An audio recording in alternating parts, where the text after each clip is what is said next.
What is going on, guys?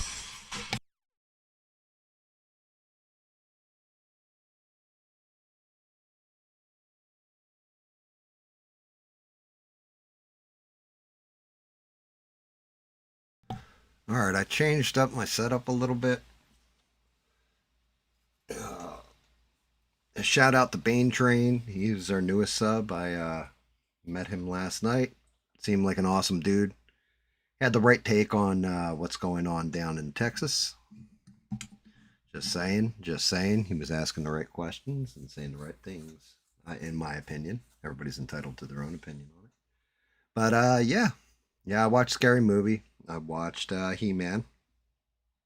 I'll give reviews on them, including having to eat shit on He-Man, because it actually wasn't bad.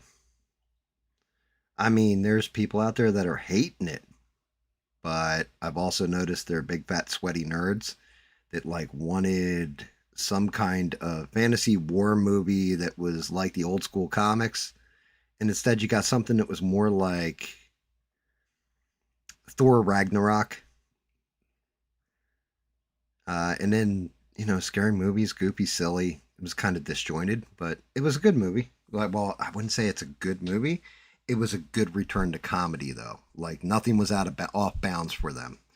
They went places you didn't think they were going to go or be allowed to go in current day. So you got to give them at least that kind of credit and that kind of grace.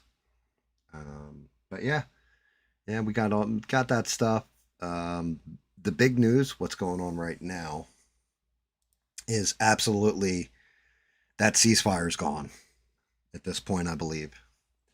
I don't think they're going to reach a peace deal. I think the ceasefire's gone, and we'll get into it a little bit as time rolls on. But anyway, welcome.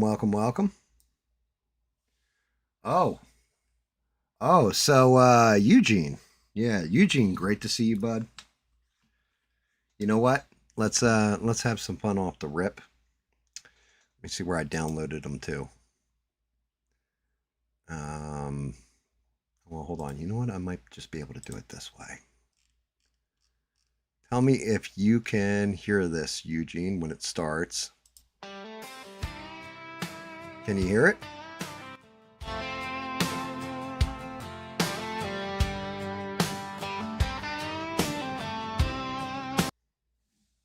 I just need to know if you can hear that, Eugene.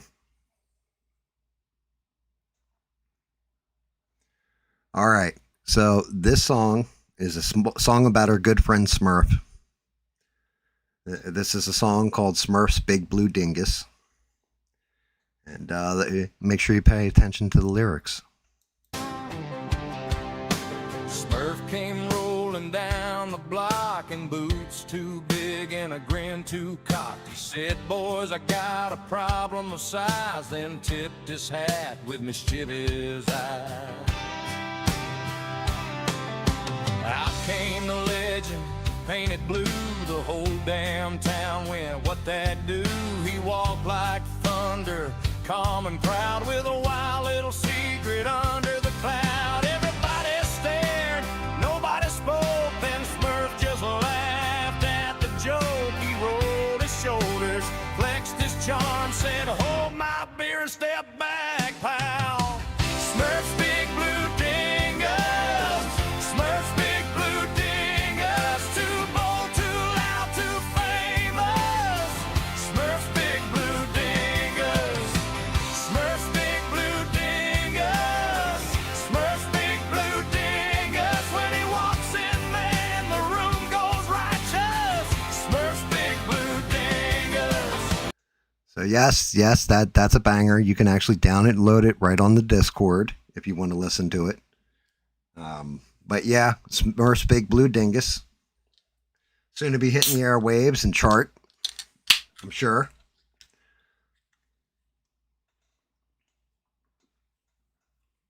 So yeah, that was Smurf's Big Blue Dingus. And then the second song, Eugene, I told you to write this banger, and you didn't, buddy. So I had to go and do it myself. And the world premiere, this one might climb the charts too. It's called Haters Eat These Nuts.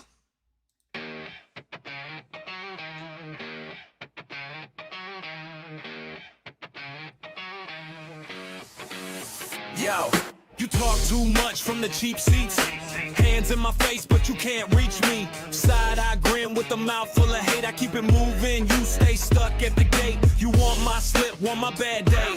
But I gotta laugh for the whole damn tray. Two in the sack, peel them back slow. I came with the smoke, now everybody knows. Say it again if you really so bold. You keep on barking, I keep my cool cold. Front row noise, backseat claims. I got one line that shuts down games. Haters, eat these nuts. Haters, eat these nuts. Come through to a sack, eat these nuts. Haters, eat these nuts. Haters, eat these nuts. You came for the L, now take these nuts. You've been around like a bad rumor.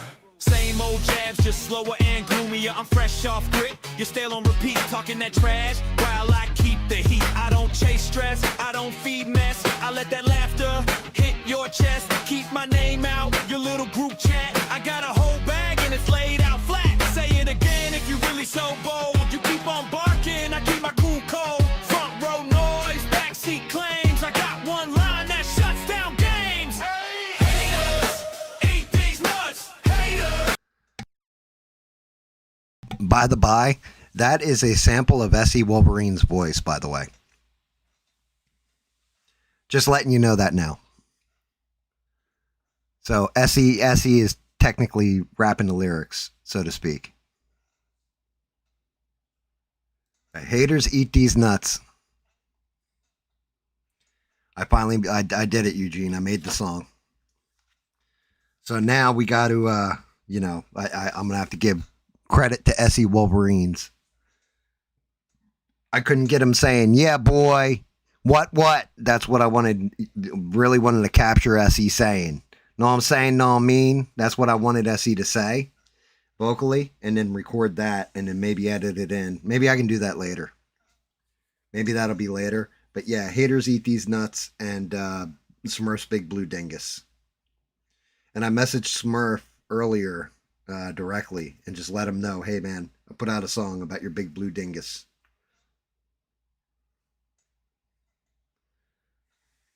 Yeah, fucking hysterical though, bro. Hysterical. I watched the shit show that was last night's at ABL. The beginning of it anyway, the first like 30 minutes, and as soon as he got off the topic of the Carmelo Anthony trial, that's when I was out, because Liberal Hive Mind, I don't know if everybody knows who he is, but Liberal Hive Mind made a video, and in the video, he cut some of ABL's live streams where he's talking about the case and how he's defending Carmelo Anthony, and he roasted ABL. So I knew there was going to be backlash. I actually talked to Devin because I knew Devin was going to be in there. And I know she gets upset about those kind of things, everything else, but she won't say anything. So I dropped in. I wanted to make sure Devin was all right. Of course, I wanted to take my own pot shots whenever ABL said something fucking stupid. But it was really, I was there more for Devin to make sure that she was cool. You know what I mean? That she wasn't going to get in a fight with a troll, anything like this. Bob was in there too. And yeah, it was exactly what you expect. His chat, it's like, I agree with you on most things. I don't like your stance on this. You're an idiot. There's people calling him the N-word in his chat, like all kinds of shit, man. Like people are being grimy about it. Instead of just arguing on policy, they went ad hominem. And then I also looked at his Twitter to see what people were saying on his Twitter. And man, people were going ham there too. And it was just, my argument's the law. What does the law actually say about self-defense, everything else? That's what we got to go by. I don't care of the race. I don't care of the religion, anything else. Fair, square, and go into it blind.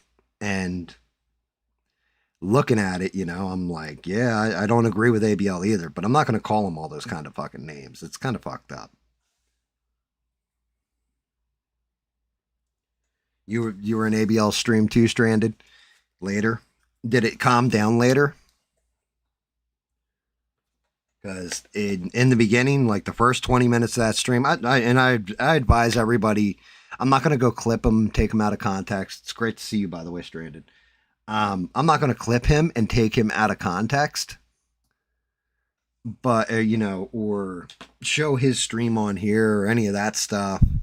I can just simply say I disagree with him and move on.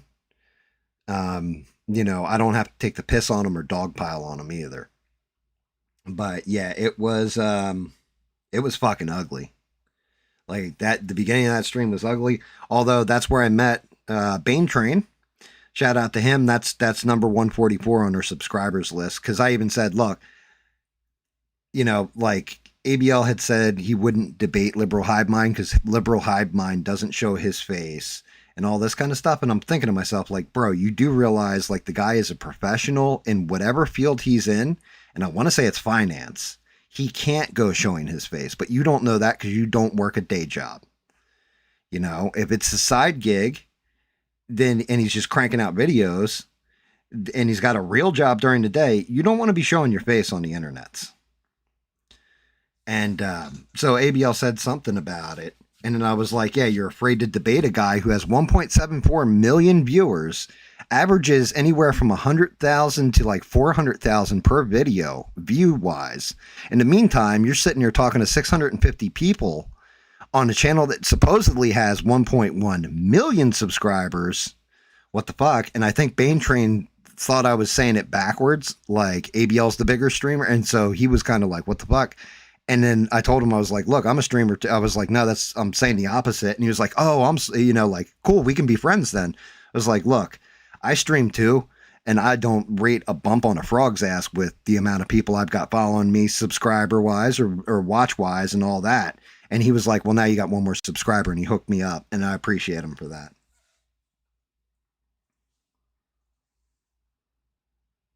Right. Well, of course you don't want to talk about it anymore because the whole problem is, and I've noticed this, anytime somebody challenges what he's saying, he'll move it to something unrelated, or he will change up the narrative, like to an extent. So all of a sudden it went from like a high school and all this kind of stuff to now you're on an airplane. Dude, airplanes deal with FAA regulation, federal regulation, all this other stuff. A local high school doesn't, you fucking dipshit. They're two different things, two different scenarios. It's stuff like that. Like I said, I don't want to dogpile them. I really don't want to talk shit on them either. Yes. I said that, Stranded, I guess you missed that part. Liberal Hive Mind cut parts out of that one stream he did a while ago. Because I watched that stream when it happened. And people were furious.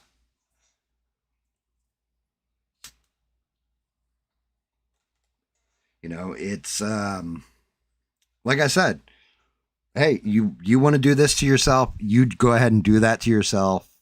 And I had said it in the beginning, like, you had a bad take. Flat out, you had a bad take. Everybody's allowed to have a bad take. I mean, and I even said it in the chat to Devin. Tomorrow night, I got to go eat shit on a live stream because of my him video and all this. Man, that marketing for that movie, they should never have shown that shit in the fucking trailer. Because the movie was actually decent. And I'll get into it in a little bit.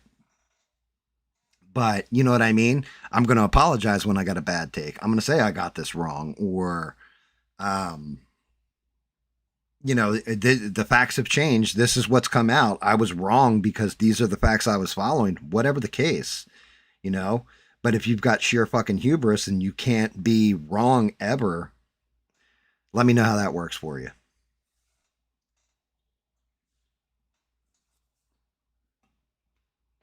Let me know how being an unmovable stone works for you. Because I'll tell you what, people are just going to avoid you.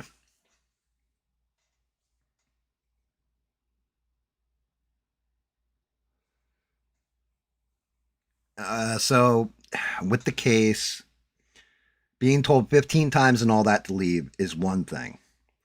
The part that really shoots a hole in the case for me is supposedly he was visiting somebody who was under the tent. That person testified. He said, yeah, I knew him and everything else. He came walking up. I even dabbed him. I think, I think that's what he said. I dabbed him. He goes, but I couldn't understand what he was doing under the tent. And when people were asking him to leave, I don't know why he didn't just leave. So, like, even the guy that he's friends with was kind of like, yo, what the fuck are you doing here? Wasn't like he was like, yo, come get under the tent with us, blah, blah, blah. He was just like, yo, bro, what's up? And then, wait, like, they don't want you here. Maybe you should go.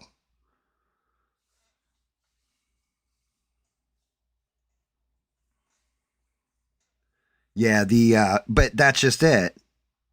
Again, you're always be lazy. That's what ABL stands for. Always be lazy. He didn't watch anything to do with the trial. He's running off of old fucking information. And like, not just that. Again, I really don't want to fucking like blast him. But one of the things he said that I was just like, bro, you're a complete fucking idiot. Like, it went through my head. I'm like, you're a fucking idiot. Andrew Branca, right? This guy didn't meet a self-defense case that he doesn't want to comment on or get paid to go help the defense prepare and all that because he knows the self-defense laws inside and out. Andrew Branca said this wasn't self-defense. And so when that was brought up in the chat, ABL addressed it and said, yeah, but he's a weird dude. Who gives a fuck if he's a weird dude? You're a weird dude. You're not married. You don't have pets. You fucking look like you're 60 when you're 40. Like, bro, you look like an Ethiopian the way like you're skinny fat. You ain't in shape. Like, what are we doing here? You're a weird fucking dude, in my opinion. It wouldn't shock me if you wear women's clothes when you're not on stream, to be honest with you. Okay? But that doesn't matter. If you've got an expertise in something, I don't care how fucking weird you are. If I'm going to jail for a self-defense case and I have a choice between ABL being on my team and Andrew Branca, I'm taking fucking Andrew Branca, regardless if he's a weirdo that walks around in high heels and tucks his winky between his legs and sings No More Horses. I don't give a shit. If that guy can get me off the case, that's who I'm going with, is the guy with the expertise.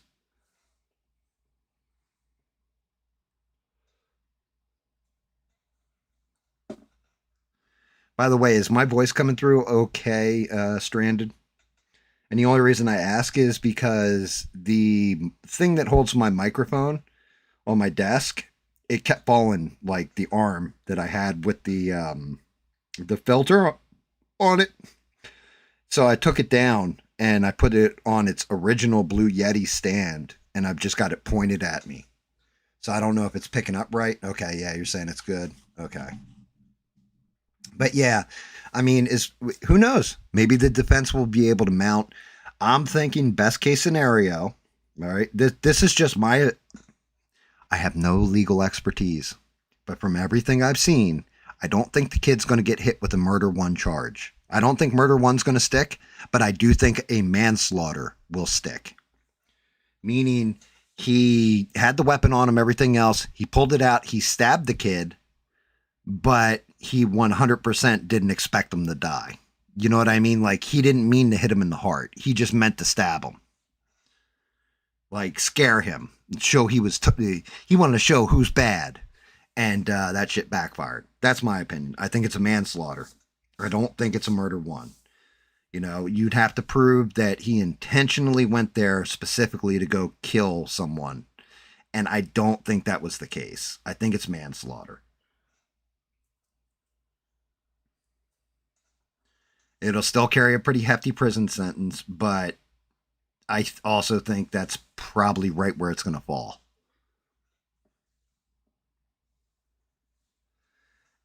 Because something's up to 50 years, that's part of it. Now, the defense is going to come out. They're going to probably, I know there's one track team coach that says, when it's raining, people get under tents, stuff like that. I'm guessing if they have it, they're going to have to prove that he was bullied. That he's been bullied before, what have you. I think even if the manslaughter charge is 50 years, I'm going to say at most he does 10. Gets out with good behavior on a manslaughter charge. Now, if the judge really is going to go harsh on him, maybe 20 years, but he'll get good behavior out in 10.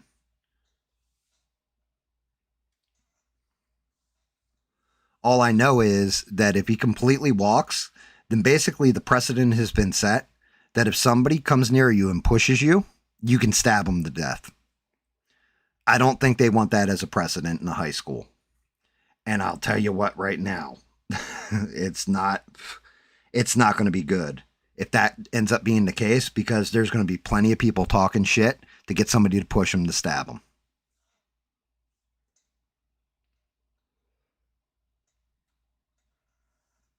And I'm not down for that. I want less violence, especially among American citizens.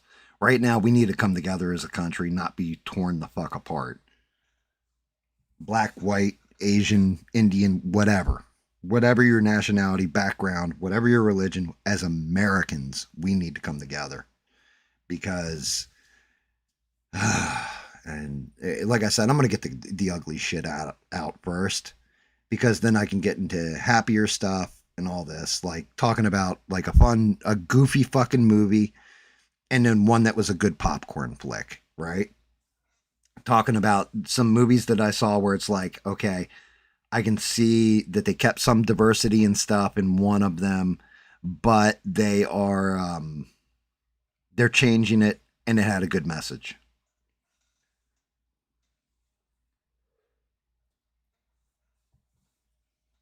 But yeah, I had said this before. Trump's in a bear trap. Trump said they were close to a peace deal. Now, one of the other things that has happened recently is Congress voted that his war powers are basically kaputsky. So Trump put out a True Social, whatever, saying that we've told Iran that Israel is not to attack Lebanon while we're in the peace deal. Israel went and bombed Lebanon again. And not just yesterday, they bombed them today as well. So as I'm currently speaking, the last I saw, they are firing missiles actively. Iran is at Israel as we speak now. And according to the Iranians, they don't expect a response from the U.S. Now, it's kind of technically true, because if Trump's war powers are gone, unless the U.S. is fired on, we can't fire back. We can't go and defend Israel or any of that shit, because it all involves the same fucking pile of shit and conflict. And Iran said we can't see a way forward on peace talks with this, with what's happening with Israel. So it's going to be real interesting, because if we fire, like if we're not fired upon and we start firing at Iran, it's technically a war crime. It's basically in violation of the Constitution, because now they need Congress to declare war.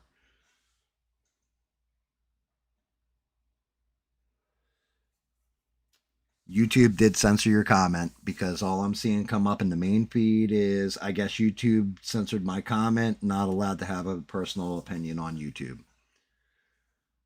I've noticed with my language and everything else, if the channel keeps growing and we get there, I get monetized, I'm either going to have to do an edited stream, or I'm going to have to split my stream between Rumble and YouTube. Like do like 2 hours on YouTube and then flip over to Rumble. Because this is a no-go.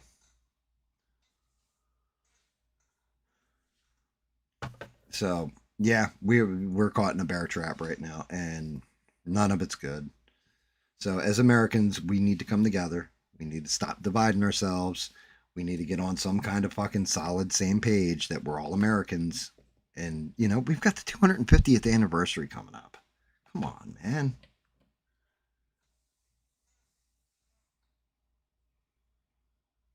That's what Salty does for that reason. I can imagine.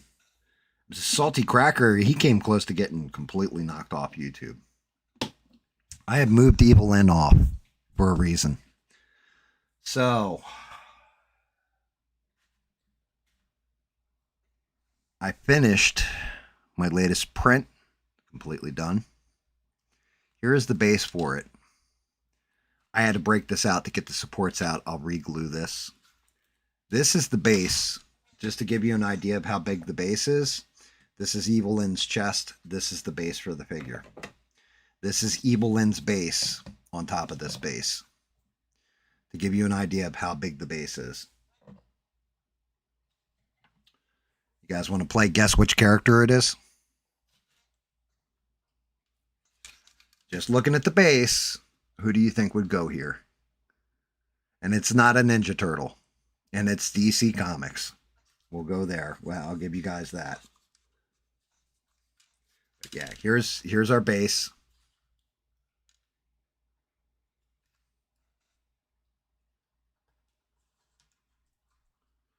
Yeah, I'm not looking for lawyers and that kind of bullshit.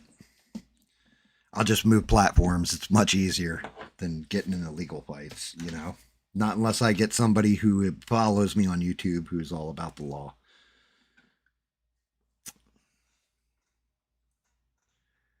Damn, fucking Stranded got it in like half a second.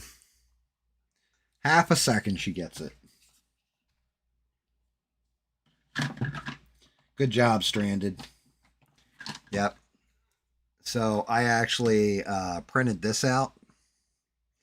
And the original base, this base, did not have it. So I actually keyed it into the base. So it actually goes in here like this. Like that.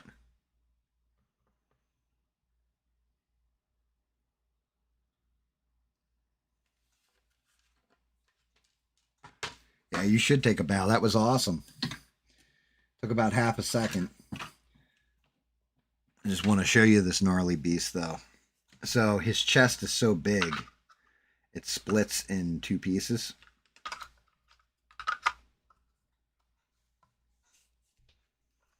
So we got from the abs up.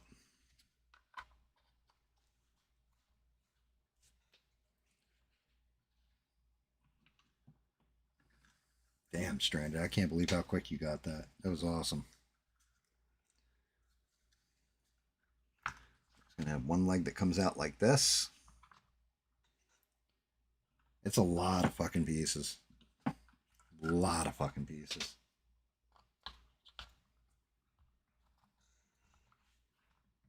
We're going to have one leg that comes over this way. Grab the correct foot if I can find it. Where's my correct foot? Where is my super suit? So this one's going to go up and it's breaking the brick. So you got one foot that's going to go up like this. The other leg's going to come down over here.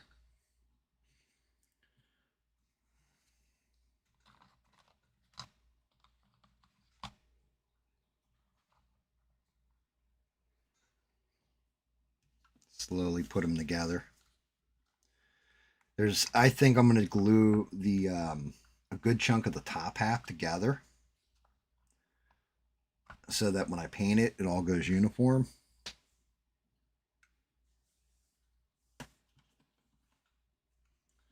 Got to grab his shoulders and his arms, because he's got arms and shoulders that have to go in. This one shoulder I think I'm going to have to shave, though. And I'm trying to remember which one it was. I think it's the somewhere in here there's a part I'm going to have to shave. Let's see if I can't get that to link.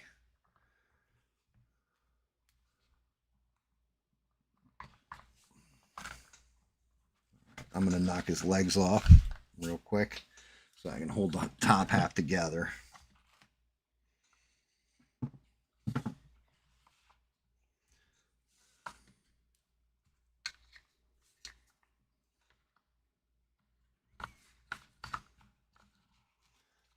One arm back like that. That's the wrong arm, I think. That's the correct arm. Yeah, it is.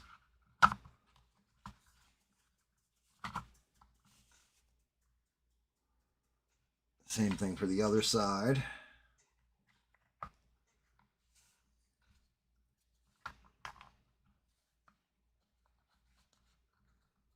Yeah, this piece right here is the one I'm going to have to sand down the connecting point.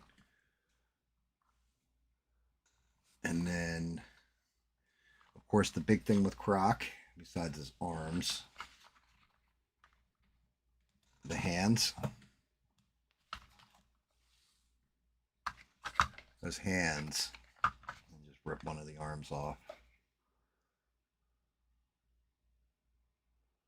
That hand is crazy. Got the wraps, everything. And then the other side. The other side is my favorite part of this. So we got the other arm's going to go in here like this. Coming off the chest.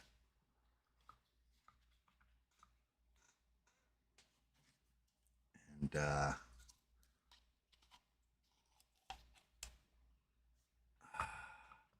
there's the other arm. Old buddy is just gutted.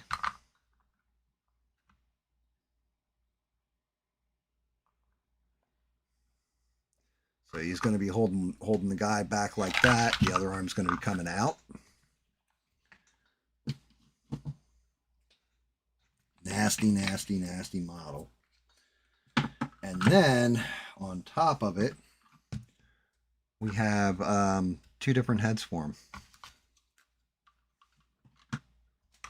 Which I actually put a little hole in here that I'm going to have to do a magnet in. And also in the bottom of the heads, there is a little hole. But here's the first head.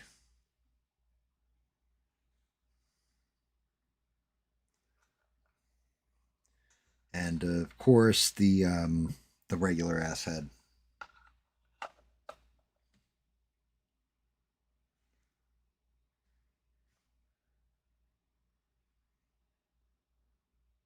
He's going to be a fun one to paint, I think.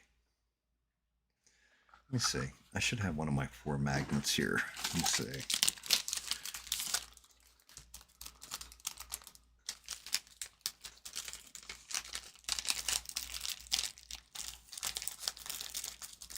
Oh, dear Lord, you poor thing. Sorry to hear that, Stranded.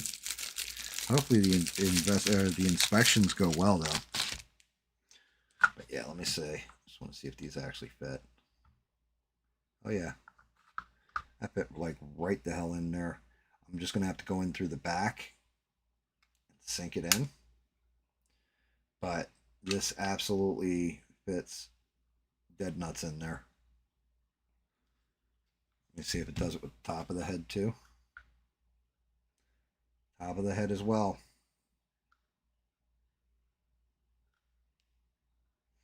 Yeah. So all I got to do really is just hit that with a little bit of glue. Let that glue settle right into that magnet. Let's see if I can't. It's going to be a pain in the ass getting this one in to stay. Worst case, I can just push it through, I guess.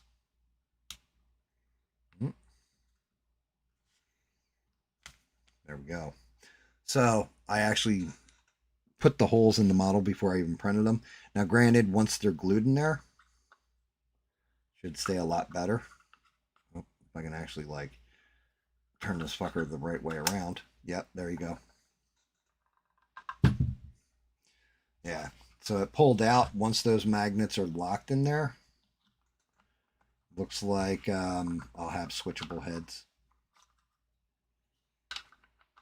Spin them around the right way. So, yeah. Yeah, I just got to glue the magnet in.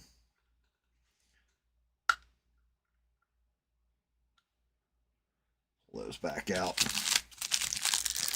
And they're 4mm by 4mm magnets, so they should be strong enough to hold up hollowed out head parts. What's up, Francois? Good to see you, man. Hello, Devin. Popcorn in the chat for Devin. Glad to see you survived last night and the crazy fuckery that it was. I tried to warn you, though, before we went in there. And I said it earlier on stream, you were pretty much the only reason why I stuck around in there. It's just to make sure the trolls didn't, like, bang you if you decided you wanted to say something. You had some pretty good quips, though. Like, yeah, the best way to change a man's mind is by insulting him. Brilliant.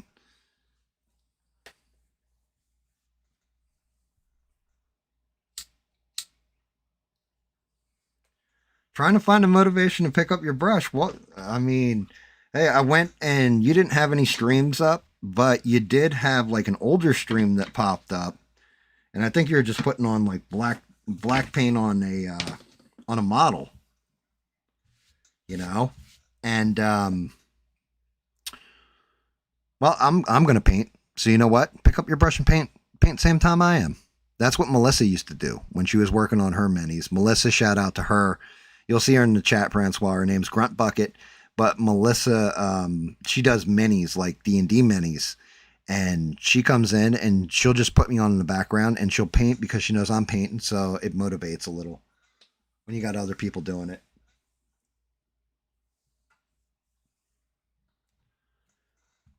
You know? And I get the fact. Part of the reason I do the streams, I swear, is to motivate myself to paint too sometimes. Because not that I'm not even just, you know, feeling it or not, but it reminds me that, oh shit, I've got models sitting there. What's up, Bob? How are you, brother?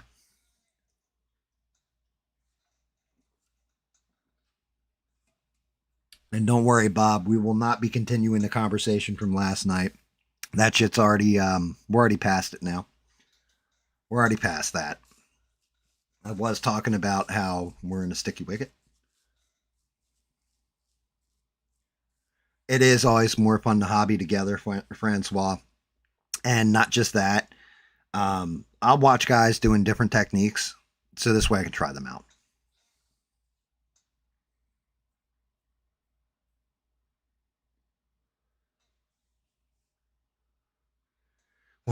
You wanted to talk about it.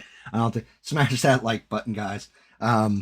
Yeah, what's there really to talk about? You know, I'm not a legal expert.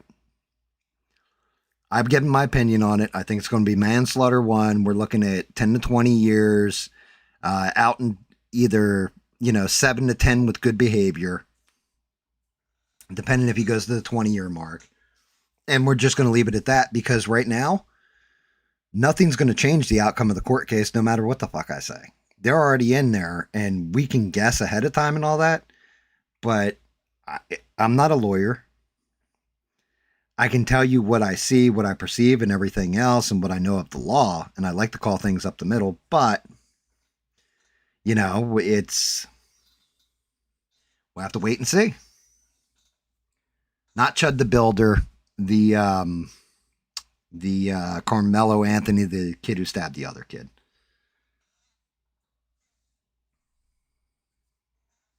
What's up, Beans? How are you? Good to see you. You guys are awesome too. Everybody, thank you for smashing like and all that shit and making sure you're subscribed. Yeah, well, I wasn't talking about it, but man, I watched the entirety of a chat go ham on somebody because they had an opinion on it that didn't agree with everybody else's opinion.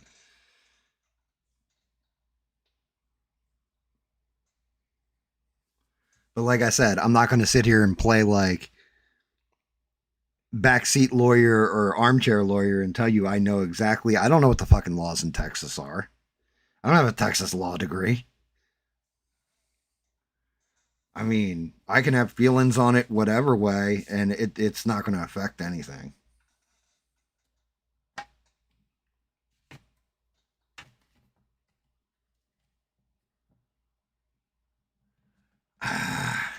So, not being a legal expert or anything else, Francois,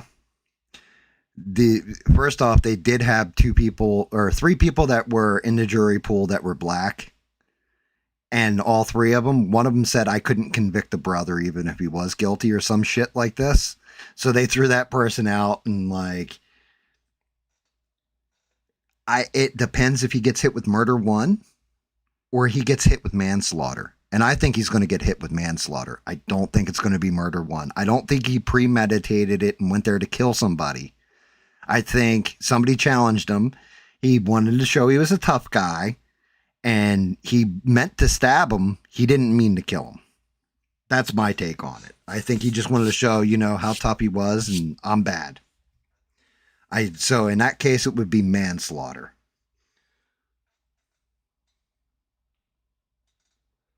Okay, you got a couple points to make, Deb, and I'm all about hearing your points because you actually work, well, I'm not going to say where you work, but you're more than welcome to tell everybody, but I do know some of the legal system, we'll say.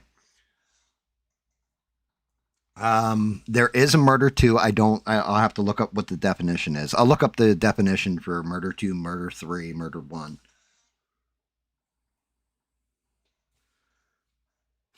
Manslaughter is when, like say you get in a fist fight with somebody, you punch them in the jaw, they fall back, they hit their head on the concrete and they die. Well, you meant to strike the person, you meant to, hurt them or what have you. You didn't mean to kill them. Basically, like manslaughter is like the equivalent of oopsie daisy, I didn't mean to kill you. But let me see. Let me see what murder 2 comes up as. Murder in the second degree. Second degree murder is an unlawful killing committed with malice aforethought, but without the premeditation and deliberation required for first degree murder. It generally involves an intentional killing in the heat of the moment or a death caused by reckless disregard for human life.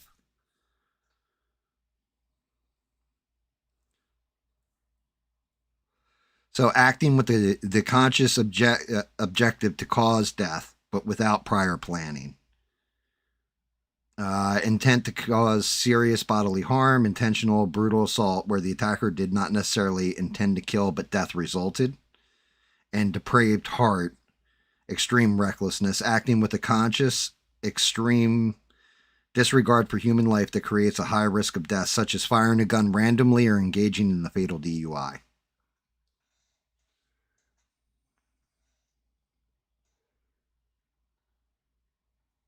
There you go. Yeah, exactly. Francois got it. Murder 2, so. Let me see. What's murder in the third? Third degree is murder is generally defined as unintentional killing that happens during the commission of a non-violent felony or an act that demonstrates a reckless disregard for human life.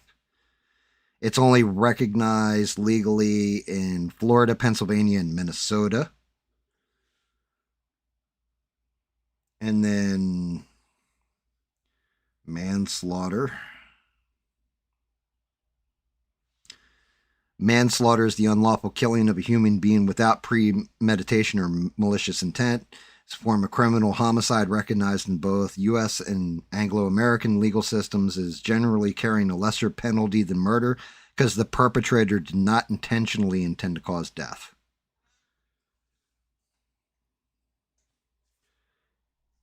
It could be 2. It could be manslaughter. The whole thing is, I can't tell you what was in that kid's mind.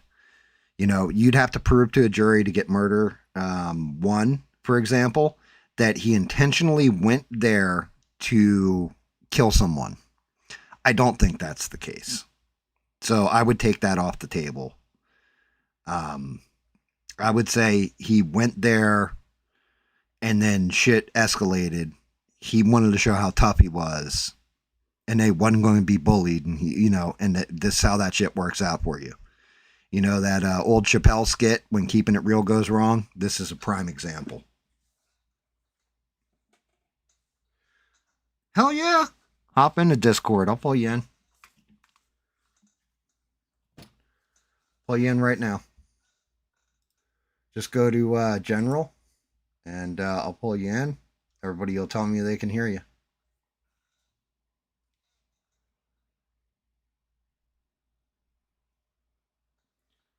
I agree. He took a weapon into a place they're not supposed to have weapons at, right? But you could also argue because it's a pocket knife of legal size that he just had it on him. If you got a good attorney, that is. So I agree with you. I don't think you're wrong. What is up, Devin? Hey, I just was okay, turning off everything. Oh, Bob Key's here. Yes, Bob's here. We call him Bob, sober Bob now. He doesn't nice. he doesn't drink anymore. He drinks soda pop. Okay. He still kicks Well, people in good the for you. nuts and gets thrown off of buses and thrown through windows sitting on a bar stool, but he's sober. So, you know. That's good.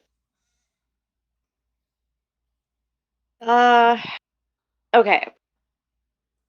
So I was trying to figure out where ABL's facts were coming from, like what his version of the fact. Not that I really, I mean, I don't know, but so he was he was quoting things and people am, am I still there? You're still here. Bob just jumped in. Okay. Okay. How y'all Okay. doing? There you are. How you doing, sweetie? Good, good. It's nice to hear you. I couldn't let you jump on there without saying hello to you. He wasn't attacked, Francois. That's why he had the advantage of leaving the tent because they asked him to politely first and then with a shove. So he had the self defense. You have to have no retreat. You have to be backed into a corner for that. I know that much. That's all 50 states. And he didn't try to retreat. So that's where the manslaughter, I think, comes in. But anyway, go ahead, Devin. Okay. And then I was thinking about the fact that ABL thinks he knows, fact that I thought that I, and also, seeing some things that people were saying in the chat, they were saying, and I was thinking, where did they come from?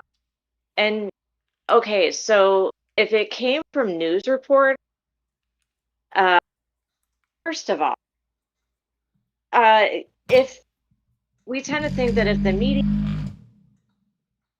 is saying something like against a person of color, that it's probably true because that's not what they want to do. And okay, that's at least my opinion. I guess my opinion is the same as the channel owner, YouTube. Okay, so my thing is this: the reports I watched and my information that I'm getting is just what not what the talking heads are saying, right? I'm just Right? reading what the actual witnesses stated that they're quoted it saying, because there's no cameras in that courtroom. It's not televised. It really should have been, but They are I'm just quoted I'm just reading what the witnesses quotes are. by the journalist. By the journalist. And I'm not saying that a journalist would misspoke or leave something out intentionally necessarily. But I'm saying that. one thing, you think so? So the whole thing is Absolutely. when you're doing quotes like that, when you're doing an actual quote and like not oh in my summation or anything else, but you're listing out the quotes, it's basically like you can get sued for libel. So because you can be sued for libel, not sources say, no, like the person sitting in the courtroom and they're taking notes when somebody's testifying, they're writing down verbatim what they say. They have to because otherwise they get sued. What about the things that they said that you didn't have a chance to write down because you're busy down the last thing that they said? There's There well, that's the reason why there's 21 witnesses that testified and only 2 of them have been quoted. and what all I'm saying, and this is a plug for a shameless plug for court reporting. the accounts from the press are not a verbatim transcript of the proceeding. I agree. But Okay. the way they did it, they actually did quote out the lawyer that was, I guess, the prosecutor that is interrogating the person. And they also hit the, what the person was replying with, like verbatims, like, and everything. So I don't know if they're catching a copy from the court reporter or what. But yeah, I agree. The court reporter is the most important person in that case because they actually are maintaining the record appropriately verbatim. Okay, so I was on a locally high-profile case earlier this year, and during that case, there were some press accounts, of what happened in the courtroom that day, and so I read them, later on, and this has happened twice that I know. Okay, the one that I'm talking about from earlier this year was they reported that the journalist reported that one of the jury pool stated that he or she was related to the defendant or related to the victim. I can't remember which it was. Okay. That was fake news. I Fake never heard news. that. I did hear I about. heard that. Well, I heard about no, the one. this isn't the case that I was on. I'm just Oh, giving you okay. an example. Press can screw up. Gotcha. It wasn't the defendant or the victim that the person related to was one of the witnesses, and the press was careless. Now, this being a nationally high profile case, Which it shouldn't be. they better have their best people. Yeah, it shouldn't be national profile case either. This should be a local case that none of us should fucking know about. They did that shit on purpose. It got them clicks. Yeah. Yep. Because I'll tell you what, black people kill white people all the time. You can see the statistics. Black people kill other black people all the time. You can see the statistics. White people kill black people all the time. You can see the statistics. But why are we focused on this one case? Why did it go national? There's plenty of shit that happens in high schools all the time. Why? Because this one, they knew they would get the clicks from. They knew it would trigger something in people. That's why I keep saying all Americans just need to come the fuck together as Americans right now. Fuck race, fuck religion, fuck all that. Come together because we need to be in it together. And we got to get on with these. Yeah, like this shit. We don't need division. We need everybody kind of rowing the same way. And this is just. I got a question for you, Gam. Yeah, I'm still white. No, that's not my question. Oh, okay. I don't never hear these cases. I live in, bumfuck Virginia. I don't hear these cases on the news, on the national news, unless somebody behind the scenes is making money. Okay, so what's your question then? Who do you think is making the money? They get the clicks, they get the money. The political commentators jump on it and they make the money. The main news accounts are going to make the money because if it bleeds, it leads. If it's something racial and can cause racial divide, it's going to make the news and be big time. They do it on purpose because there's money in people being outraged. So do you think that maybe ABL's brought this subject up and talked about it on nauseam last night because he's making money? No. I think ABL had an opinion. His opinion isn't what everybody expects, right? Because you got to figure ABL's positions 99% of the time are very staunch right wing. He doesn't care. He tries to look at it blindly, but it's always right wing. And this flies in the face of that because there's a race factor that everybody's looking at. If you look at ABL's Twitter or some of the comments he got last night, a lot of people were calling him the N-word. A lot of people are, oh yeah. A lot of people were like, especially on his Twitter, like it's even worse.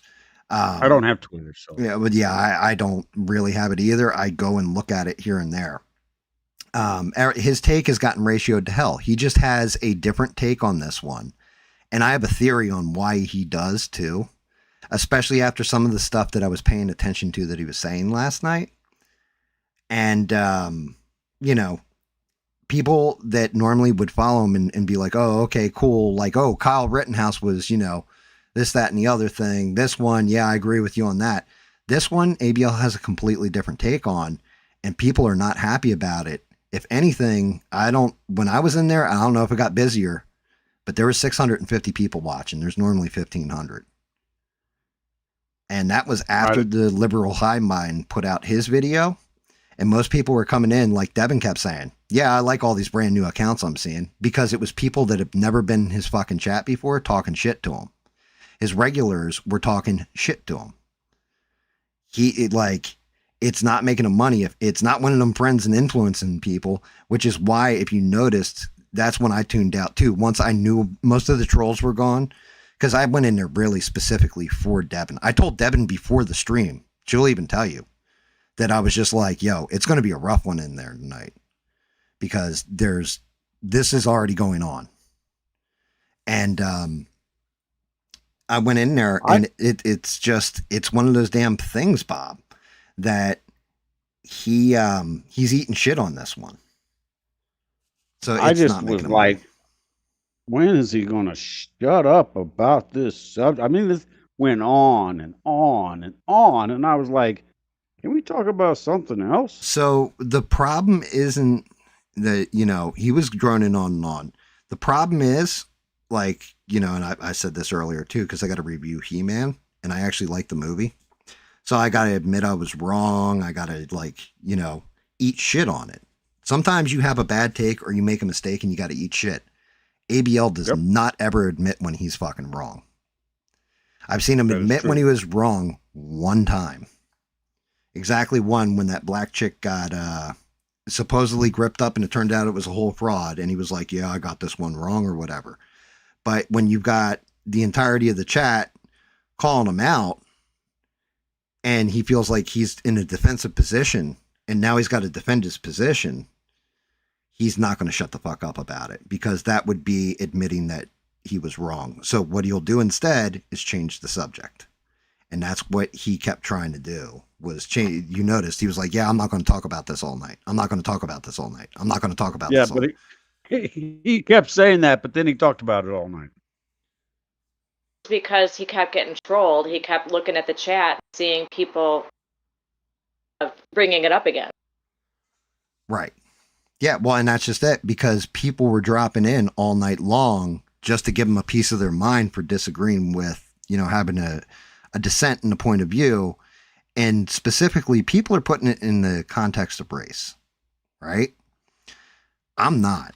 I'm just looking at it like, okay, if it was two white kids, if it was two black kids, who cares? Who cares about what race they are? Was there a crime committed here in the eyes of the actual fucking law? And in my opinion, yes, there was, because it doesn't meet for self-defense from what I can see. Now, I also am not a lawyer. I don't have all the facts. I don't know 100%, but from everything I've seen, all the evidence that, you know, has come out, this is what it's looking like to me. Doesn't mean I'm right. I could be dead wrong. There's only one person alive who knows what really happened. Yeah, Bob. I believe so. You don't take a knife to school. I agree. I concur. I agree. Look, like I said, where I sit on it, I'm like, it's either going to be manslaughter, or like Francois said, it'll be murder too. And it'll be 10 to 20, and he'll do 5 to 10 with good behavior. And write a book and make billions of dollars. Nah, nobody's going to buy that book. If he gets acquitted and writes a book, then that's a different story. I mean, it worked for OJ.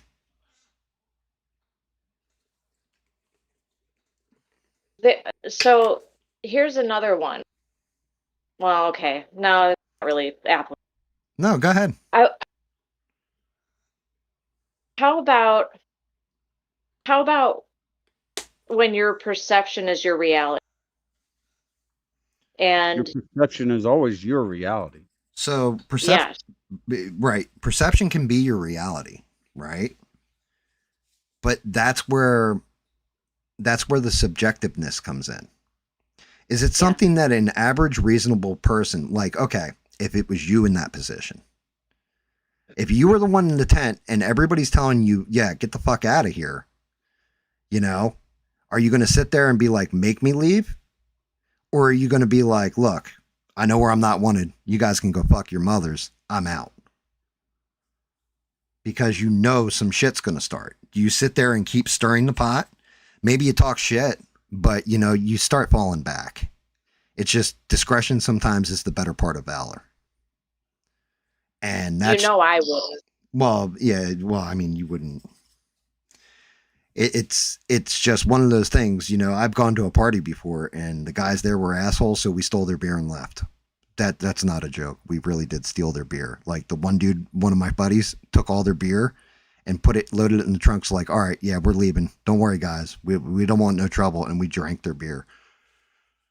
We just stole all the beer and left. But you know what I mean? We knew, like, yeah, this is going to be a fight. This is going to be a problem. Let's get the fuck out of here before it escalates, because it's going to turn into a massive brawl. So if the witnesses, I don't know what it's like in Texas law, but if the witnesses who were there when it happened, if they were asked by the prosecutor to give their opinion as to whether it was self-defense or murder, They were not asked if it was self-defense or murder. They asked if who the instigator was. okay. So Well, that was one of those distinctions I think they had made, is that all the witnesses, including the kid who said, yeah, you know, I knew him, I saw him, I was like, hey, what's up? And dapped him up. Like, that's what he was quoted as saying. He flat out said, yeah, I was like, what the hell was he even doing here? Yeah, I don't think they're allowed to ask what their opinion is. Yeah, I think they asked them. Yeah, they asked them the questions about what did you see, what did you hear, what did you say. That's it.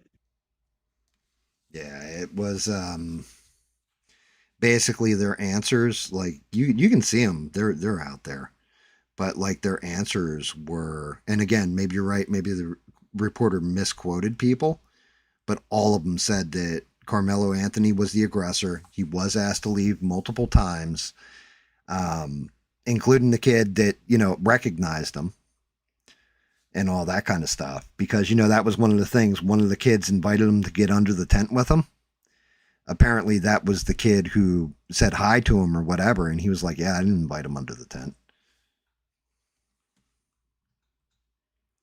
So yeah, it's going to be interesting to see which way the jury comes down on this, because they may very well come back deadlocked.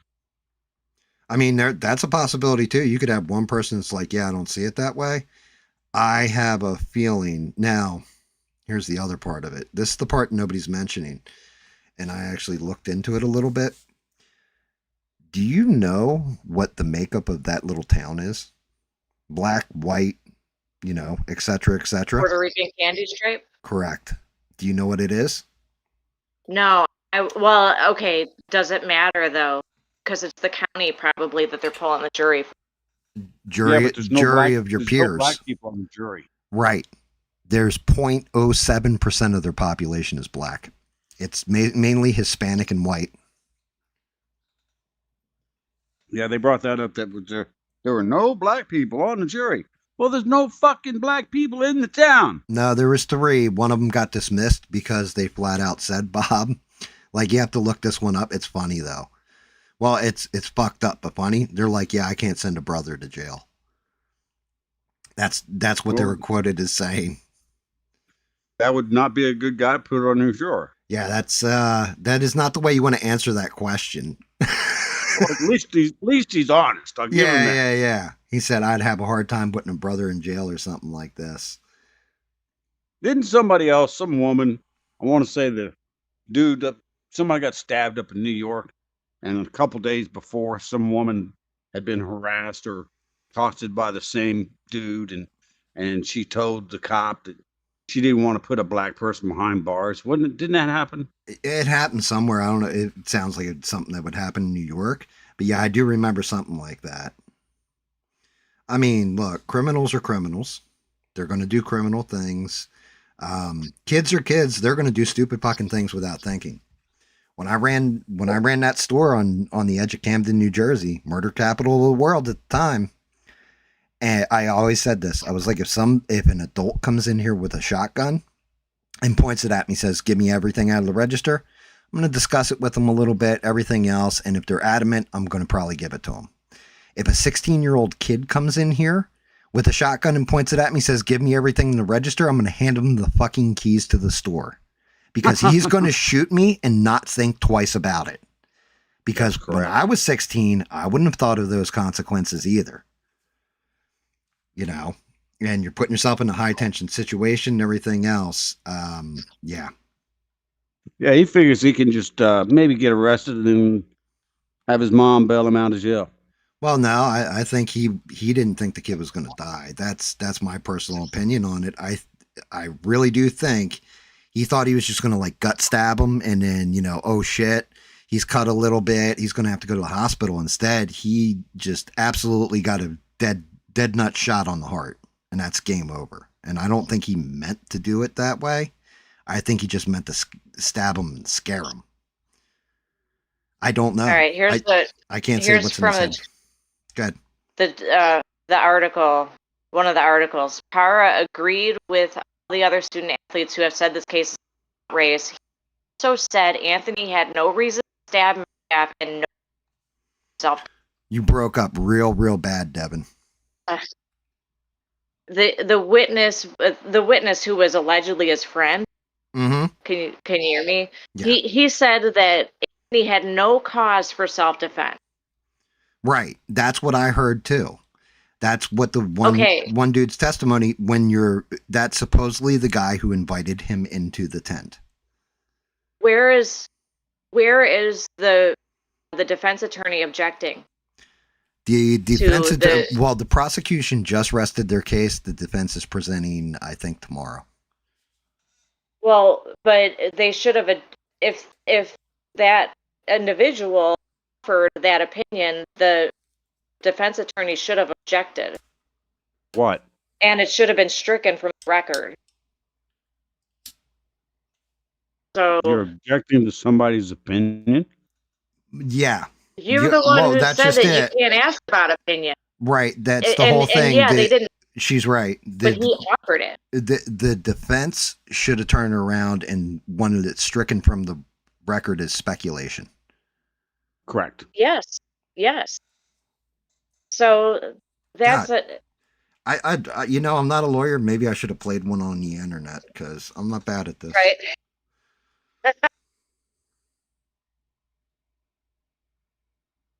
I think that if the defense attorney can convince the jury that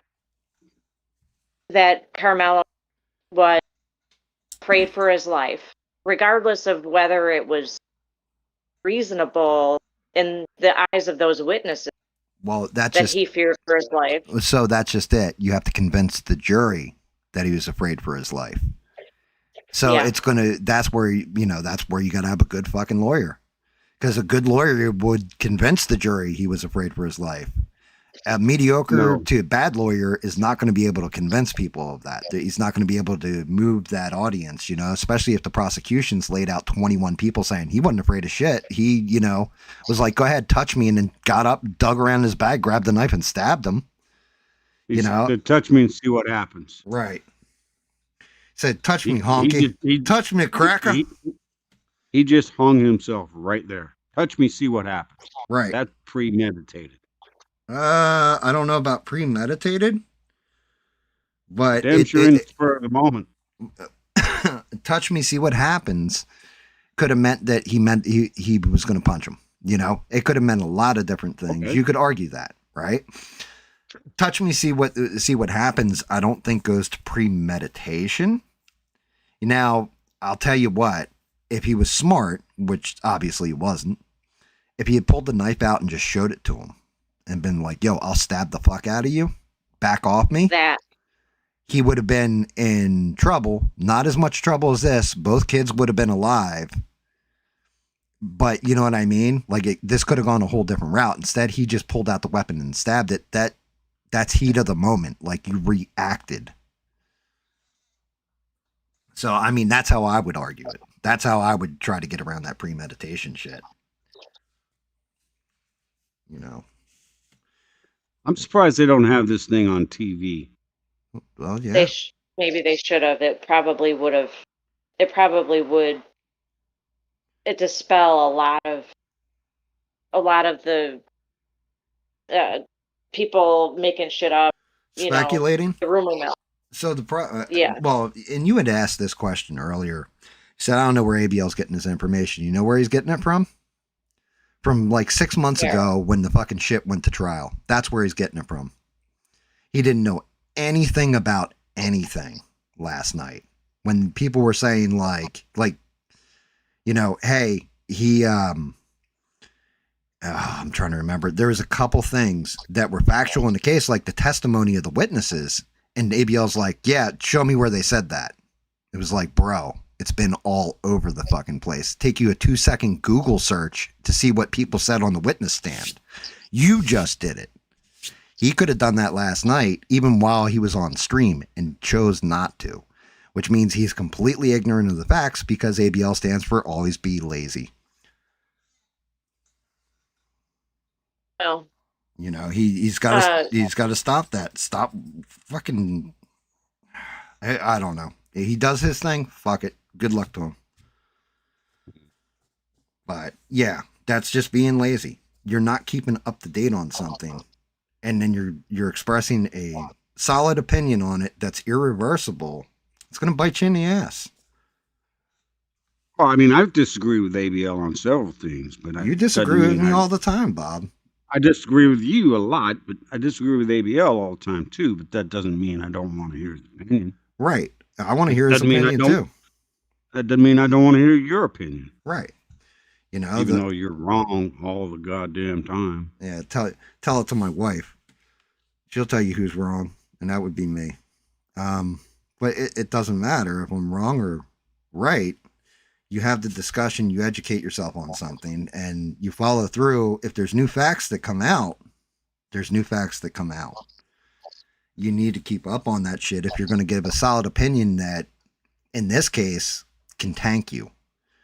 Because something like this... It's your job to... Right. If it's your job to talk about this shit on the internet, then yes, you need to be right. a little more up to the fact than say, I am. Because it's not my job to... be up to speed on what the subject matter is going to be on my internet chat. I mean, Francois makes a pretty good point here. It's absolutely premeditated. It's unknown to the victim if that means being punched or stabbed. The perp knew, fuck around, find out, meant getting stabbed. So, I mean, you could argue that point too. Like I said, I'm not a lawyer. Don't know what the law is exactly in Texas. And that could be an argument. That could be an argument for the prosecution right there, that it was premeditated murder one. Texas law tends, and not always, but it tends to be pretty hardcore against the perp. I agree. I agree with that, especially in a small town of Texas. If you're in like Austin or Dallas or something, they might be a little bit more lenient. But in those small offshoot towns, justice is swift and hard. And it's not pretty.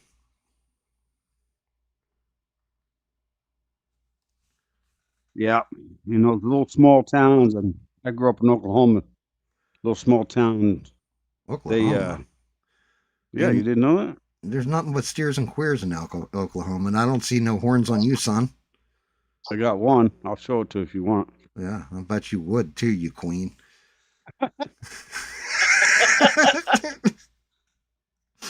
That's why I love you, Bob.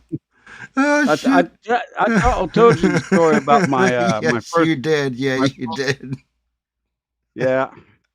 What does that stand for? Future faggots of It's- America. Thanks, Bob. Get me demonetized. You're not monetized anyhow. I'll give you some money. I don't need the money. I just don't want to get kicked off the internet. I got my ass kicked that day. That's for sure. Yeah, well, I mean, that's just it. We all take an ass beating, and that's part of the problem of what happened here. It's fine to stand your ground and talk your shit. Somebody goes to beat your ass, you got two choices: whoop their ass or get your ass whooped. I mean, I guess you got a third choice of run the fuck off like a coward, but most people either get their ass whooped or whoop somebody's ass. You don't whip out a knife and stab them to death. Like, that option should not be on the table. This was my very first day in that school, and it was a like elementary through high school all in the same building. That's how small this town was. And On the same room. yeah, well, in the same building. Brother, And I I went knew this was not going to go well. I went to kindergarten in a gun club. I can't make that up because the Gun club? yeah, because the kindergarten was full. Like it was a small town. A bunch of families had moved in, and the kindergarten was full. And actually, that's I've said I've known my wife since kindergarten because she went to the same gun club I did. Gun club. Yep, I've known her since then. But yeah, I can't even make that up. Well, my own family made up about half the school. There was 12 of us, so that tells you how small this Yeah. town was. Yeah. Yeah, we had 12 kids in my family. It was normally one of us would get messed with the first day of school, typically me, and then all hell would go break loose, and next thing you know, everybody got along with everybody. Yeah, well, I mean that's just it. I had plenty of fights in high school. Nobody ever stabbed the other person. I had guys that got their asses jumped, didn't stab anybody, didn't come back with a knife or a gun. That was just kind of a bitch move back in my day, you know. That didn't show you were hard. That showed that you don't have those hands, you know. And I didn't have to have hands. I had brothers, yeah, well, that's fair. They had hands. and they enjoyed it. My brothers absolutely enjoyed fighting, particularly Joe. Yeah. Oh, trust me. I had my buddy, in my older age, he was a knockout artist at the local bar, and his name was Danny. And Danny had bricks. I swear he had cinder blocks on the end of his hand. Anybody ever I used to call him my no good brother-in-law. Anybody ever mess with us with me or whatever? He always had my back. I can say that for sure. I always had his too. But yeah. I mean, Joe, that's just it though, Bob. Kids nowadays are afraid to take that ass whooping, and sometimes you got to get your ass beat. That's the way you learn. yeah, Joe was actually not much bigger than me, but I never saw a guy ever in my life, not since, not before, that just enjoyed getting into fights. Whether he knew he was going to get his ass whooped or not, he literally enjoyed it. That's when you become a boxer. That's when you become a martial artist. One of the two. I mean, a true martial artist doesn't want to fight, you know. But a boxer, you definitely want to trade hands. You want to get better at it. It's a home craft. It's a sweet science.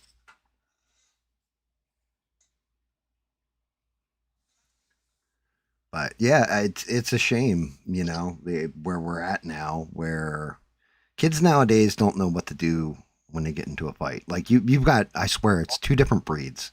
You got the ones that are taking like jujitsu that can, just turn you into a pretzel knot, and then you got the other ones that are like, "Please, sir, don't hurt me. I just looked at you. What are you talking about?"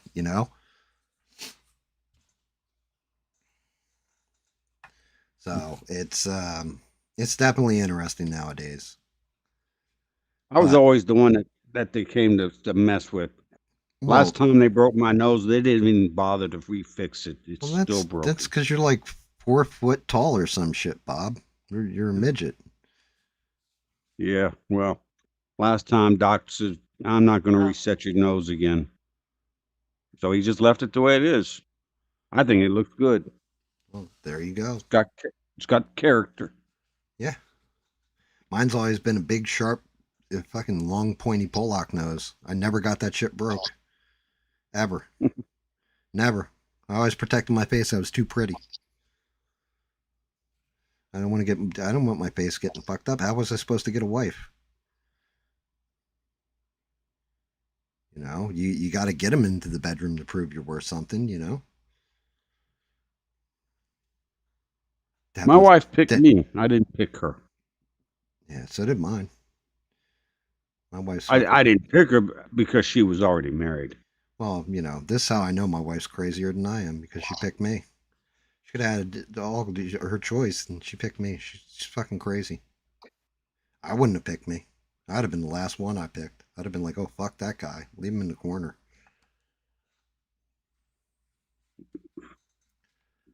I mean, it is what it is. My wife told me one time, she says, I picked you because you were ambitious. And I was like, what the hell does that mean? And years later, I was like, man, she was right.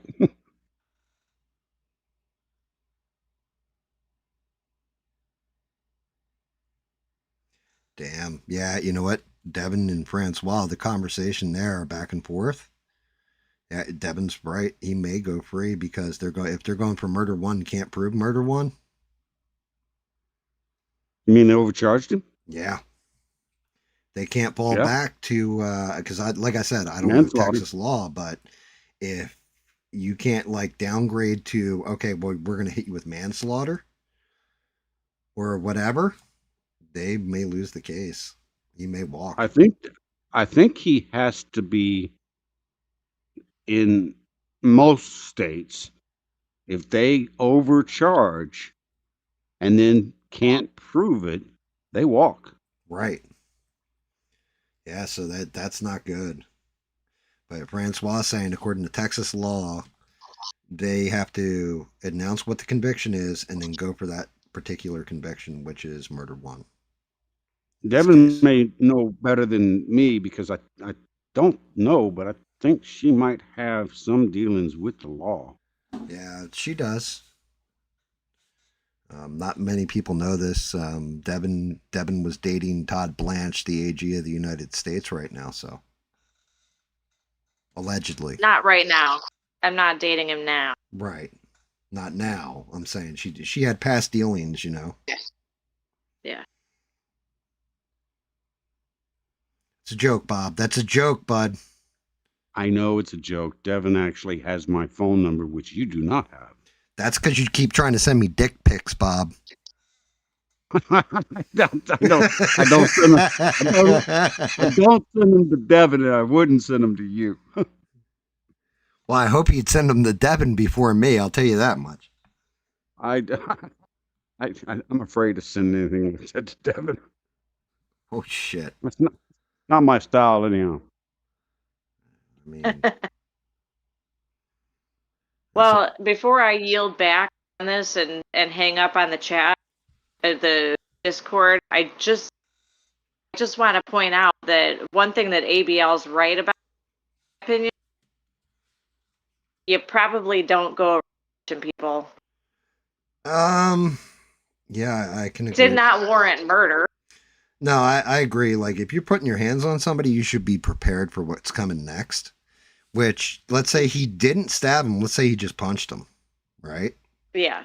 You know what I mean? That kid was deal. obviously caught off guard, which tells me that I hate to say it this way too, but usually people that talk trash and can't back that shit up, or are known to talk trash and not back it up, usually nobody's afraid of them.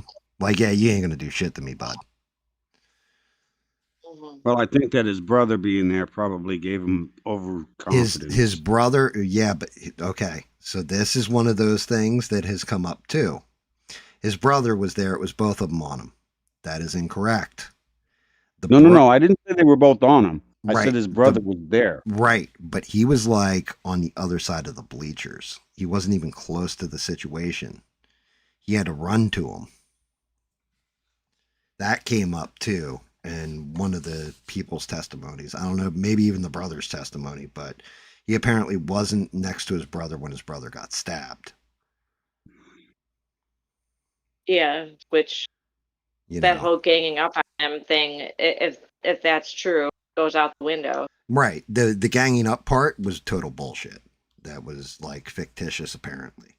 The brother was not next to it wasn't like two brothers like, yeah, you better get the fuck out, my brother will stomp you, you know, that kind of thing. The brother was apparently away from the whole stabbing and everything else and ran to him, and then the kid bled out in his arms, basically. But one of the things that they used apparently in the trial, and again, I'm not in the courtroom, so I can't see this, but they showed the body cam footage from the paramedics trying to save him. And apparently everybody in the courtroom was crying. Wow. So when you're painting an image in somebody's head like that, if that jury that hits them just the right way, you're going to sway them regardless of what comes up on the defense end. I'm just surprised the prosecution only did 1 day and rested. Yeah, they'll have this trial wrapped up probably by the end of the week, easy. Yeah. It should be the jurors. They rested yesterday. They were in court yesterday. Right. Yeah. Friday they rested, right? No, yesterday, Saturday. Saturday? That's weird. Evidently, they were in court yesterday.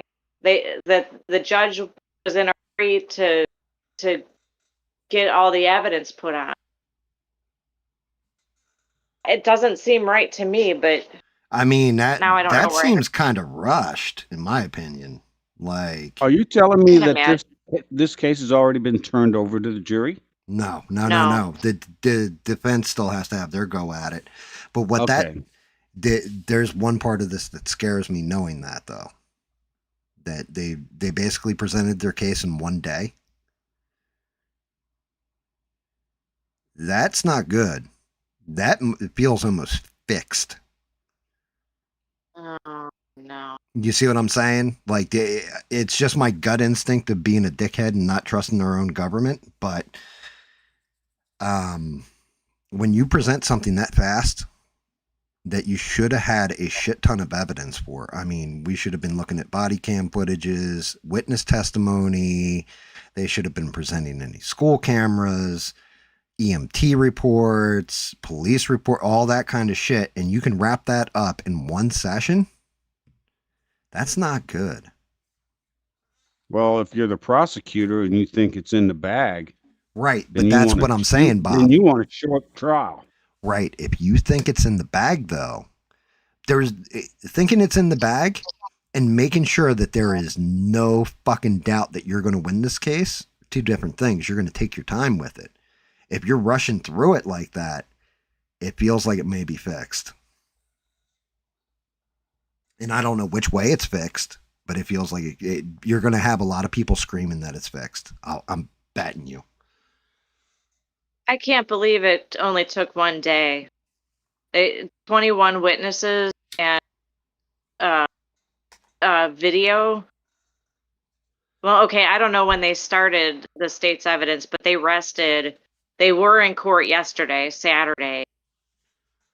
The prosecution rested. The facts and then so Francois said the facts of the case are known, but that's just it. That means you've got a tainted jury pool at that point, because the jury is not supposed to know the facts of the case, not until presented with them. That's what makes them impartial. I'm really surprised that the defense would not request a change of venue. venue. I I don't know that it would matter. That would come down to the judge, and I guarantee you the judge is like, nope, I'm hearing this case. We're doing this shit and knocking it out in In a town. small town like that, man, if I was a defense guy, I'd be like, nah, I want to get somebody from Austin on this trial. Hey, the Murdaugh trial went down pretty much like 2 miles from my house. Oh, did it? Yeah. And they just overturned his 2 murder convictions. He's still in jail for the other conviction, but yeah. Yeah, They overturned the actual murder. Yeah, that shit was a shit show down here for a minute. But I mean, if it's a small little town like that, and I was on the defense. Francois said they tried to change the venue, but it was ruled against because he fled the state. Ah, okay. Well, thank you very much. Yeah, that clears that up. There you go. Learn something every day. Yes, prosecution can cross-examine. The big thing is this. Are they going to put Carmelo Anthony on the stand? They should put him up. They should put him up just so he can tell his side of the story. That's tricky. Yeah, it is tricky because it's just the likelihood of him getting convicted goes up if he takes a stand. Oh yeah. Yeah, he could very well sink himself. Yep. If it were me prosecuting him, I would just start talking shit to him. Yeah. Like make him lose his temper. Yep. I would make him lose his temper on that stand. And I can do that very easy. I'm good at it. Just ask Devin, Bob, Beans. Like the regular viewers all know. I'm good at making people lose their temper. You know? I definitely got Smurf where he wanted to punch me in the face one time. What's going on with him? I haven't heard him in a while. He's working. Yeah. Yeah, as a matter of fact, I just presented a song too from Smurf. I wrote a song for him. It's called Smurf's Big Blue Dingus. I was sitting there thinking, I wouldn't want you writing a song for me. Yeah, I mean, you want to hear it? You guys want to hear the song? No. It's a good song, Bob. I'm sure it is. Here, hold on, Bob. Ready? What the hell's going on in New York? You ready? You see the news right here? I don't 5 see people news. stabbed in New York City. Well, that happens. I mean, that sounds like a normal Friday. All right, here you go, guys. Ready? Yeah, here's Smurf's Big Blue Dingus. It's going to climb the charts, Bob. It's going to climb the chart. Can you guys hear it all right? I hear you. I don't hear any music. Smurf came. Do you have your YouTube on, Bob? No, I don't. Hang on. Do you hear it, Devin? Okay, now I got it. I can't. All right, ready, Bob? Smurf came rolling down the block in boots too big and a grin too cocked. He said, boys, I got a problem of size, then tipped his hat with mischievous eyes. Out came the legend, painted blue, the whole damn town went, what that do? He walked like thunder, calm and proud, with a wild little secret under the cloud. Everybody stared, nobody spoke, then Smurf just laughed at the joke. He rolled his shoulders, flexed his charm, said, hold my beer and step back, pal. Smurf's big blue dingus, Smurf's big blue dingus, too bold, too loud, too famous, Smurf's big blue dingus. Yep. Did you hear that, Bob? Yeah.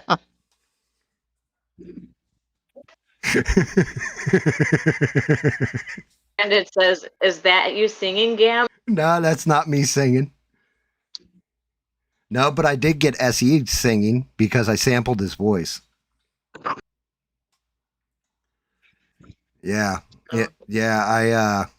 I got one with SE Wolverine singing. It's called Haters. Good. What, Bob? Have you played that for him? No, I messaged him directly. I wonder what he thinks about it. Yeah, about his big blue dingus. Yeah, and the other one, I've been telling Eugene for months now. I'm like, Eugene, you got to drop a song. You got to drop a track, get S.E. Wolverine singing on it, and it's got to be called Haters Eat These Nuts. Right? And yeah, I produced the song. Are you ready to hear it? Right. This is actually S.E.'s voice, by the way, guys. He doesn't know it's his voice, but it's his voice. Yo, you talk too much from the cheap seats. Hands in my face, but you can't reach me. Side-eye grin with a mouth full of hate. I keep it moving, you stay stuck at the gate. You want my slip, want my bad day. But I gotta laugh for the whole damn tray. 2 in the sack, peel them back slow. I came with the smoke, now everybody knows. Say it again if you really so bold. You keep on barking, I keep my cool cold. Front row noise, backseat claims. I got one line that shuts down games. Haters, eat these nuts. Haters, eat these nuts. Come through to a sack, eat these nuts. Eat these nuts. Haters, eat these nuts. You came for the L, now take these nuts. Yeah.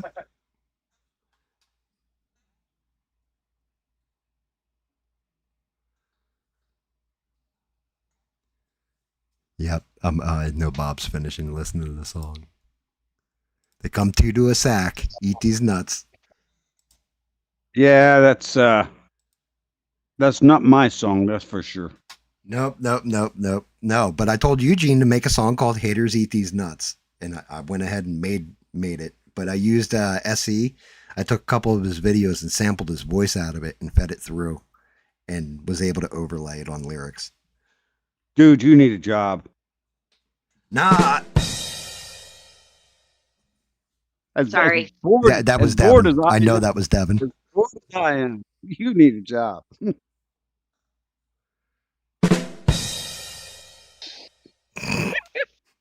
Sorry. Devin, Okay. Devin found the soundboard. Yeah. Wah, wah. Alright, I'm gonna leave the gang thing, the Discord. You're going to bounce Be in out? the All chat. right, Devin. Okay. We'll see you in the chat. Good talk. It's always great talking to you. Sounds Good to Devin. talk to you. Alright, later. Yeah, it fucking soundboard. Let me see.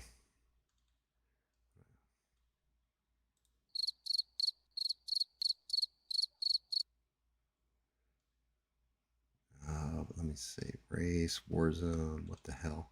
Oh, that's all Coastal Gaming. Yeah, I don't care about this. Yeah, so...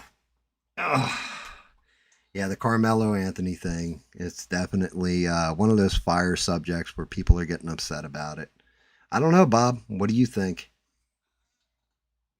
I think I'm going to wait until the jury comes back, and then I'll say, well, somebody got away with something, or somebody's getting charged with something. I mean, ever since I remember, and maybe you're not old enough, but I remember exactly where I was when I was watching TV and the O.J. Simpson I remember where I was. verdict came back. Okay. Mm-hmm. And I was not outspoken like I am now. I was actually a fairly kept to myself kind of dude. But I was sitting there in the Chiefs mess, and they come out with it. And half the Chiefs mess was like, yeah, because they were all black guys. And then the other half of the Chiefs mess was quiet. I mean, just dead stone quiet. And I just turned around, walked out the door, and went down the hallway. But I was just like, yeah, that shit ain't right. But I didn't say anything to nobody. Just kept it to myself. After that verdict came in, I have not trusted the justice system since. So I was in a little podunk, that redneck bar that I, out in the middle of nowhere. Hang on, I gotta go get a Diet Coke. Well, everybody heard that, right? He's going to get a Diet Coke. He ain't even drinking the caffeinated version. He's watching his figure now. Diet Coke's actually worse for you than regular Coke. Get the Mexican Coke with the actual sugar in it. You might as well go all the way, bud.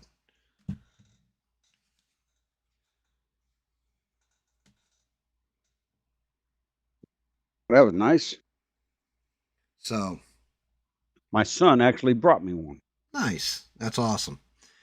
Yeah, I was in a podunk bar when a verdict came in, and the guy I've told stories about Mr. B, the guy who owned the bar, and he was connected. We'll say, allegedly. I'll add the allegedly in there, but everybody in the bar's like, man, that's some fucking bullshit. And then Mr. B, I was like, what do you think, boss? And he looks at me, and he goes, I think that's a good fucking lawyer, kid. He's like, I think he got a good fucking lawyer, kid. That's what I think. I was like, oh shit.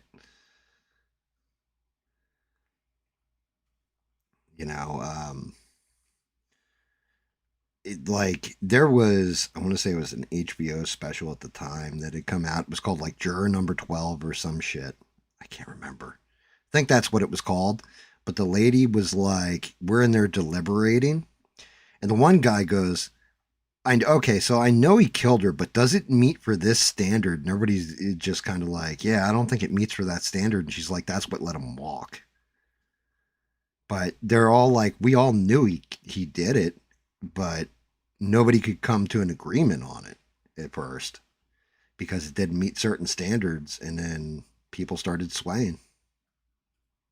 I see everybody in chat busting on me for drinking Diet Coke. They're like, it's still got caffeine. It's got this. It's got that. Y'all need to back the fuck off. I just gave up beer. God damn it. No. I even said that, Bob. But no, it was me breaking your balls too. I said, why are you drinking Diet Coke? Are you afraid of your ass getting fat? Like, you might as well get the one with the full sugar and everything else and just really enjoy the hell out of it, man.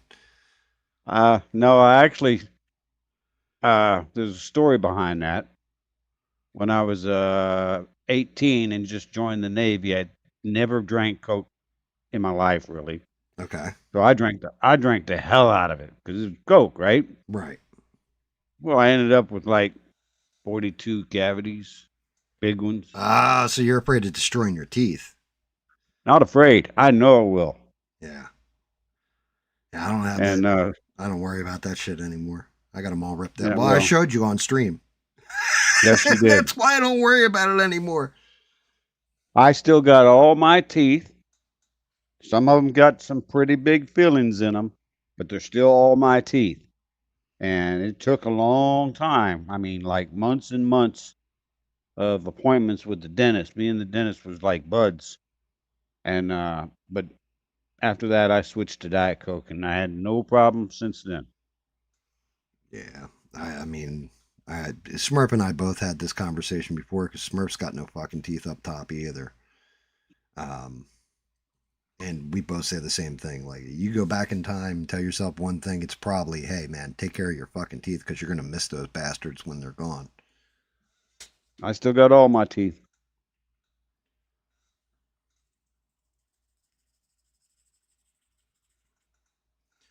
You know, I don't know.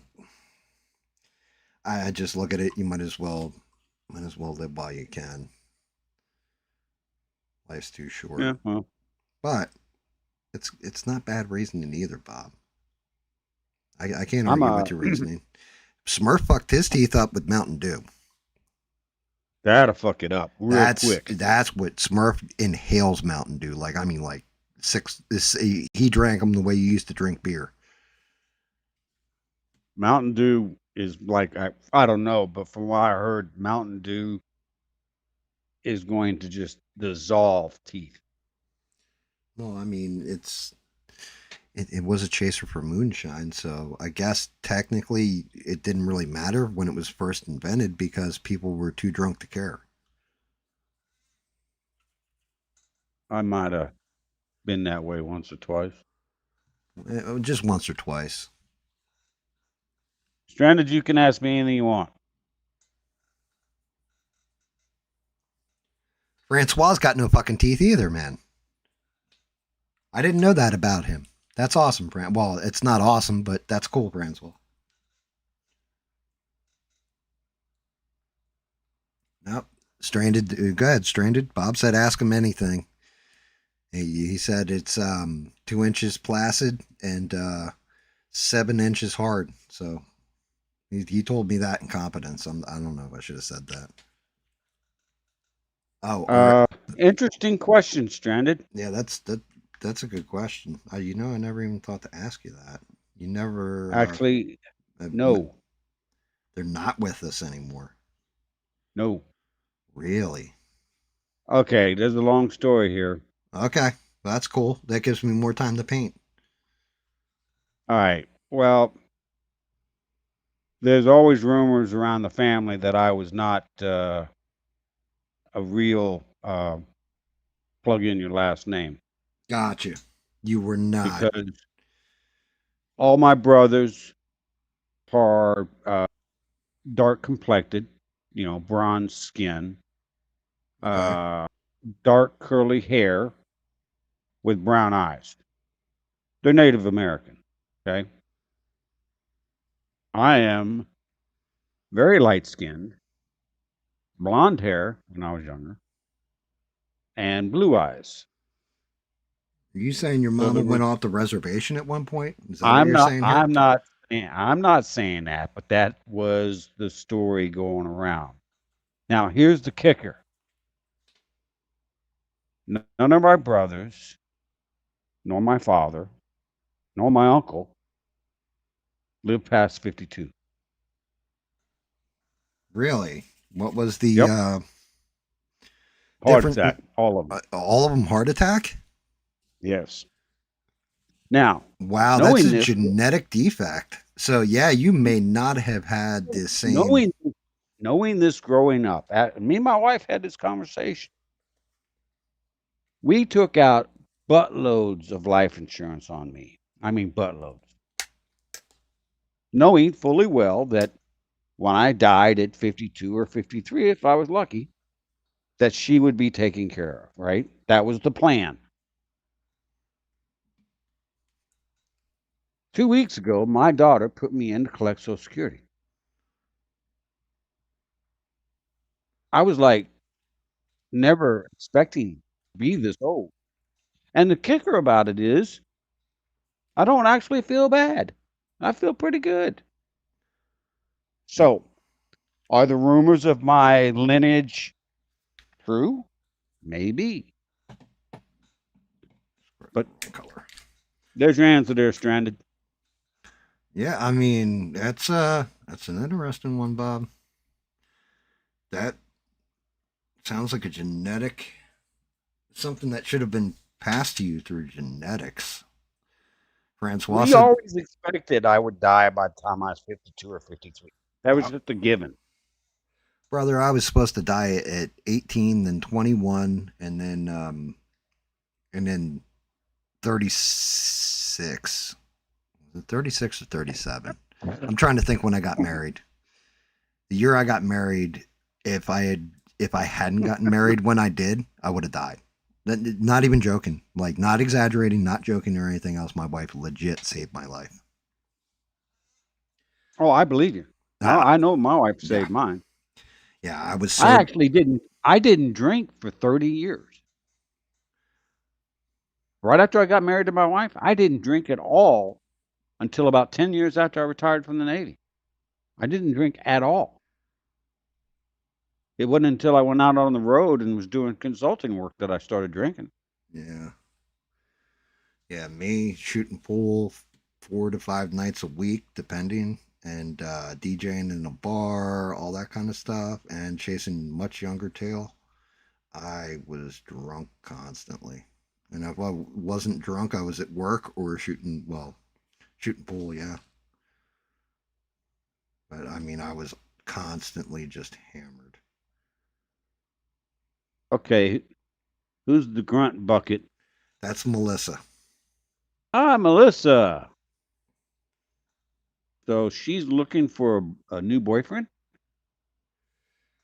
Um, Wait, did she say that?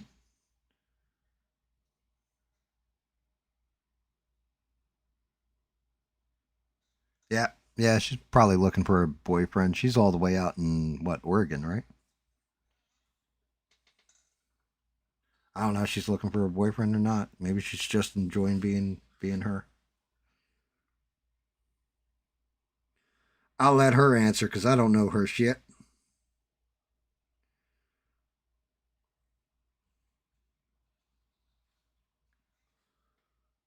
Washington, yeah, she's in Washington, Bob. Well, I'm sorry that you're in Washington. I hate to say that, but Well, it depends on uh, which part of Washington.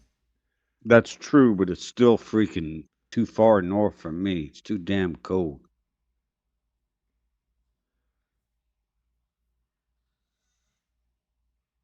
Yeah, look at Stranded said, "Glad you're still with us, Bob, and we got the privilege of getting to know you. I'm sorry your siblings left at a young age." I mean, I'm Well, stranded is the same. And to be honest with you, I'm a little shocked and a little surprised. I'm kind of getting over that now, but uh, it's good to meet y'all. I mean, I don't know you personally, but most of y'all seem like you're okay. I mean, Bob regrets the day that he met me all the time. He's just like that son of a bitch. If I could throw him through a window on a bar stool and kick him in the nuts afterwards, I'd do it. That's usually what Bob says about me. I don't say it out loud. Right, I know. That's okay, Bob. I can read your mind. It's a new feature of the internet. You just plug the person into AI and it generates a copy of them, and you can find out what's actually on their innermost thoughts. You don't want to know that. Oh, Bob, I'm sure I'd hear circus music if I did. Do do do do do do do. Girls on trapeze, topless, like chick with a bear Uh, just being led around. Actually, been thinking about buying a boat.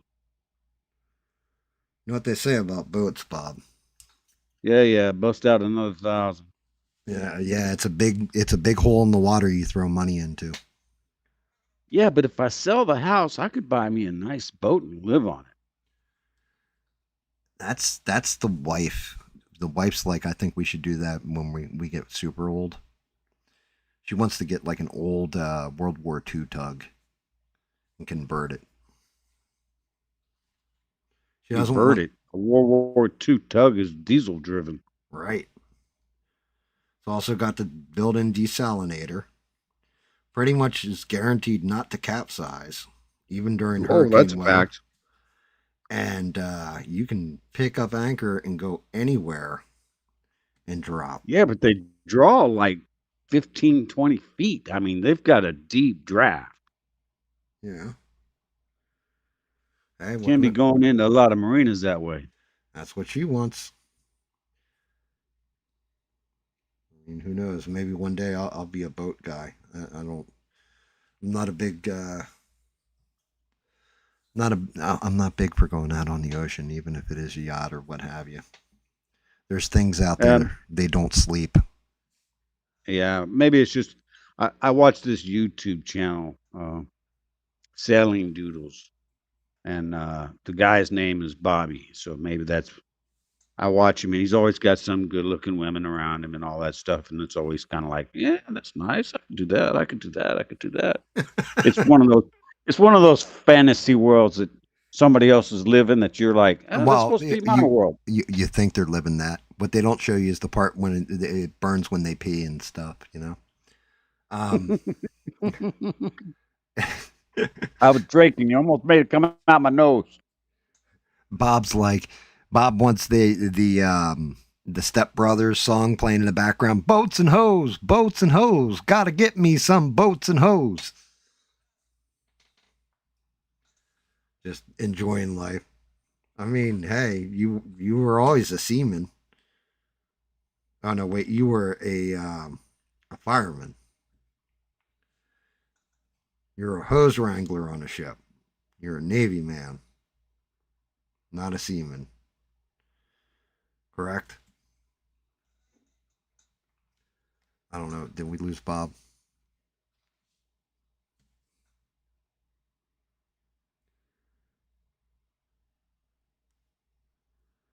Usually, whenever I say he's a seaman, I usually hear back from Bob right away.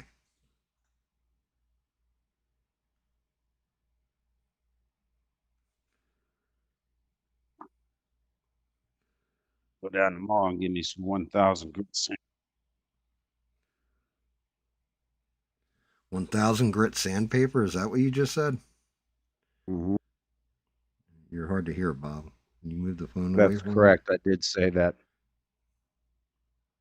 I gotta sand. You know what the clear coat is on your car? me? Absolutely. Yeah, the clear coat on my truck is fading out bad. So I got some new clear coat paint, but I got to get the 1,000 grit wet sandpaper. You know, you wet sand it, and then you clean that all off with acetone, which I got, and then you can put some a new clear coat on it.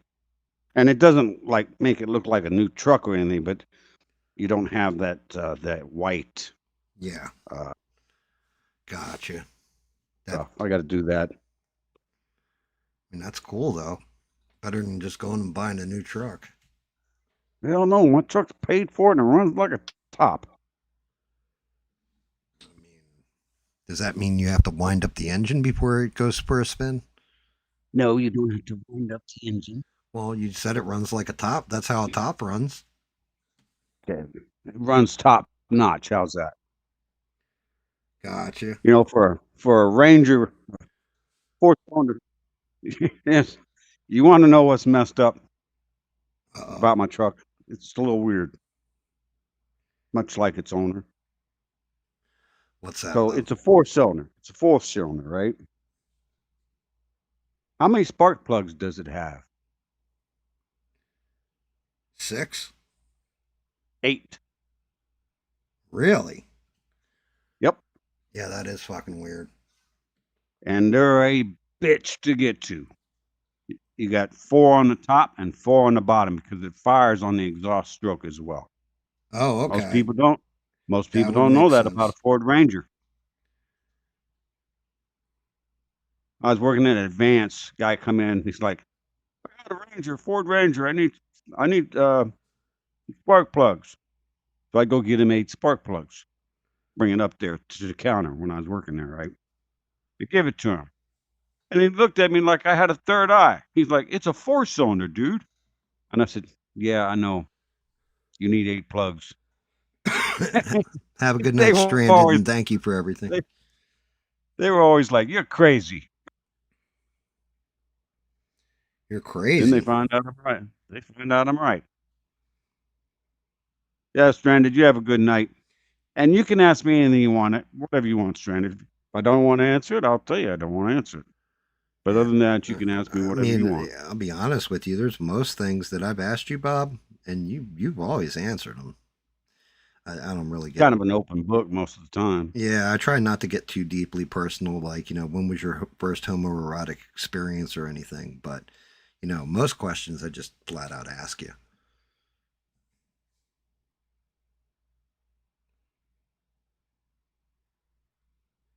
Although this being sober kind of Yeah, I can imagine, dude. It's got to throw you off. makes it a little different. Yeah. Well, that's good, though. It's different in a good way, Bob.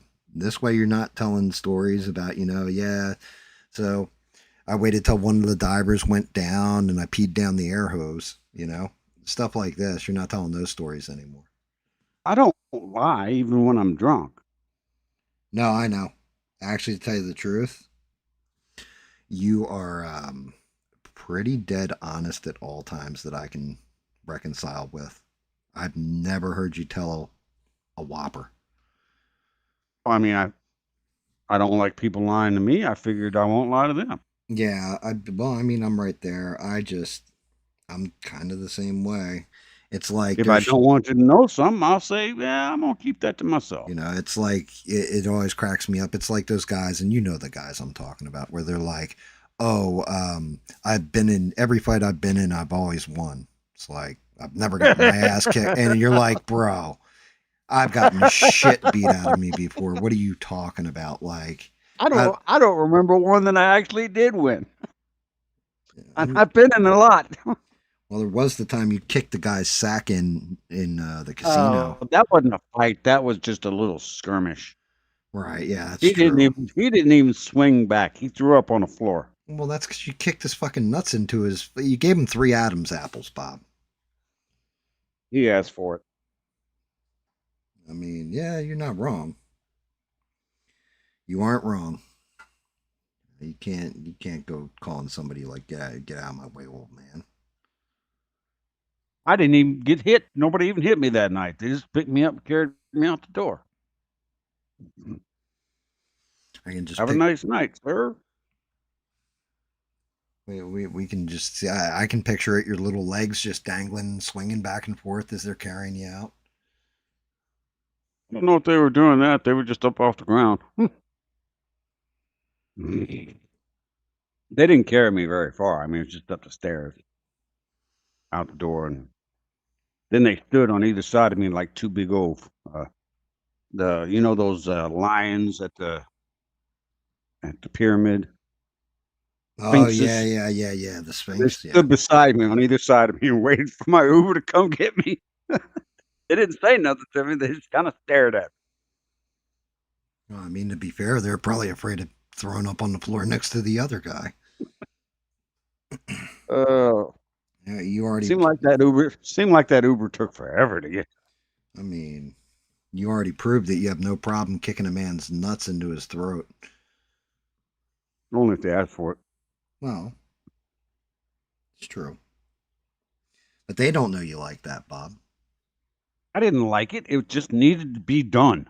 No. I said they didn't. They don't know you like that. You know, they don't know that you're not about that. Oh, I got you. I'm sorry. Yeah, I got you. Yeah, Okay. you know, they I might have took that thought you the were wrong just way. you were drinking. You're an angry person, and you kick the guy's nuts in, and that would be enough to warrant like, hey, handle this one with care because he gets a little kicky and he likes to aim low. I'm not aiming. I'm just kicking. It just happens to be the height that I'm at. That's fair. Just sitting there working on dude's nuts like a speed bag. Bah, bah, bah, bah, bah, bah, bah, bah, bah.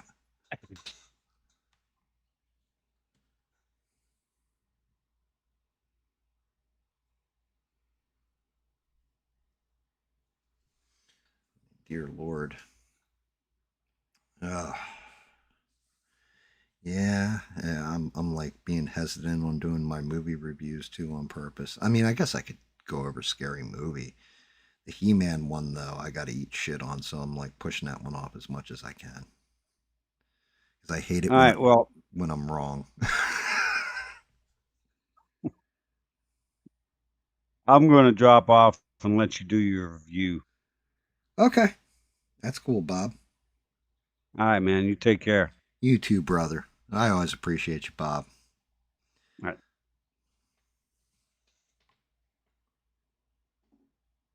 A nut punch wizard, speed bag your ball bag. Yep. So yeah, I watched Scary Movie.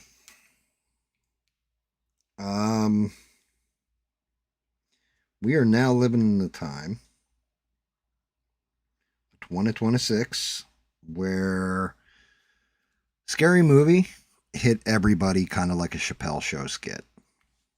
They did it where if you're looking for a movie that's like highly coherent, is plot driven, all that kind of, you're not going to find it here. It was very disjointed from one joke to the next, making fun of one scary movie to the next, like one horror film to the next. And it was hysterical though. Like they made fun of everything from transgenders to black to white to Asian, you name it. They pretty much made fun of it and did it without giving one single fuck, which is what made the movie, in my opinion, fun to watch. Because it felt like you were watching a movie from the 90s. And again, like the first 2 Scary Movies, they're better. Way, way better. Because they actually had like a coherent plot. And then they would get the little jokes in here or there. This one kind of jumped all over the place. But one of the good things is this. If it does well in the box office, Keenan Ivory Wayne's son, who looks identical to Keenan Ivory Wayne's, by the way, and Damon Wayans Jr., they have been lobbying Keenan Ivory Wayans to bring back In Living Color. They said they want to take comedy back. So we may just get In Living Color because of this. And that's what it felt like, was In Living Color kind of sketches.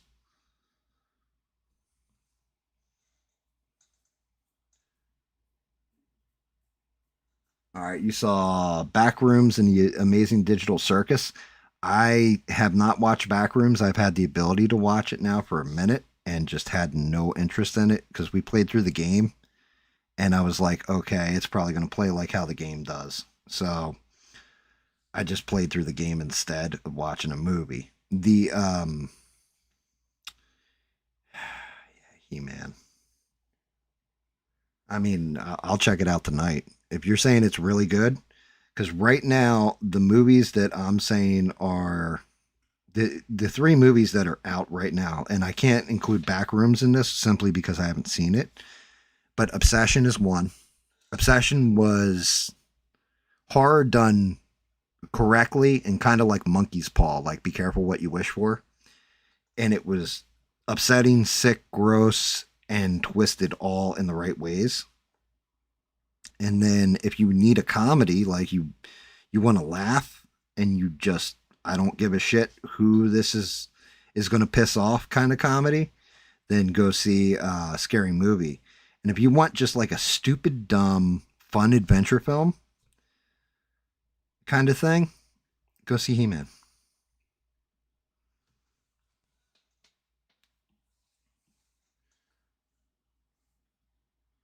Kane Pixels.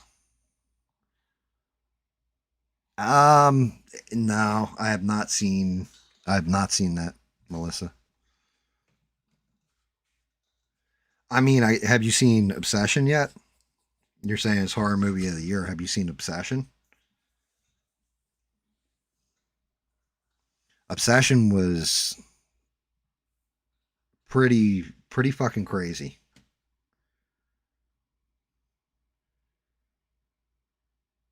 Like, I was not expecting. So I had to watch Obsession twice because the first time I watched it, shit was cut out of it. The second time, and then I was watching somebody's review and they were talking about it and they're like, oh, this scene right here. And I'm like, I didn't see that scene. What the fuck is he talking about? And went and watched a later copy of the movie and I saw what he was talking about and was like, oh shit. And there was 2 or 3 more scenes that were cut from the version I saw.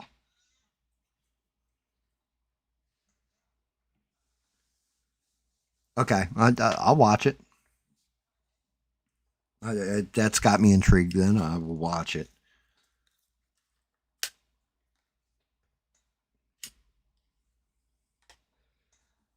But yeah, He-Man. I owe an apology.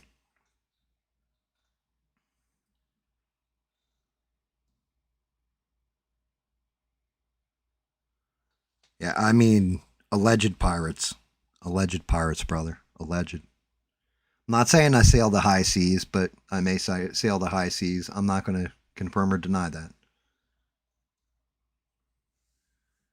But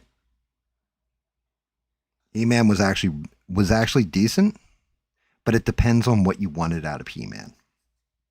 So, my review of He-Man, I'll go with, you've got the good and the bad to it. If you wanted a sword and sandal, serious, real deal, like, oh my God, this is just like Conan, go watch fucking Conan. Right? Because He-Man will not scratch that itch for you. It wasn't a serious movie. If you're watching He-Man because you like the old cartoon, you know all the fucking memes, you watch the cartoon as a kid, it falls more in line with that. The big thing was where I think they did He-Man a serious disservice. And this falls down to me too, because I reviewed the trailer for He-Man. And when I saw it, it was like Adam Glenn, he, him, and I'm like, oh shit, here we go. It's going to be a bunch of crap, all this kind of other stuff. That was actually used as a joke in the movie. Right? The whole thing is, and I'll spoil the first beginning, the opening of the movie. I won't spoil the whole movie, but in the beginning of the movie, Skeletor basically raids, attacks Eternia, all kinds of shit goes down, and Prince Adam is a little kid, and they basically, like, he has the Sword of Power, gets pulled through a portal, and ends up on Earth. And then as an adult, he's in like, he remembers his whole life on Eternia, he's done drawings of it, everything else, and he ends up working in the HR department, which is why his pronouns are on his tag. And that's kind of the joke, like that he's stuck in this department.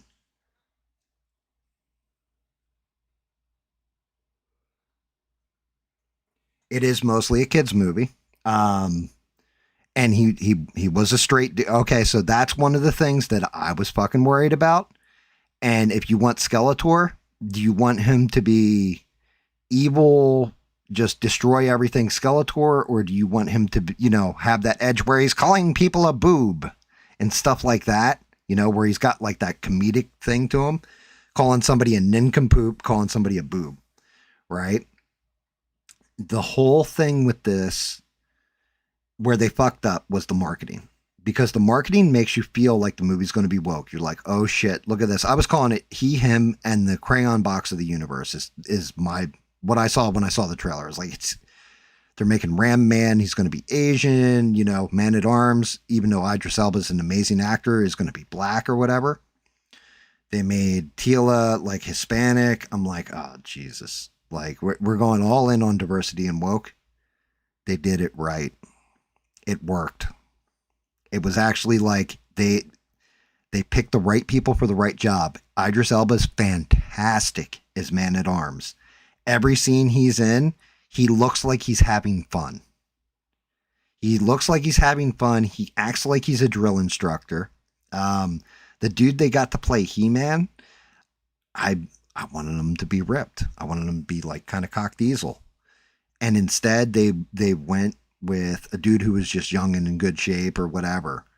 And it actually works because it's him first becoming He-Man.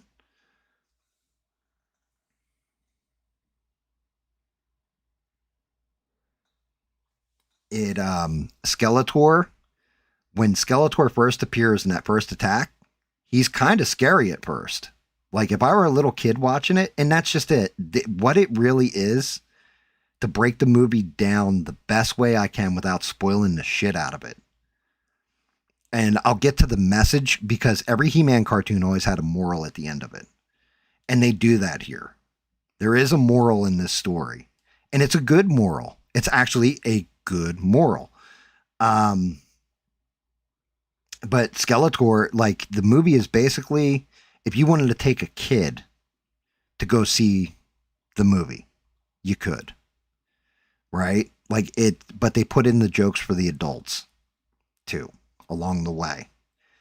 Guys like Ram Man, Fisto, all that kind of stuff, their names, that's not their names in the movie. The guy who is He-Man, or Adam, Prince Adam, or what have you, he actually is giving them their names because he remembers them from when they were a little kid, when he was a little kid. So he's like, oh, you know me? Like, when he meets Fisto, he's like, oh, so you know who I am? He's like, yeah, you're Fisto. And he's like, what the fuck? That's not my name. That's just it. It's not his name, right? But because, he's like, well, you're Ram Man. You ram things. And he's like, well, yeah, I do kind of ram things, but that's not my name either. So you have these like jokes. They're very self-aware. They did have Beastman in it. Beastman is in the movie. They did not have Merman until an after credit scene. Skeletor is fucking mean. And he makes no apologies about being the villain either. As a matter of fact, there is a part in the movie where he says, "No, I am the villain." Like, he knows who he's supposed to be, so you don't get that. It was my only problem with Thanos in the MCU. The whole thing was, I could argue that Thanos' point of view about snapping half of all life away and all that kind of stuff was actually, that's a nuanced opinion or take. You could argue on his side of it. With Skeletor, there is no argument. He's just fucking evil. And he knows he's evil, and he's okay with being evil. They made sure to make that point.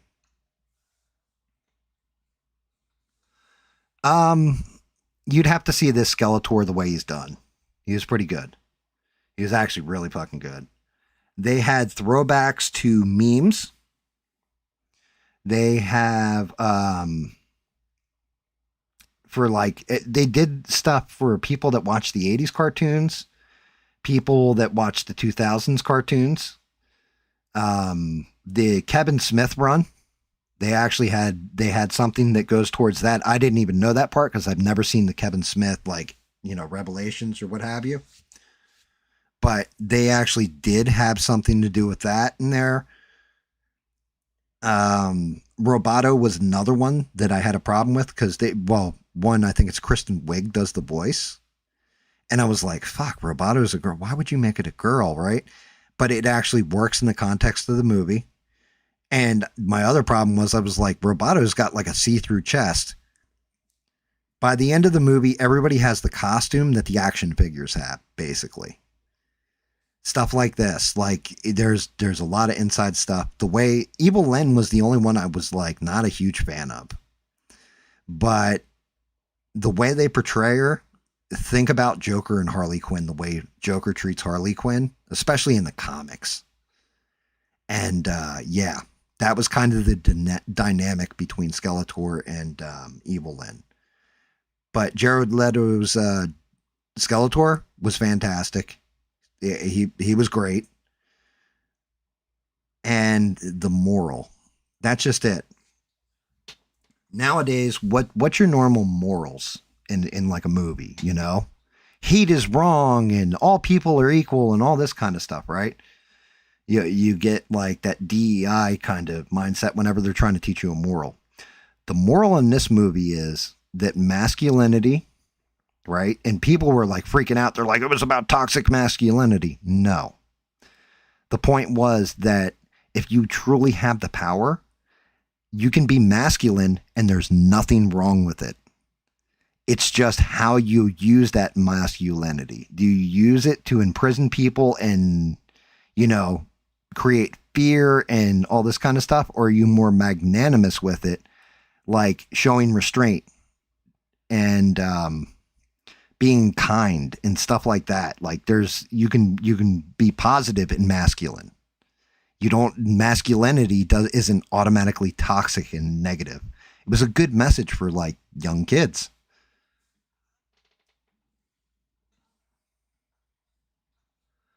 And like that message, it comes through at the end is the best way I can say it. But it was kind of the moral is that you could be, if you have the power and you're a fucking tyrant, then you're going to be evil. If you have the power and you're magnanimous, you're going to be a hero. It was a good message. So it was like, it surprised me. I was like, shit, they actually put like messaging in here, but it wasn't your standard Hollywood bullshit messaging. There's going to be people that hate it though. Flat out hate this movie. And the reason why is because I think people want that ground and gritty, and there's nothing wrong with that. But again, if that's the case, then go rewatch, Conan the Barbarian. Skip Conan the Destroyer, go see Conan the Barbarian. But He-Man, if you're a fan of the cartoons and things like that and the action figures and everything else, you'll pretty much like the movie. If you think it should be Conan, you're going to hate the movie. But it surprised me at how good it was. The chick who played Tila was pretty cool. She was decent in it. The way they did Trapjaw was really good. He-Man he did a great Prince Adam. And when he became He-Man, at first it was kind of goofy, but then later on, and he becomes He-Man a lot earlier than I thought he was going to become He-Man.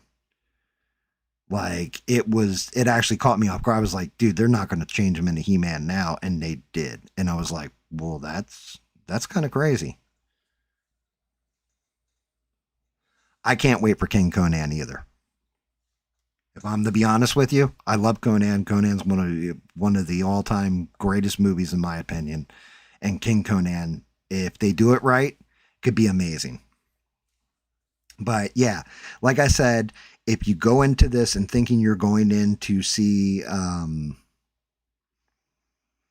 ground gritty and this is going to be crazy battle scene, like even the battle scenes, there's no blood in them, but he straight up kills people. Like flat out, he killed one guy bad. And like there's no blood. They did it where they struck this balance between cartoon and real that kind of works. But you have to realize you're going into it and you're watching a movie that is, what is the movie really? What's it based on? It's based on a children's cartoon that was built to sell toys. So if you go in with that kind of mindset, you'll be all right. If you go into it thinking that you're going to see cinematic, amazing battles and all that, and some of the battle scenes are great.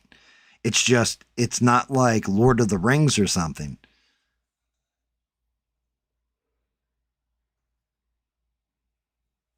I'd argue Lord of the Rings is better for fantasy genre, but Conan, in my opinion, is the best sword and sandal movie. Like sword and sorcery, sword and sandal, that kind of thing.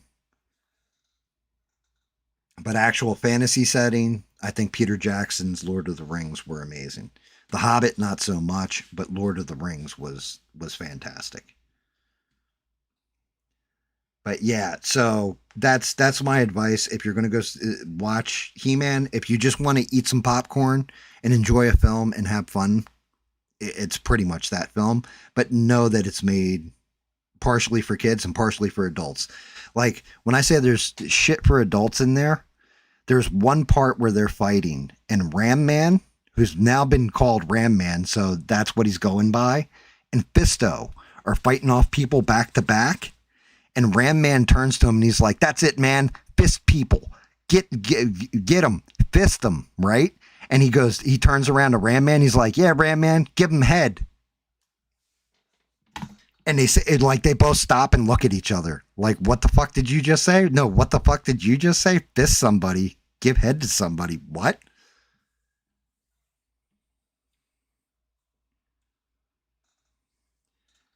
Why didn't you like Lord of the Rings? Yeah, the extended editions in particular.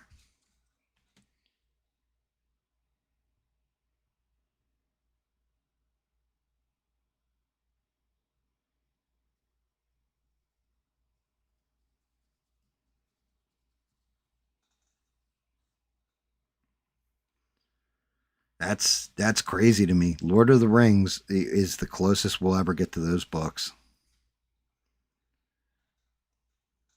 Conan, while close to the stories by Howard, it's not Howard's books.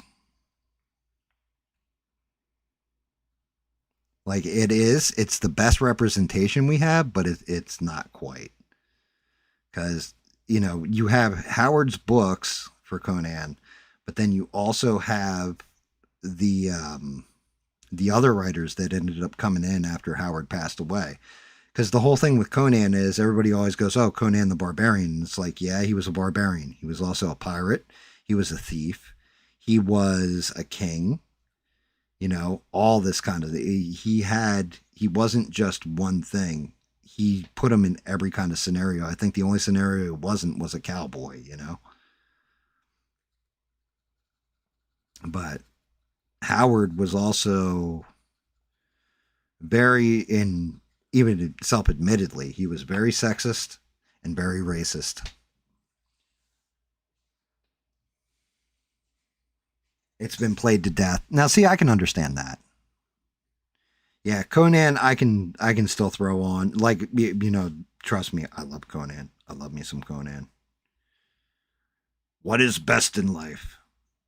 Falcons at your wrist, the open steppe, the wind in your hair. Wrong! Conan! See your enemies driven and crushed before you hear the lamentation of the women. Just fucking epic. And like, yeah, Conan the Barbarian, I think, is the closest we ever got to that, the right version of Conan. The reboot, while it's semi-serviceable, and Jason Momoa was a good choice for Conan, it just wasn't as good. I think the CGI in that really ruined it, in my opinion.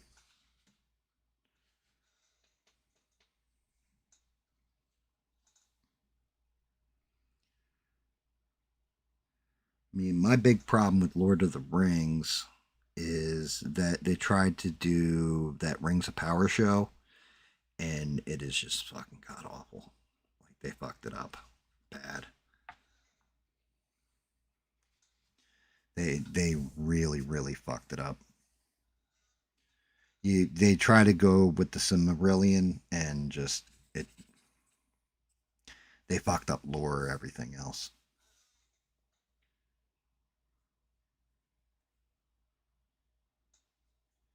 Yeah, okay, that's fair. Yeah, I definitely understand that. Yeah, I can I see where you're coming from. So it's not you hate it. It's just my God, I've seen this shit so much. Like, do we have to watch this shit again? That makes sense. That checks. Pretty much the way it works.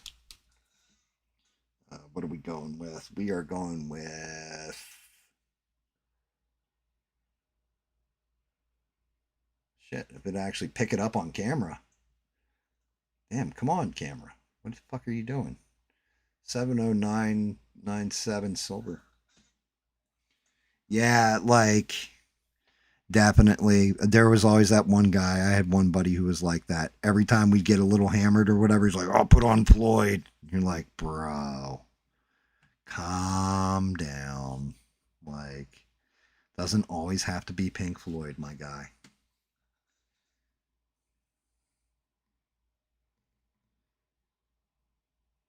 I love my Pink Floyd, but it doesn't always have to be Floyd.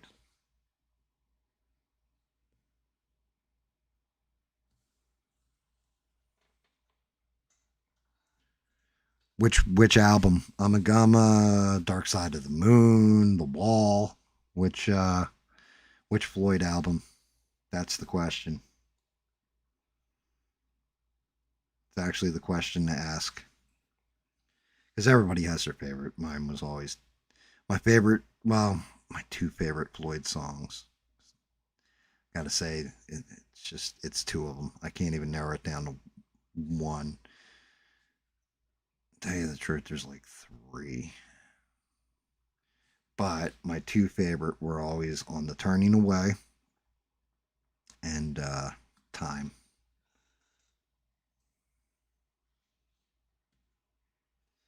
Yeah, I couldn't get into dubstep.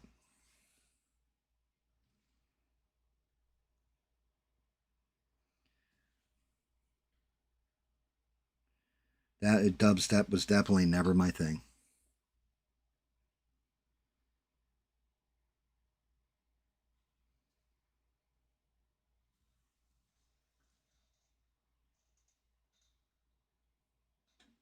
Bro, that's me too. Um, I am definitely a Zeppelin guy, and not four. Four is great. Zoso or four, whichever way, depending on the Zeppelin fan, the leadhead I've met. They always that's my favorite. I always preferred my favorite song by Zeppelin is Over the Hills and Far Away. So it was always Houses of the Holy.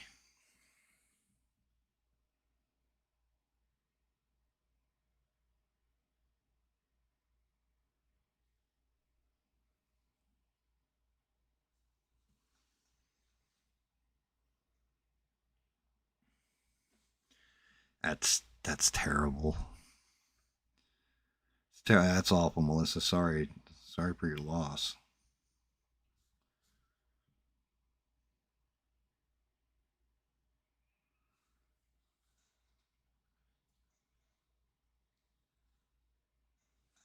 Oh, you saw, I can't remember. Brendan Smalls, I think the guy's name is, that does Death Clock. I saw him before they, I think it's torn down now. It's either shut down or torn down, but I saw him along with the Philadelphia School of Rock at the Trocadero in Philly.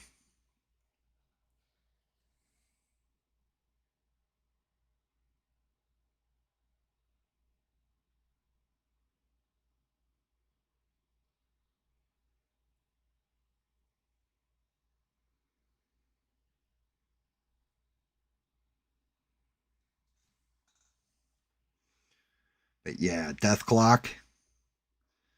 Yeah, we watched that. That shit was fucking great because you had kids playing along with Brendan Small, I think his name was, and the opening band. I can't remember the name of the opening band, but they were a heavy metal Bee Gees tribute band, and they were fucking great. Like, I mean, they were hysterical, they were funny, and they were just great.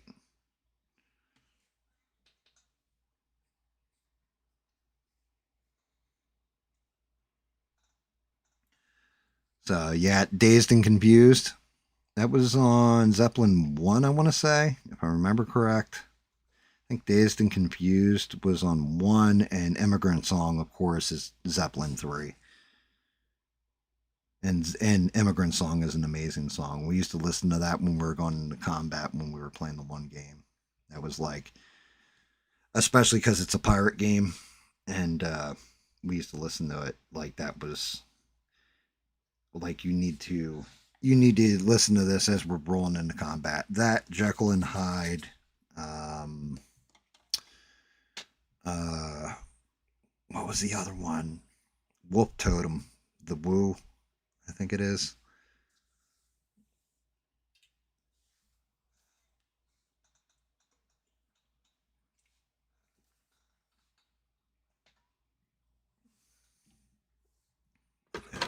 Yeah, I think it's Woo, and Wolf Totem is the name of the song.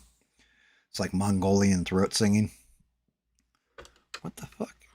I know I put that bitch in here. I got like this new little sword. Oh, there it is.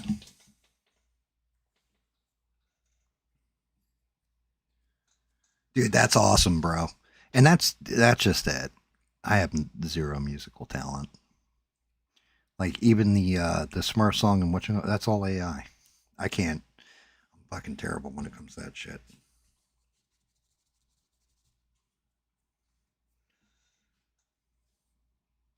Absolutely terrible.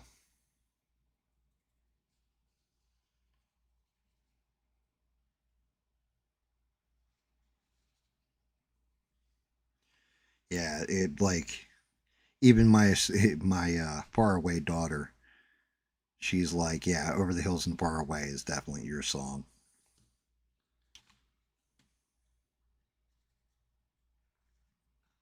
And if you guys know the lyrics to the song, it makes sense. Like I don't know. I guess I was just fortunate like that. And granted, Francois, you're older than I am because I'm only 51 or what have you. But all my friends were older. So they actually turned me on to different music when I was a kid. And Zeppelin was one of the ones that stuck. Same thing with Billy Joel.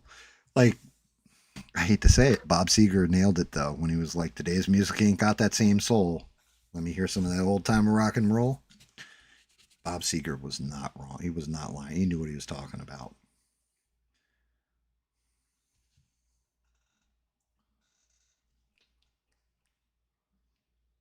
Nice.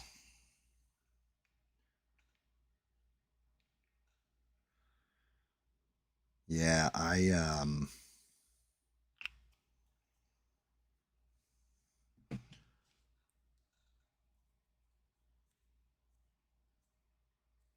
System of a Down. Yeah, it depends on which mood I'm in. It's I actually had one that I made, like a playlist, and I put it up on YouTube called Shut Up and Paint. It's got a shit ton of views. And well, not a shit ton, but like 500 or something views. And that one's just like, I sat down and I was like, okay, what kind of different music do I want? And it's music for all different occasions. Sometimes I felt 80s when I added to the playlist. Sometimes I felt 90s. You know, I think one of the first songs I have on there is Kevin Leary, Asshole, which checks. It's definitely me. As I'm an asshole, yo-de-yo, yo-de-yo, world's biggest asshole. If you don't believe me, you can ask my wife. She'll tell you.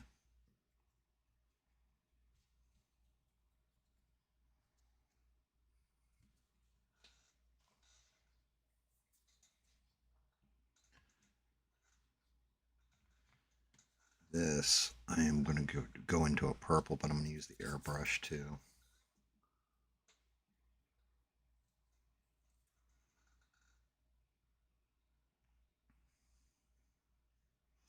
I would think on a war soundtrack, like one of the first songs has to be Another One Bites Dust by Queen. Steve walks steely down the street with his hair hat pulled way down low.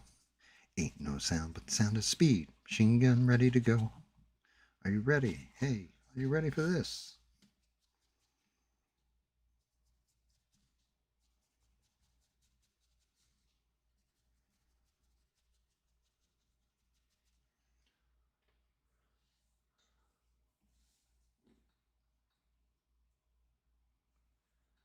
Well, yeah, I mean, if you're in the middle of this shit, I guess you wouldn't do fun songs. You know? That's where you kind of want to go a little bit more hardcore, like Slayer, Raining Blood, or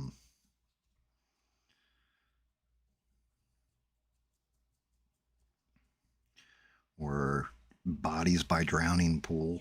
That would have been a good one. Well, not Back in Iraq, but you definitely would have wanted like Pantera Walk on there.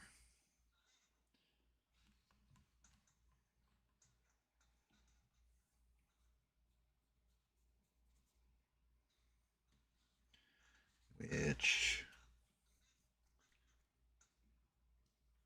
you gotta love Queen. Queen is like one of those.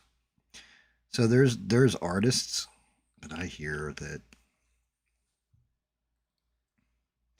there's only one artist that I know of that I've never heard somebody say I can't stand. Everybody at least finds one song from this one artist that they're like, yeah, I actually like this song by him, and that's Tom Petty. He's the only artist I think I've never heard somebody say like, yeah, he's got no songs I like. I've actually met somebody like Billy Joel was like that at one point, and then I met somebody finally that was like, yeah, I don't like Billy Joel, and I was like, ooh, okay, because it reminded him of his ex.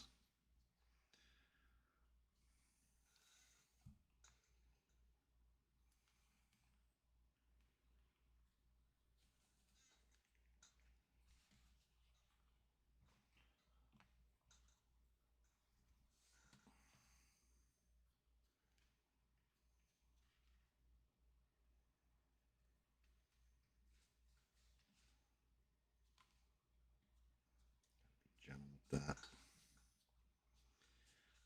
Blow out the shadow. Just give it a nice little overshine.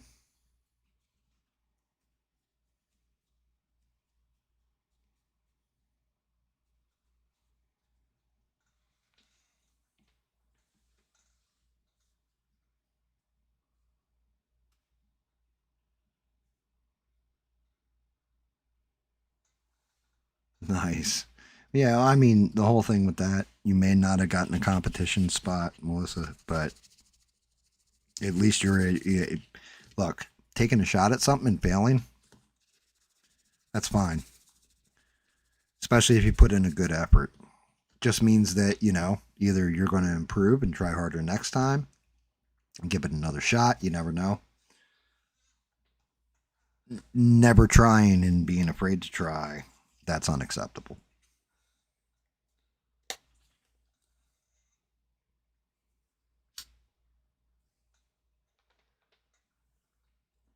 That would be unacceptable. Always, you gotta try. Worst case, you come up short and you can, at least have pride in yourself for trying, I guess. Even though pride is technically a sin, but it's better to try and lose than regret that you never tried.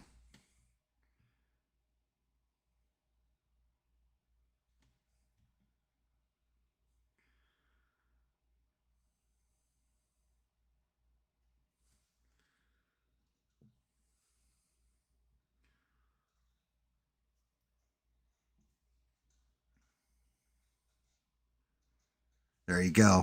Don't ever take shit from anyone.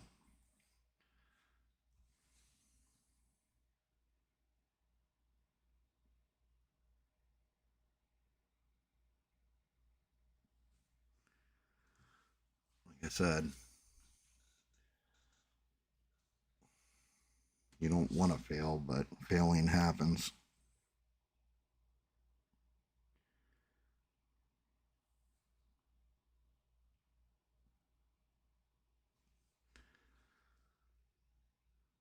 You don't get good by winning every time. Just makes you it just makes you complacent.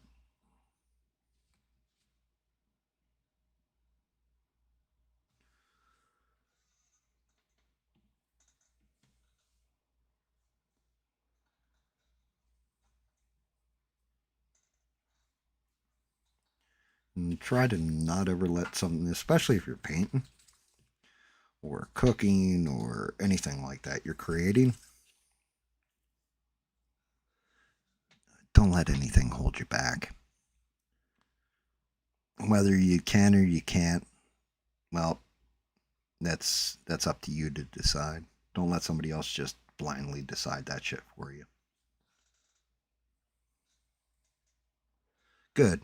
It's fine to be bummed. It's fine to not enjoy losing. If you enjoyed losing, then there's something wrong with you. You know? So being bumsed's fine. Discouraged? Yeah, don't be discouraged.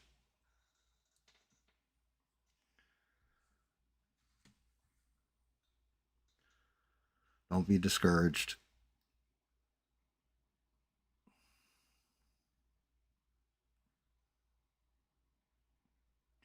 Life's always going to throw fucking curveballs at us. God knows. We all know this one, I think. Anybody who's lived for a little bit knows this. I had to come in on the end of the staff with some leather as soon as I find it.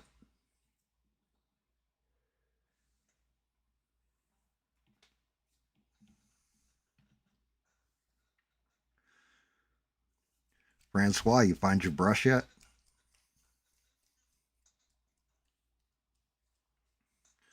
Life sucks when you're a kid. Then it really sucks when you grow up because you got to pay taxes on top of it. There's this one line in here I just noticed that isn't tagged out.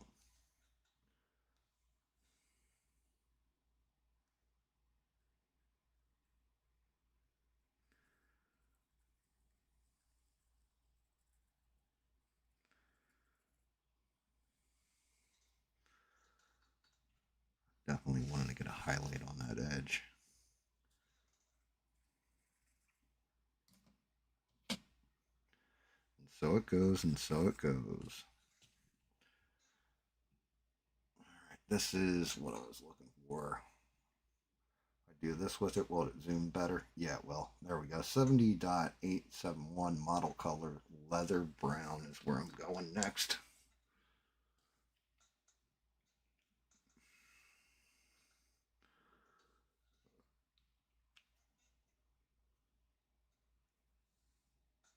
You're painting some giant shroom trees. Hey man, it's something. Especially if you're enjoying it. That's all that really fucking matters.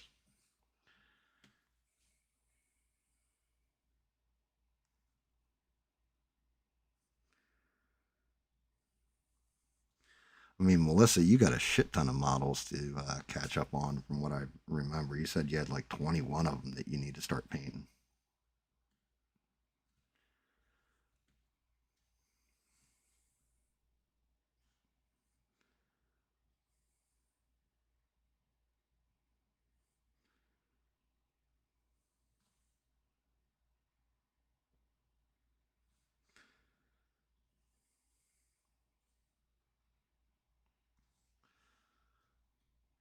This thing's got like crossover braiding.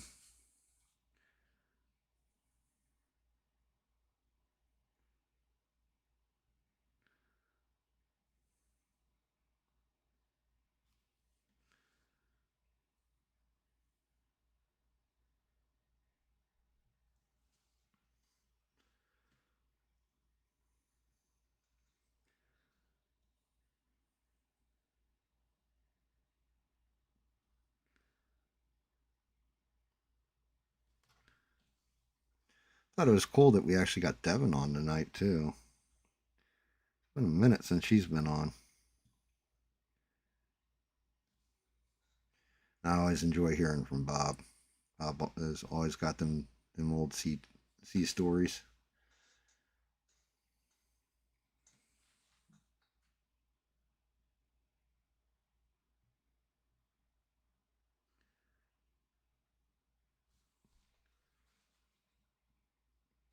Get that wrap where, yeah, get that leather strain across it. Which I hate the fact that her setup here is kind of plain.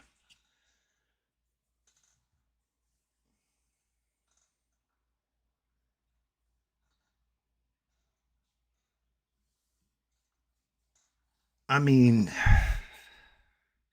that's one of those things. I will tell you what now.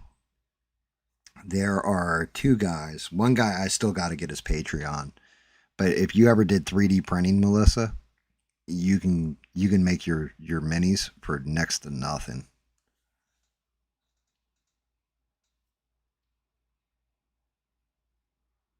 Yeah, that's fair enough. Sometimes that's the best way of doing things is not thinking of it just takes your mind off and you don't have to think about it and you can just hammer it out. Um,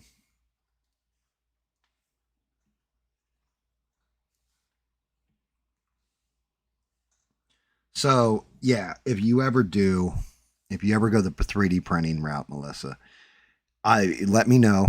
One guy, it cost $1 for his Patreon, and I think it was like 470 different minis from all different genres.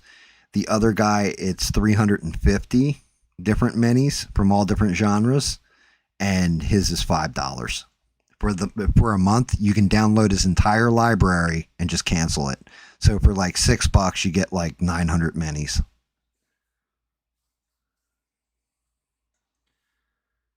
And you get some really really cool shit in there. Like I have to do the other guys. I was going to wait till tomorrow because I'm going to have to hook up my external hard drive just to it's a lot of space I got to tear down.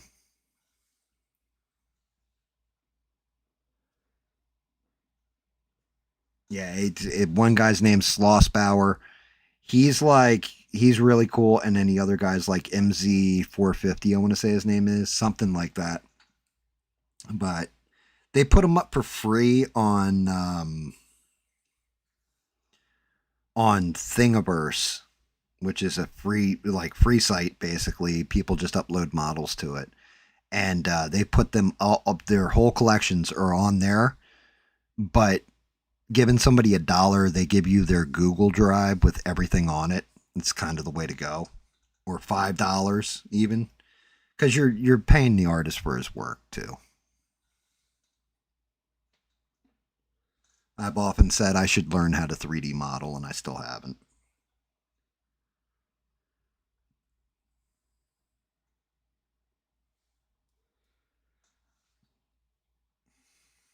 This is going to be the last thing I do is that fucking ball. Evil-Lyn's good there. I think I want to go in with the dark purple on her fins. Let me see if I got a lighter purple. Which metallic did I use? I used Celestial Violet base, so there should be a highlight.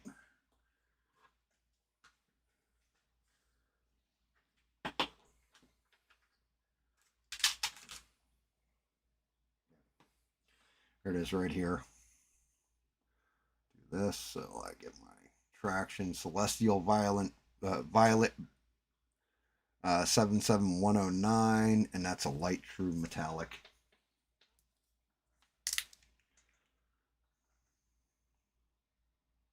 Ooh, that's got to get shaken up.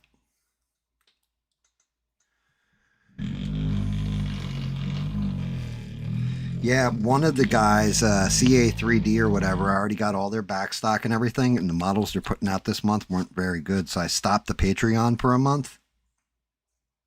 And I'm going to start it back up in July, like right around my birthday. But I couldn't kick out the money for them when there's nothing I'm going to paint out of what they're currently doing. And they do awesome, amazing models, but I couldn't bring myself.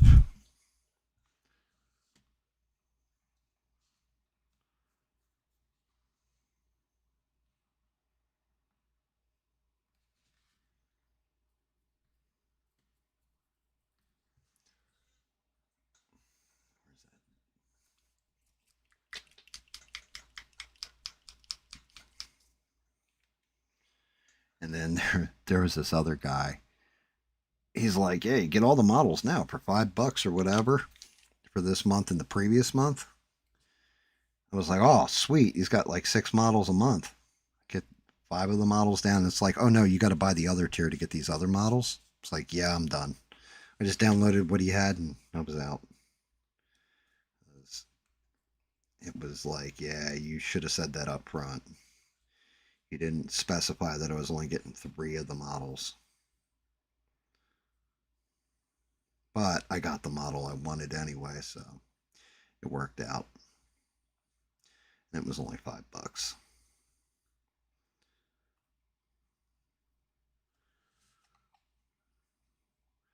But I do, like, there's a time where it was like, nah, I should get all this shit free and all that. And I guess the more I do art, the more I've realized negative, you should be paying somebody for these models because somebody put some ass equity into making them. Like, they're difficult, especially if you're doing stuff like the Killer Croc I just downloaded looks fucking amazing, or it just printed rather. He looks badass.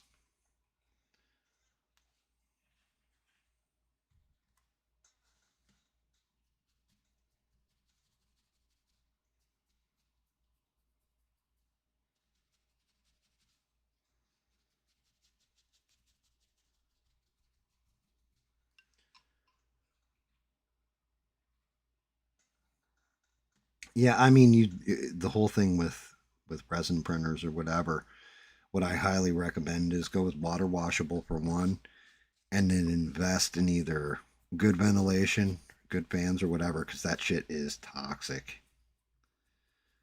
Like, I wear my PPE when I'm fucking with it. I always have like rubber gloves on hand, that kind of thing, just because it will fuck you up. Like, I walked in one time and caught a big old whiff, like just inhaled by oopsie, and that shit wrecked me.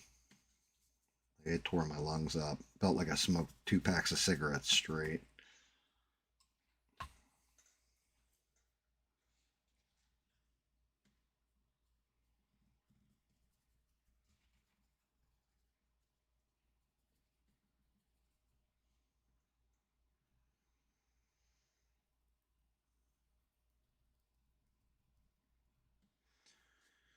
But, and then my one buddy, he just got one of those Eufy makers or whatever. I think it's called a Eufy. Eufy makes, and it's cool. It does like it's a 3D printer, but it'll print on anything. So you can print posters, you can print all kinds of shit with it. It's really really neat the way it works. They're like $1,500 or something. Definitely I don't have enough of a use for it.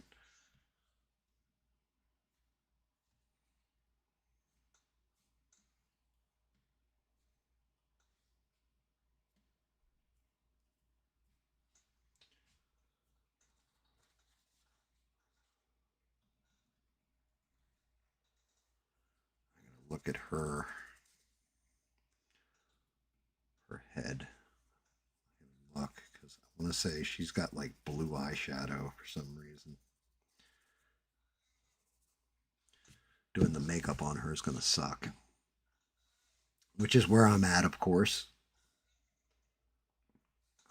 And this fucking thing, I don't even think I primed this. So I'll be able to glue her all together. And I'm still going to have to paint the base later. Which, go figure, me slacking on painting a base.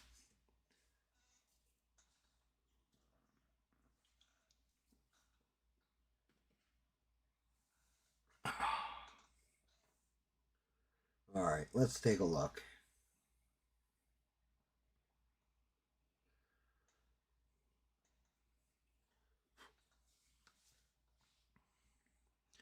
Doing makeup. The bane of my fucking existence.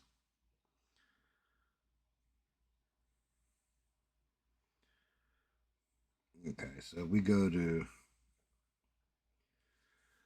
old school action character or action figure. She definitely has eyeshadow. Allison Brie as Evil-Lyn. Not so much eyeshadow, but she definitely has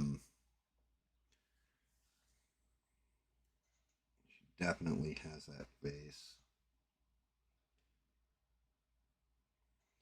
That one doesn't have eyeshadow.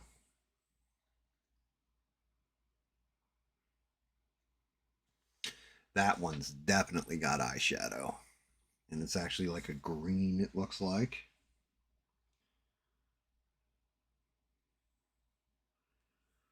I'm probably going to go in there with a little light green for eyeshadow. You going for cosmetology?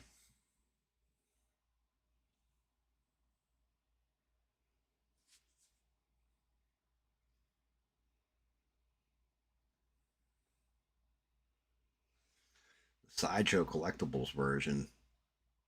Oh, what the fuck did I just do?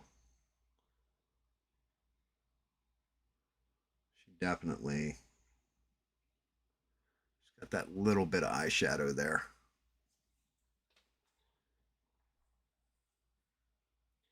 As a man, Sideshow Collectibles are fucking unbelievable with how beautiful they get the faces. They really, really are. Let me look and see. I'm gonna go with this. I'm gonna go with the smallest brush I have, which is a 00. Oh, a stage makeup class.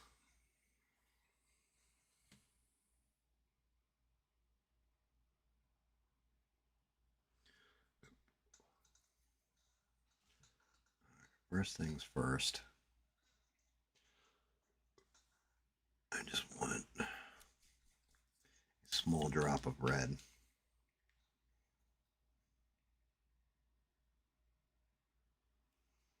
So I am going with, this is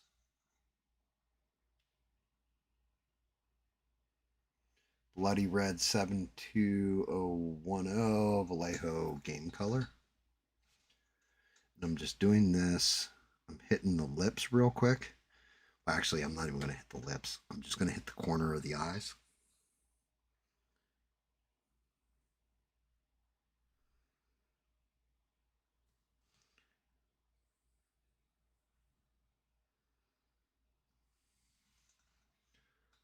So I'm just tapping into the corners. I'm not going crazy with this.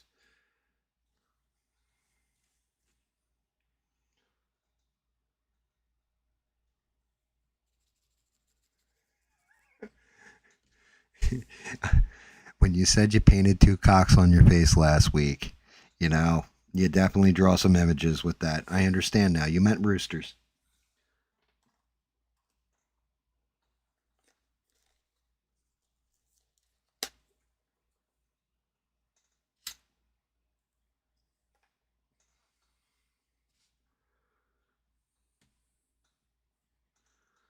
Okay.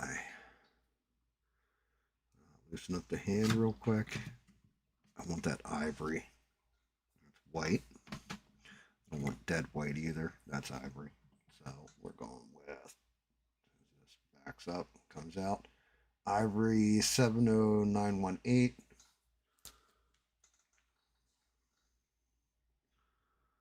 We're gonna hit the actual eyeball.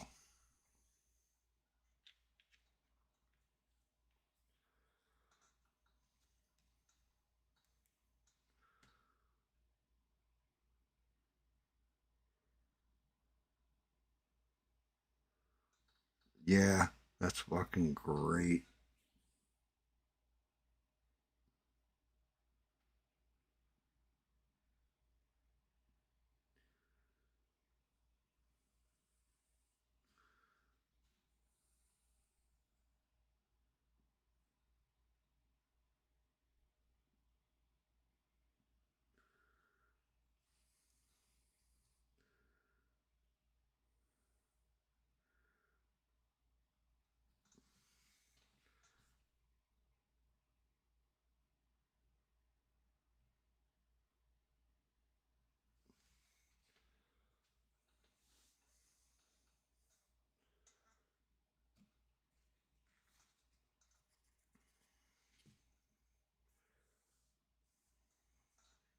Black.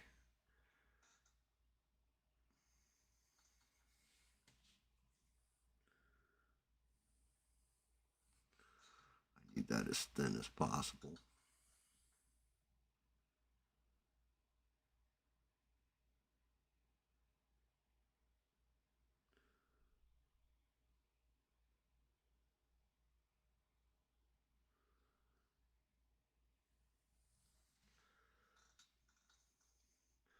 Part's always a bitch. I should probably put my fucking cigarette out.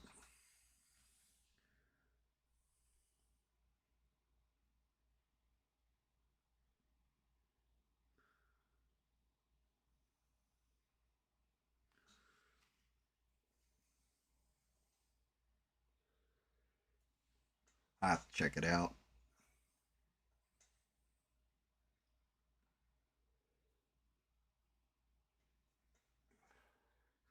Alright, put out my cigarette and concentrate because when the hand doesn't work, the hand doesn't work. So I gotta make it work.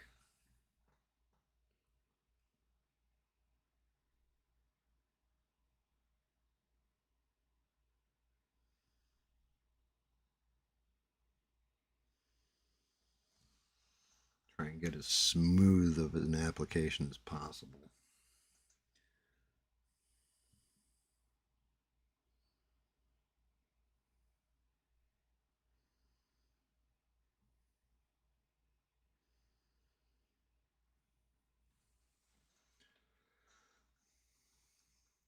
Really worried about fucking up the face because the skin tone isn't just natural skin.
Nail in the eyeliner.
Trying not to wreck this damn thing. Brutal.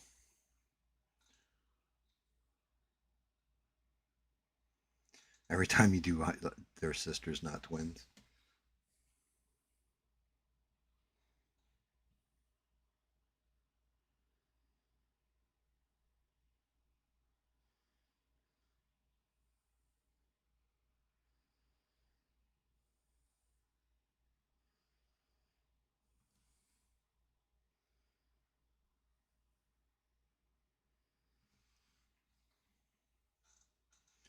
Like that with the eyebrows.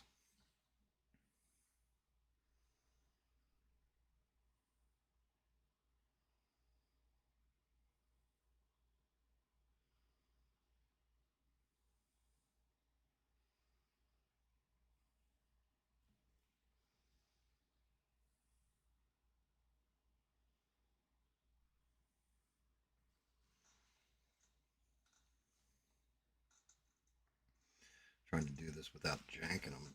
Bitch.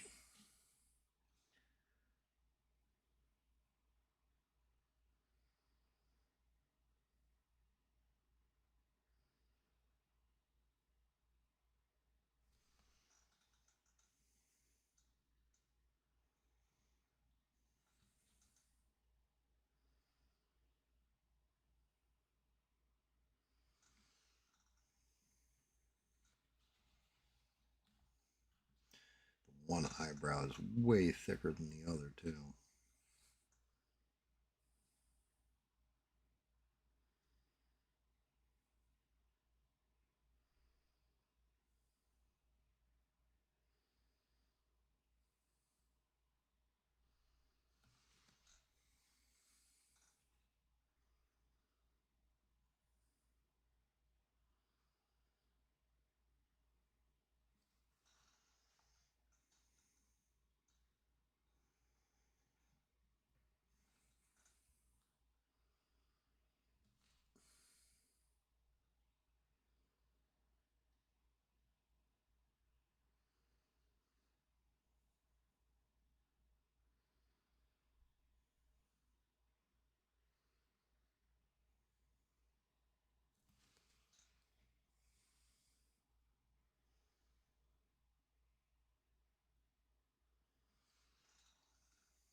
Bitch.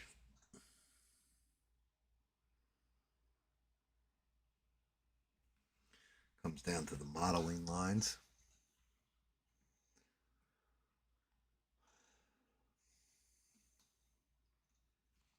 Clean up the brush real quick.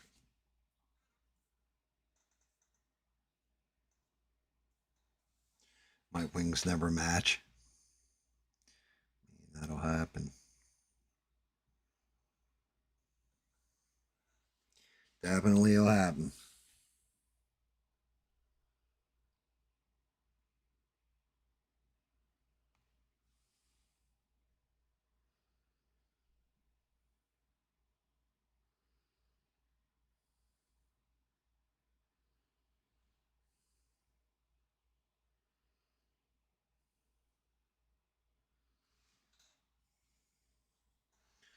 I don't like the way that one.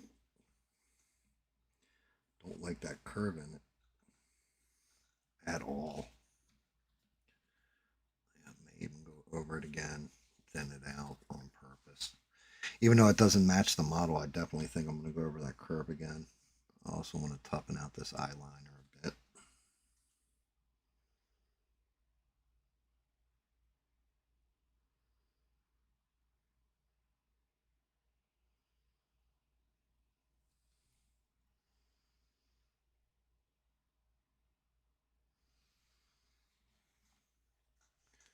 Same thing with the other side.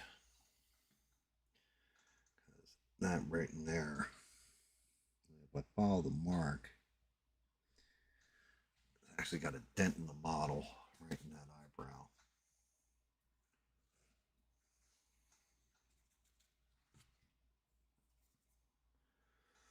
All right.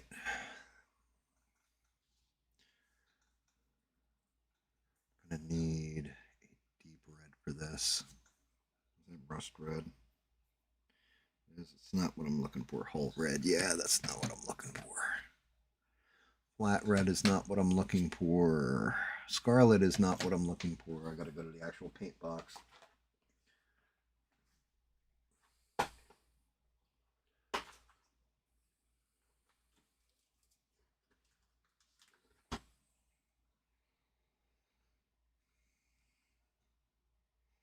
Yep, that's the red I'm looking for.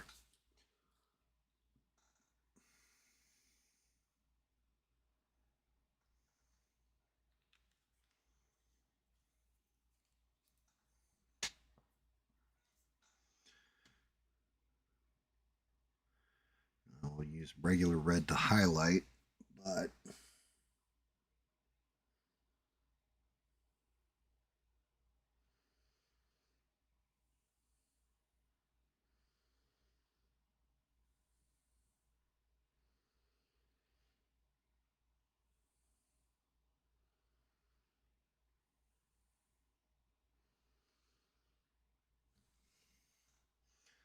definitely want to go with that dark red for the lips.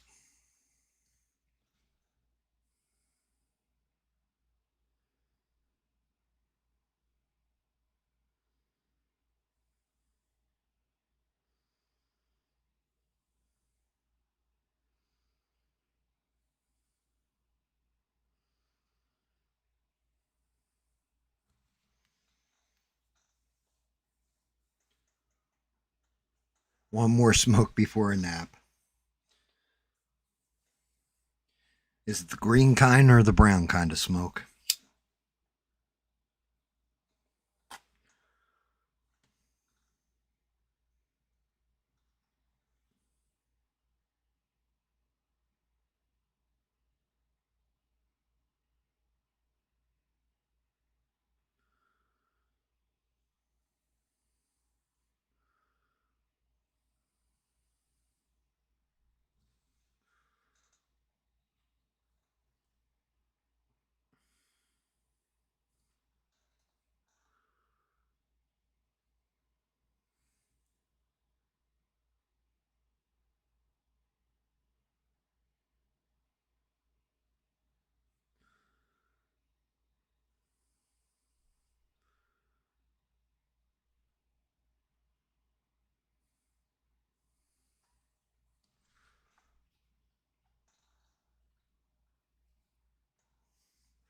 Good on you, brother. Good on you. Francois, if I haven't said this to you, thank you, man. I do appreciate you being here. I'm happy you joined.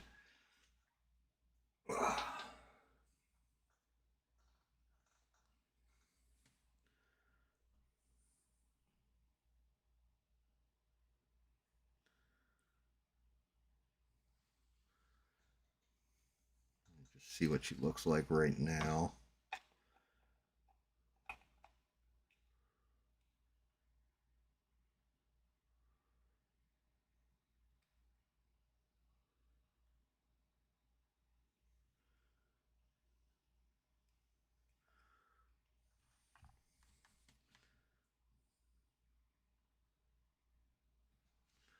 This out just a little bit.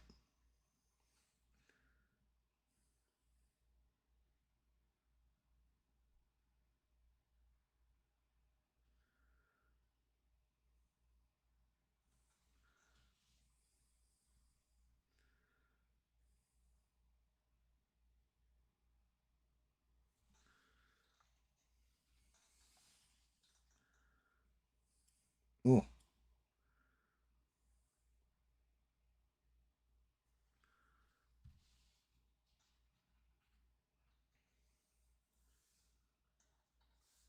oh, fuck me.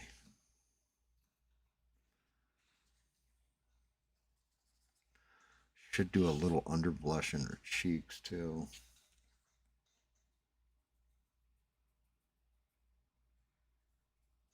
That's awesome. I appreciate that, man. Yeah, I mean, I don't know how long I'll go tonight because she's getting close to done. But she's coming along. Probably should have just stuck it out last time. I might have been able to hammer this, but one of them rules, don't paint when you're super fucking tired. You end up doing dumb shit. Alright. I knew I was going to have this issue, so I'm going back to a natural skin tone and then yellowing and then mixing the two to get patchwork done on these eyes because I want them a little smoother. They're not as smooth as they could be.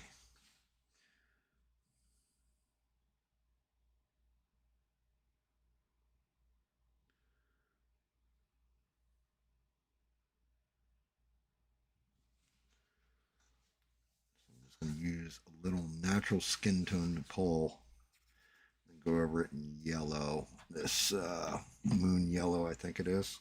Yeah.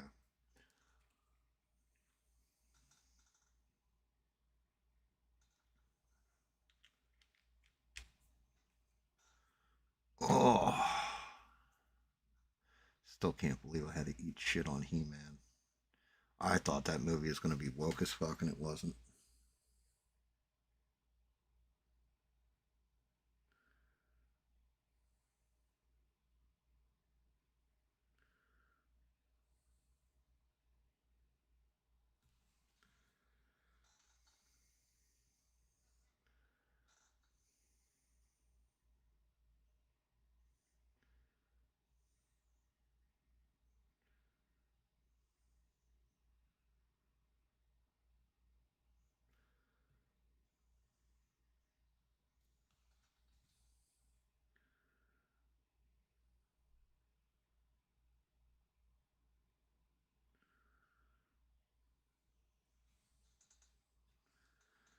That's what I thought.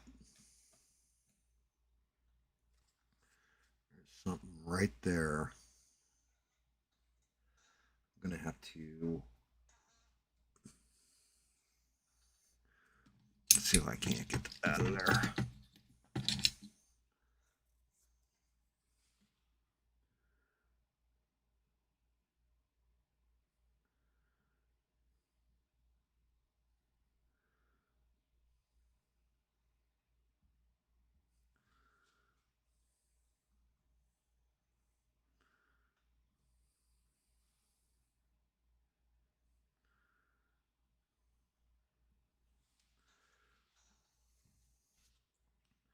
Little tiny blemish in there.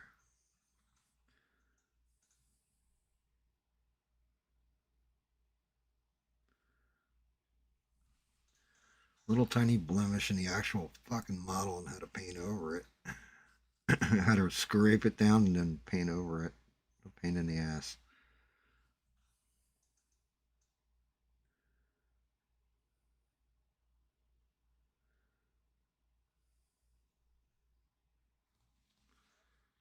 That fixes that.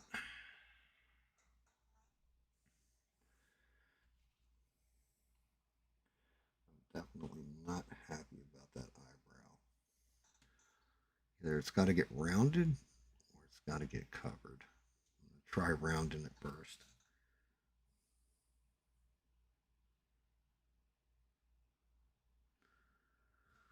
Damn it. More pink than that.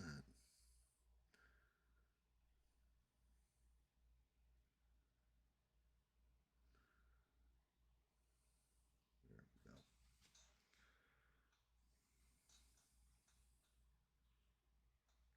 That's gotta, I am gonna have to do a little bit of cover there.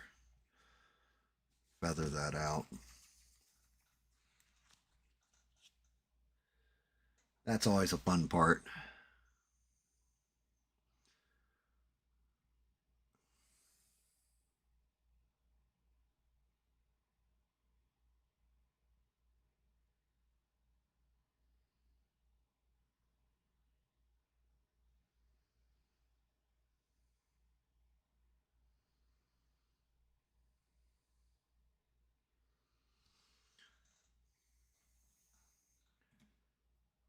I can't straighten out this eyebrow.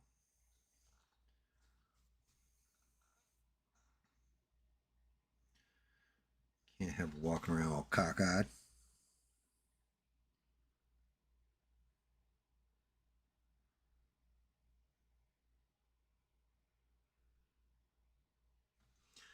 Be a fish-eye fool like Aunt Esther.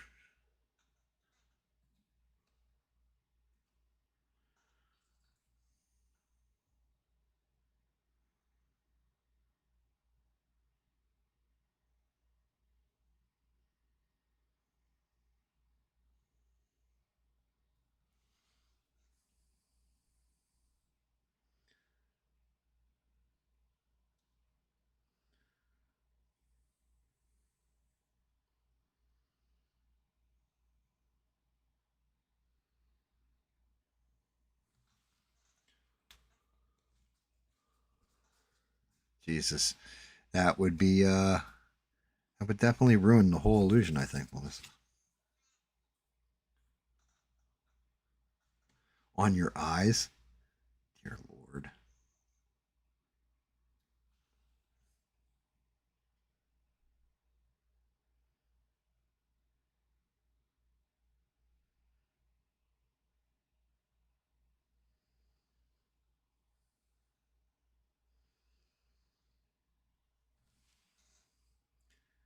Fix that feathering. I did. I just gotta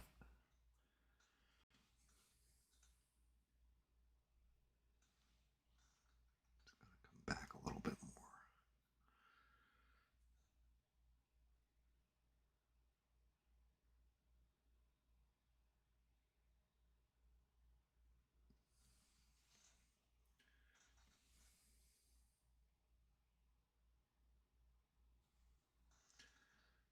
Hit this other one with a little bit more white in the center. You'll see I was very cockeyed. Nice.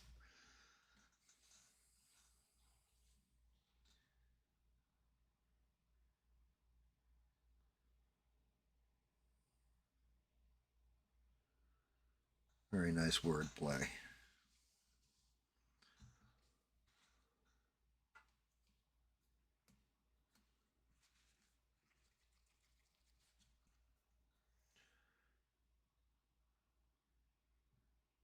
Very nice on the wordplay.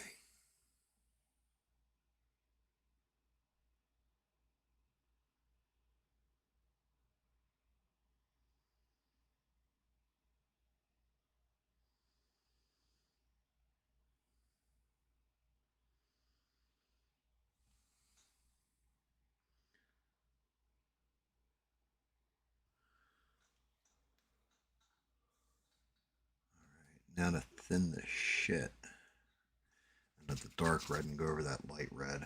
Should give me the lip imprint I'm looking for.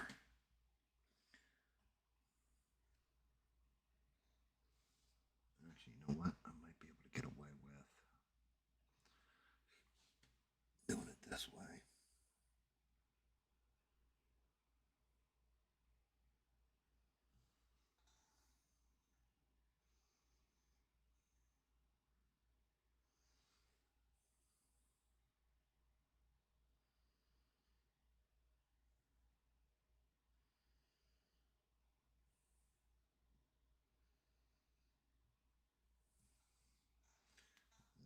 Well, getting a partial blend there. Wet blending might be the way to go with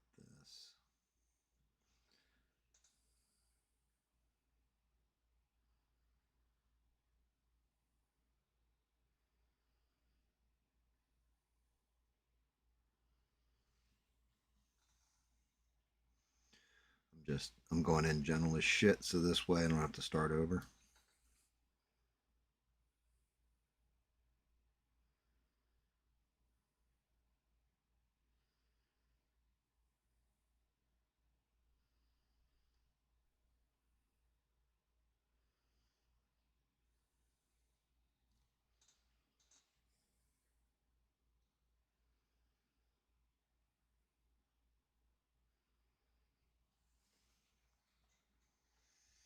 So let me see if you guys can see that. See the, yeah, you can see the red on the lips now.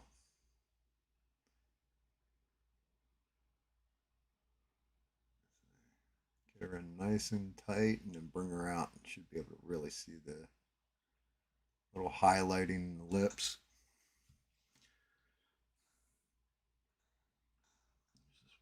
tag out here I gotta fix.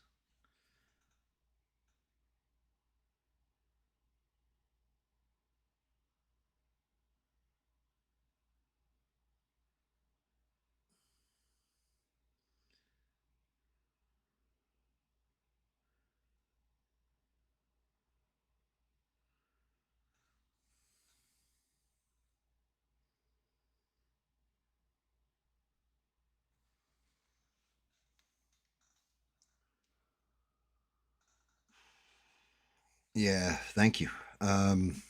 Trick there is I've noticed this with when women put on lipstick, they have this little highlight and little folds of her lips. The only problem is on the model, it's all smooth. So I had to actually make those little ridges for the highlight, but it breaks it up.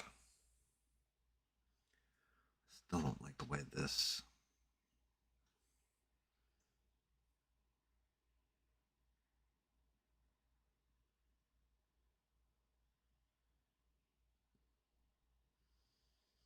It's like a little piece of pigment right there, or model still left that I snapped away. Fucking things up. All right. Now for the actual eyeballs and the eyeshadow.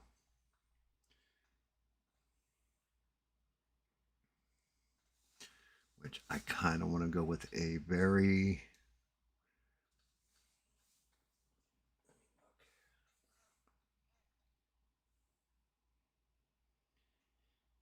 it's like this. It's a very, very light purple. Very, very light. So I'm actually going with Lustful Purple 72114. And that'll be her. I just need, I'm going to have to dilute it. I don't want it to be overpowering on those eyes.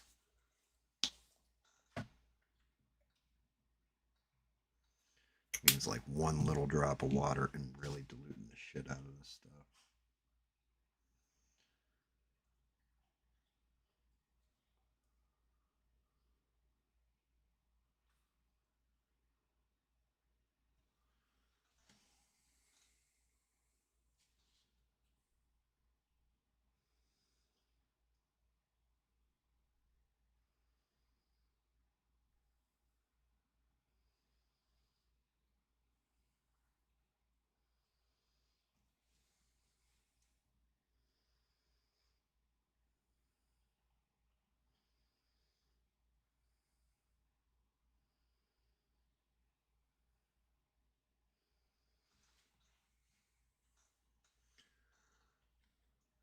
You guys can see that eyeshadow on camera.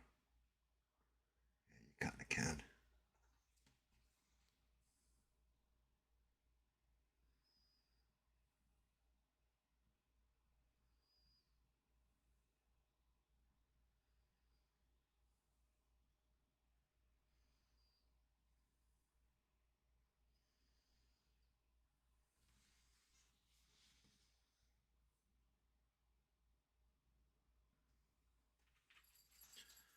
Just gonna do the same with the other side now.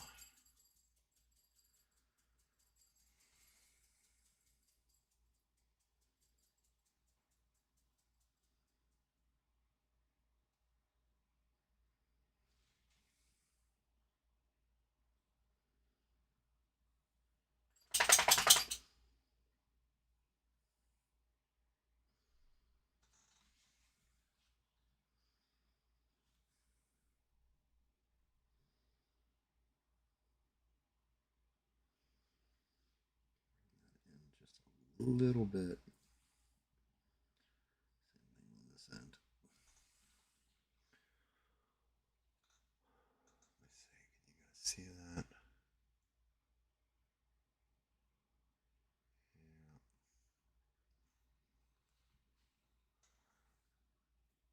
Give her that little bit of lilac.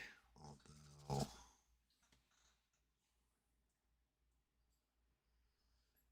I really want to bring this out to about here. Really want to bring it out a little bit more. Just not too much further.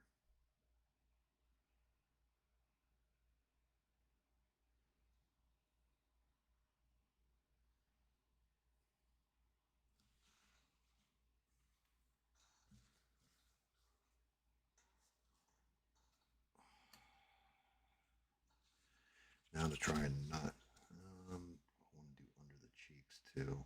I kind of do. You know what? I know how I'll do under the cheeks. A little bit of water. Diluting a normal skin tone out with water.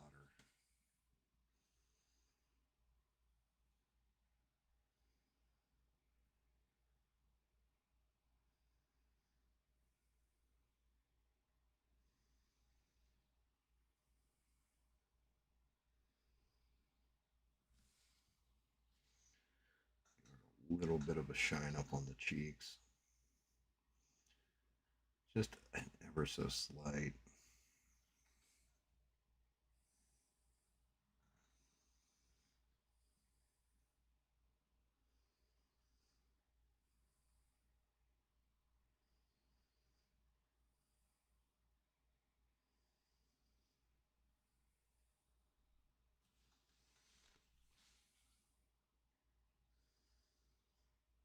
Same thing on this side.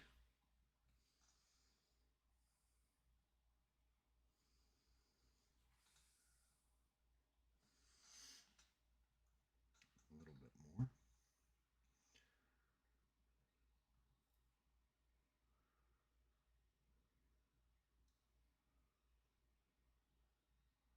Hopefully I'm not fucking this up, but I think not.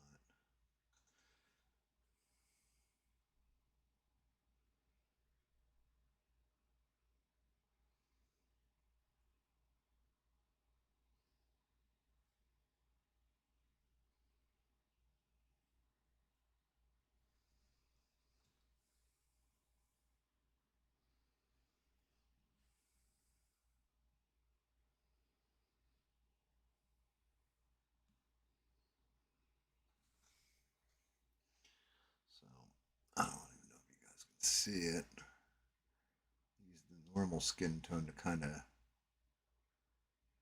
nail those cheekbones in there.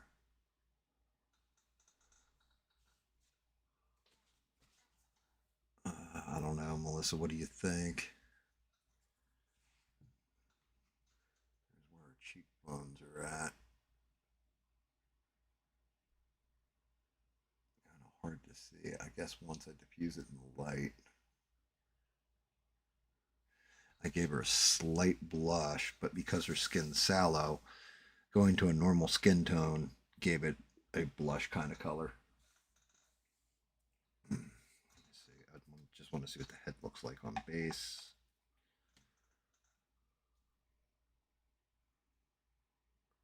I think she's coming along. All right, eyeballs it is.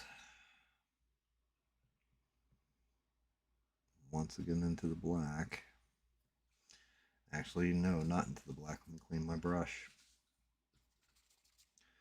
I'm going to use that little trick. Worst case, I just got to paint over in white.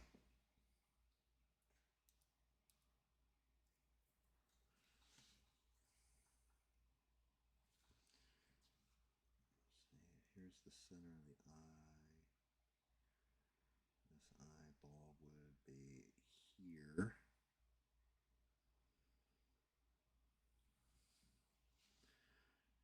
And this eyeball would be here.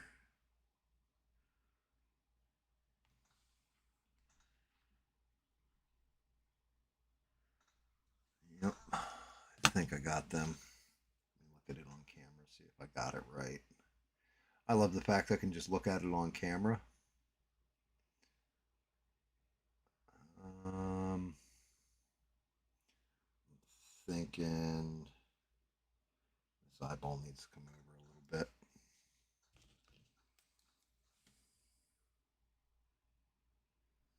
Oh, actually, let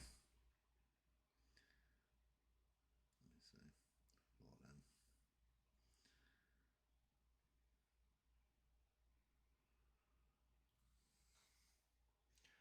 Let's see where she's staring. Her face is facing towards me. Come on, camera. needs to be rounded a little bit more.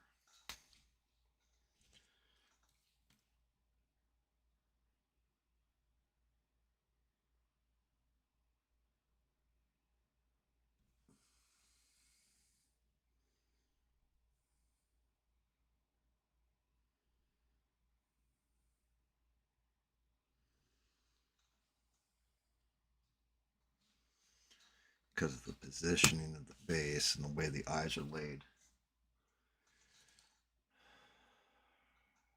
Hoping this nails out right. Otherwise, I'm going to have to redo the fucking eyes. And I hate redoing eyes. Oh, shit. I almost dragged red paint across the entirety of that face.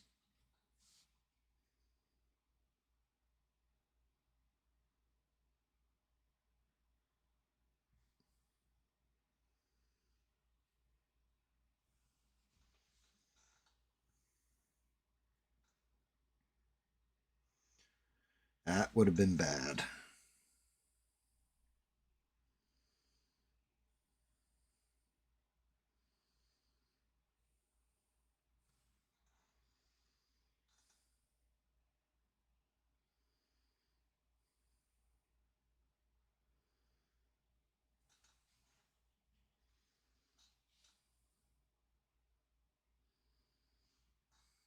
I just need to round out that one eyeball just a little bit.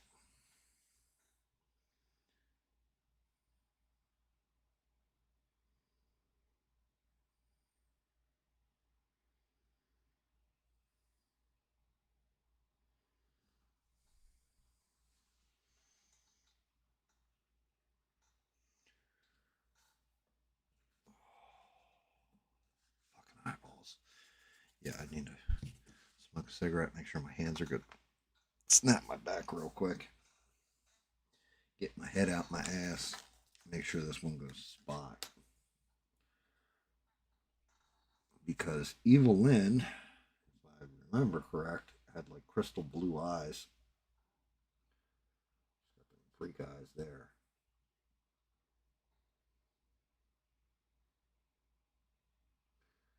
Look at.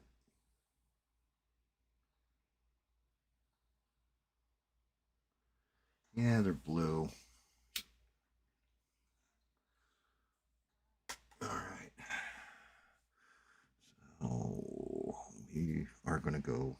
I'm going to give her bright ass blue eyes. So we are going to go to electric blue 72023.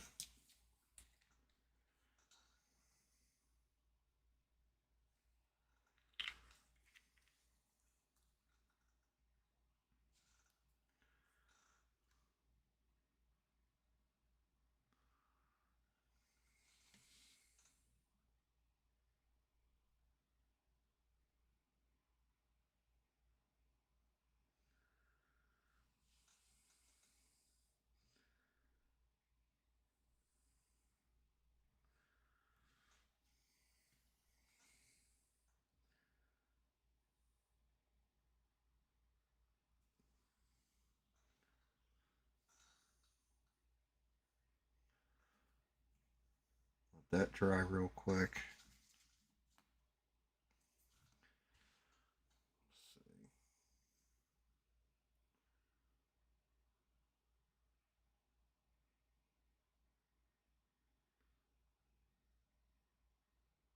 Yeah, see, like this eyeball here feels like it needs to come down just a little tiny bit.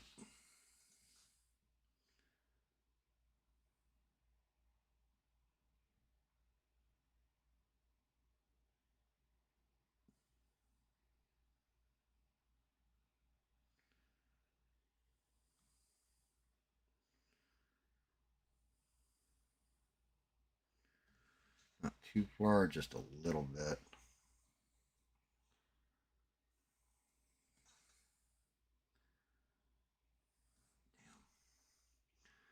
That is tight.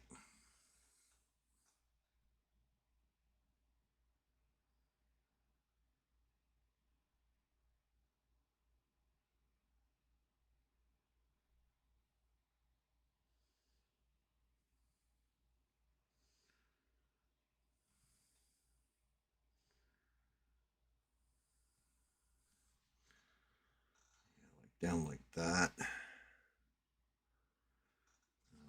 Let that dry real quick. Hit it with the blue again. Good Lord.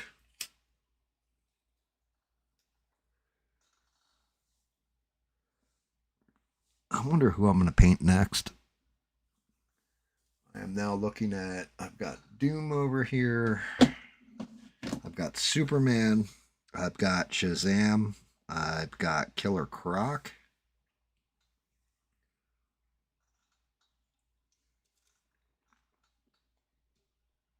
I also have to fire up my next project.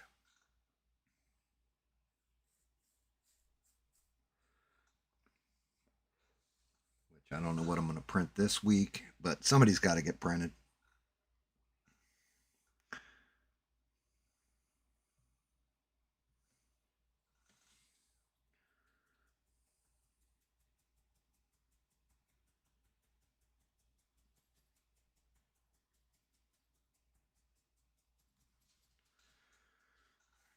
That's better.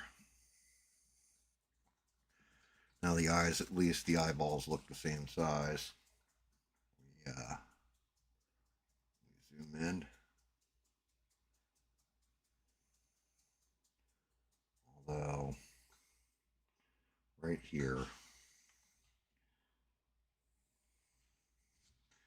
need to fix her eyeliner. Fucking makeup.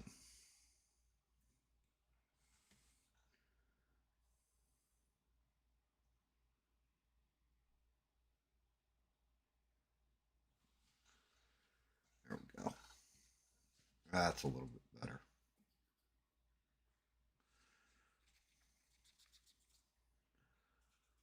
That looks better. All right. So we're going to make these fuckers crystal. So sky blue. Bring it out. Sky blue 7961. Model color. It yelled what?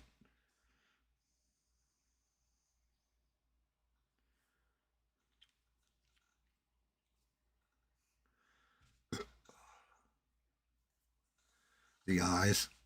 God damn it, the eyes. The fucking makeup. Yeah. Can imagine. It's the one thing women have a rough time with. It's like, guy can throw on clothes and just be like, let's go. I shaved, brush my hair.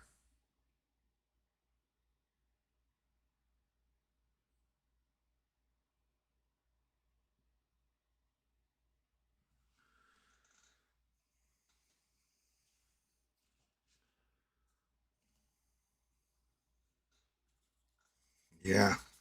Fucking makeup. I can imagine.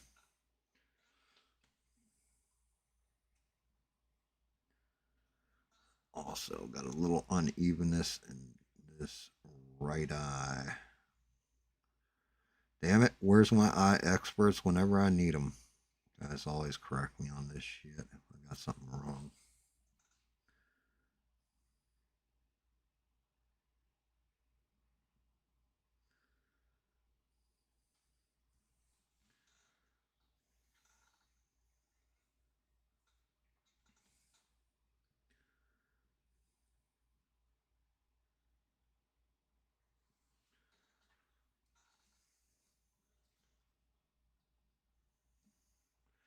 Yeah, I mean, depends. I always tell my wife she doesn't have to put any makeup on. I don't give a shit.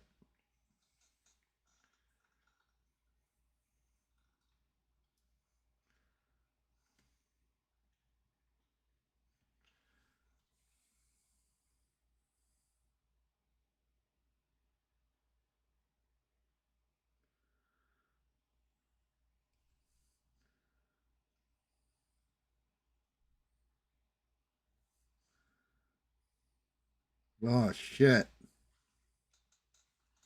Shit. Knew it. I felt it when I did it.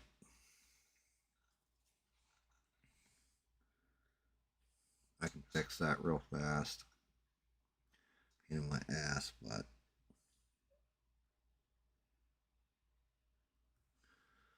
a little bit of white and a little tiny bit of black.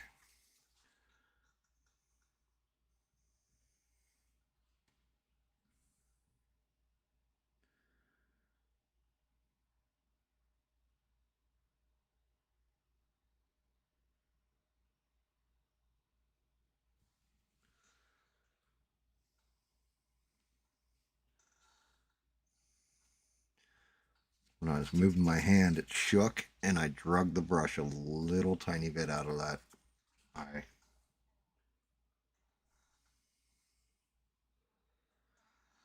Like, right.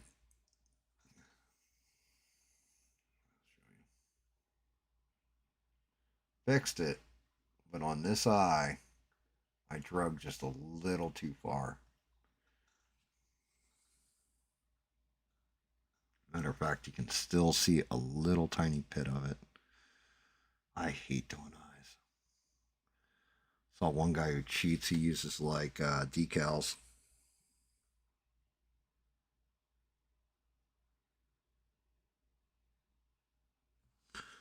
Probably a smarter way of going about it.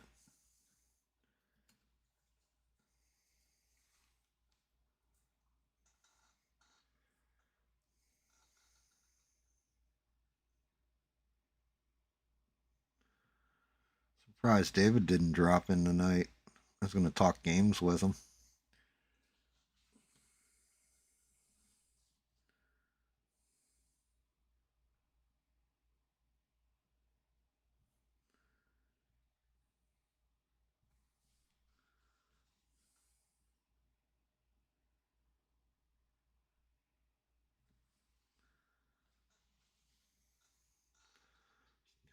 A little bit more.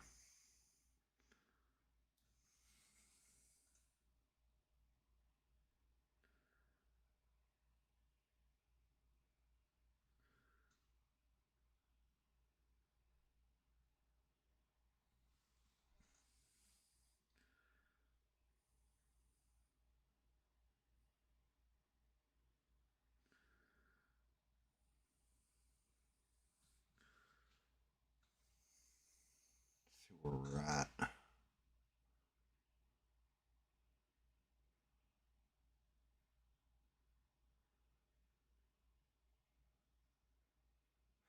I got to thin out right here. There's a little bump in. I got to hit with more white.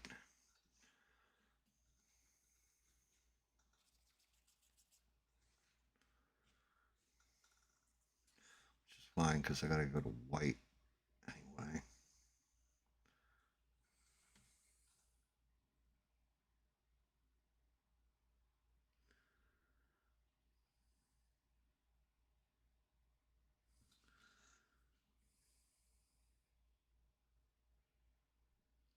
A little too much white. Okay, I can fix that.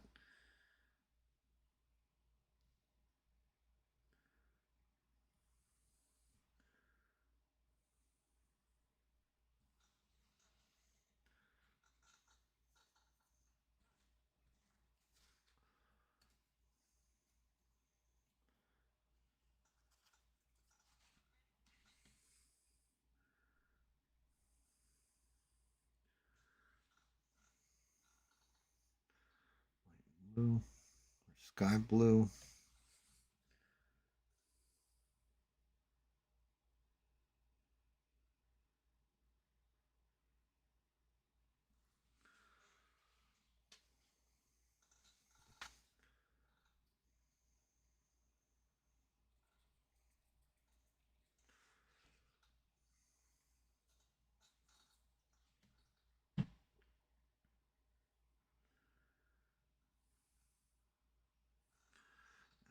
A little black.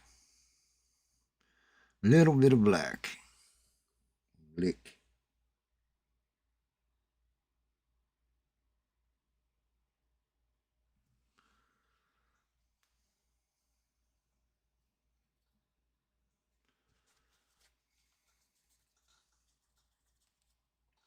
What a bitch.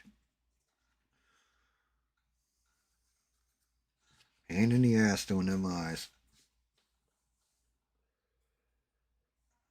But we now have decent looking face, a little bit of cheek blush in there.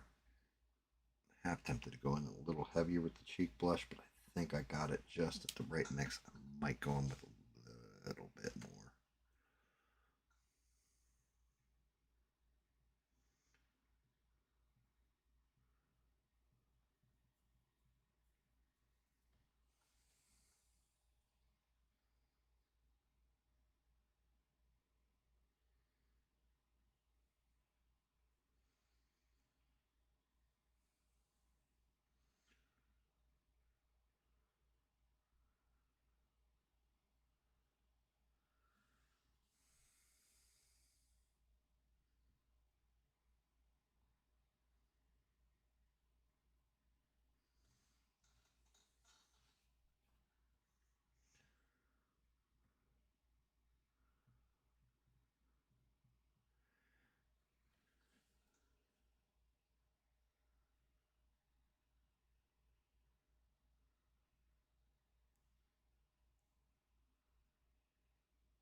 Dear Lord. I'm like holding my breath while I'm doing this shit.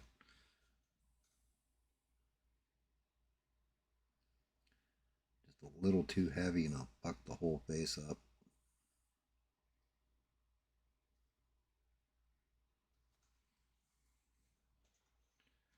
That's better.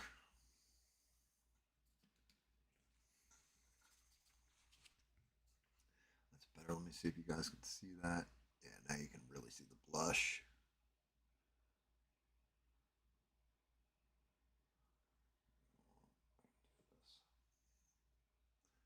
I'll track the cheeks.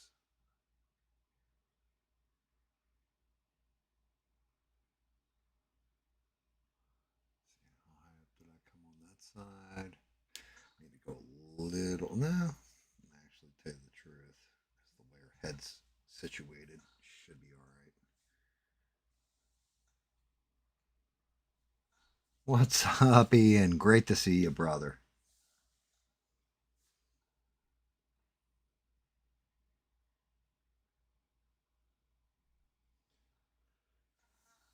Is she looking good? Let's see. We throw a little bit of her together. Just see how we're looking here. Sexiness of them legs.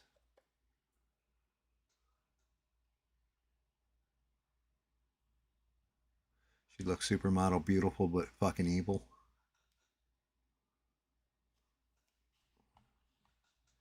Also got to do her nails, which I'm gonna have to figure out what color to do her nails. My wife would make fun of me if I didn't do her nails. And then the last part is gonna be this fucking staff. That little ball. Bubba, what's up? Thank you, by the way. Thank you guys, by the way, for smashing like and all that shite.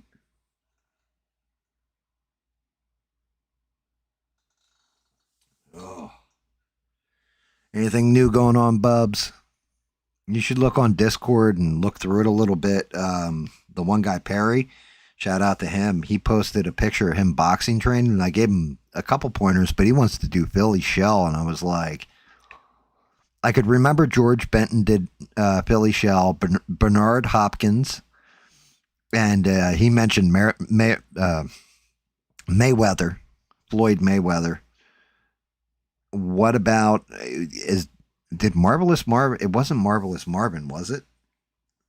Was it James Lights Out Tony? Who else used to do Philly Shell really well?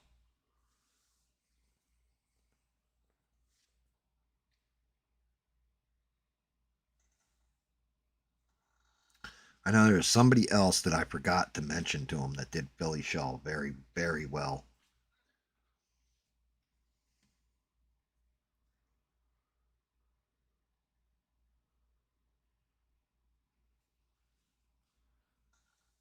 thinking I want to see something. Can you really see those fins? No, those fins are all right the way they are.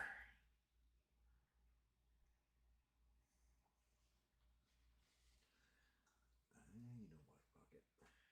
Why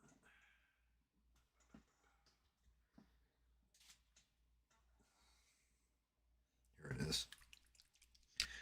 We'll go with the. Well, wait. Is that airbrush? That's airbrush. I need Celestial Violet, dark as shit.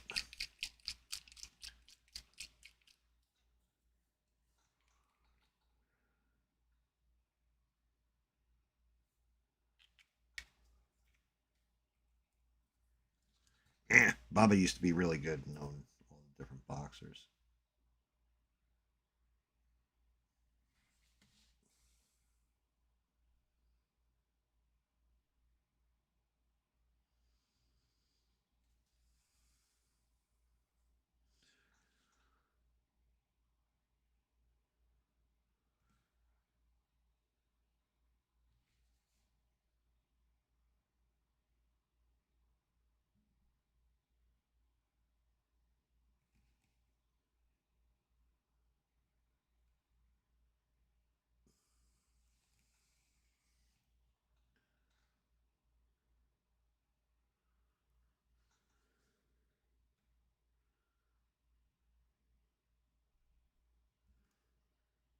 Oh.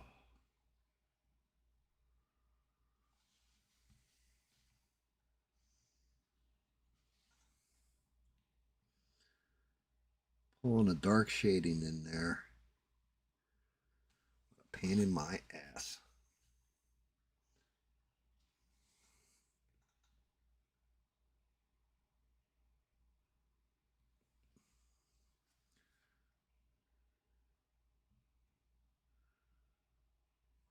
Up.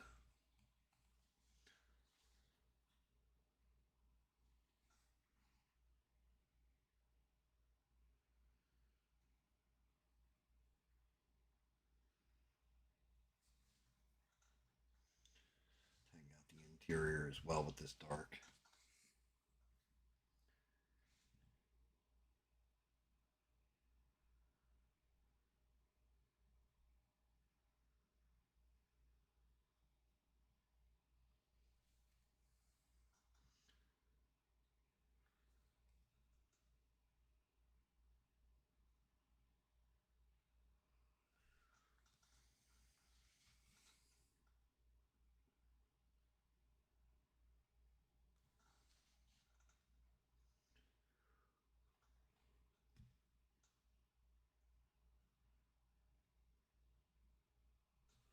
Just because I know it's there, even if you can't really see it all that much.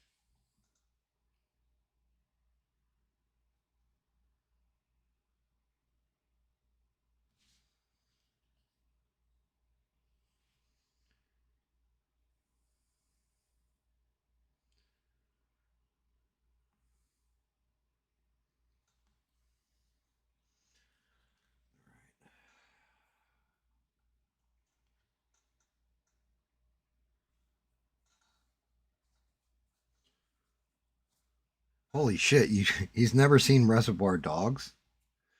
Stop pointing that gun at my daddy!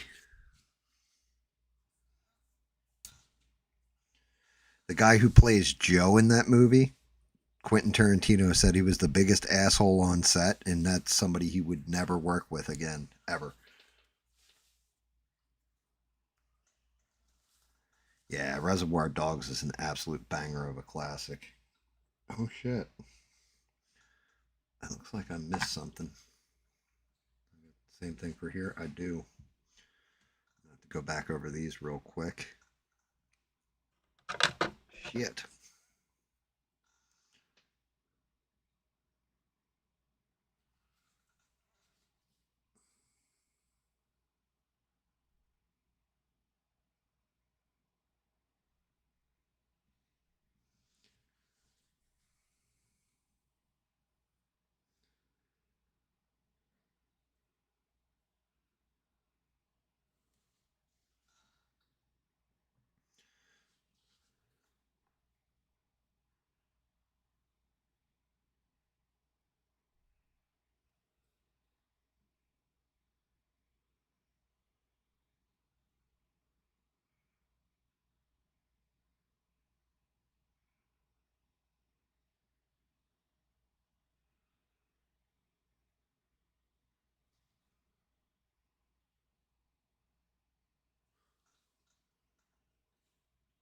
best movie.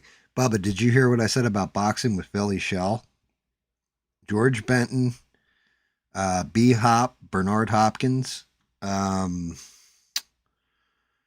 Floyd Mayweather, and there was another one. I couldn't remember if it was Marvelous Marvin or if it was James Lights Out Tony. One of them also fought in Philly Shell.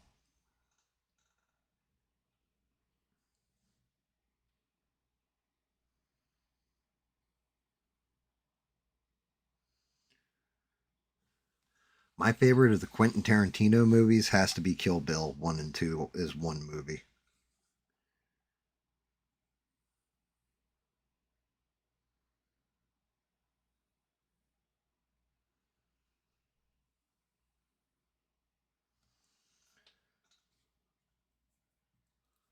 Bernard Hopkins was a brawler, but his style, what he used was Philly Shell. He's the one who actually taught it to Floyd Mayweather.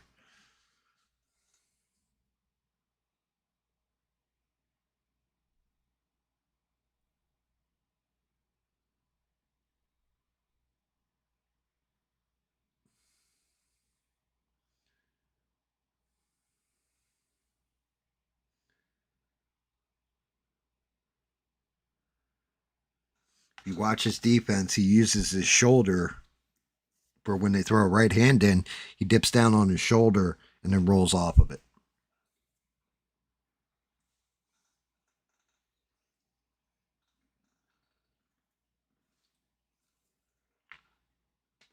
But yeah, B Hop, I also told Perry, I was like, you should look up Bernard Hopkins' story. It's super interesting.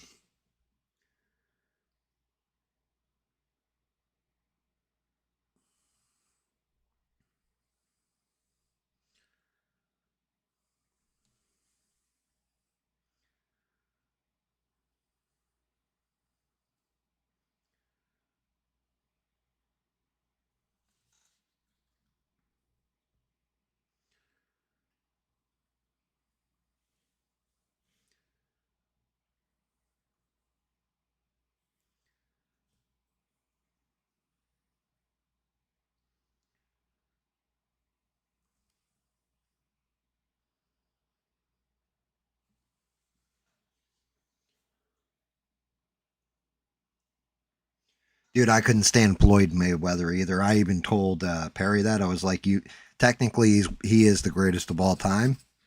But the whole thing was he just it was like he ran through most of the fight. You know what I mean? Like he didn't stand there and just toe it out most times unless he knew he was gonna like win the punch out, which is smart. That's what you're supposed to do. But at the same point in time, it made for a very boring match.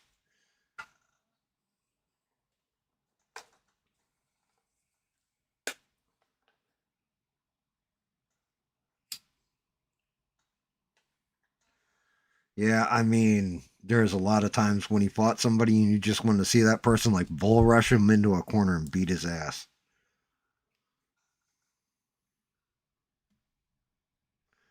But you can't take nothing away from the guy either. He walked away with his brains intact. He walked away, with his face not fucked up. So there's something to be said about all that. Like, he definitely protected himself.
I mean, at the time Floyd Mayweather fought, there was only like 2 or 3 good boxers left. You know, most up and coming fighters mainly going to MMA nowadays. You'll get you'll get one here and there that are upcoming good boxers, but for the most part, they all go MMA because the paycheck is bigger.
Yeah, you're right. Absolutely. Sugar Shane Mosley, really Manny Pacquiao, but he did catch Pacquiao way out of his prime. Matter of fact, I remember when he was going to fight Pacquiao, I was hopeful that Pacquiao would just pin him down and go to work, you know, cut him off and just go ham.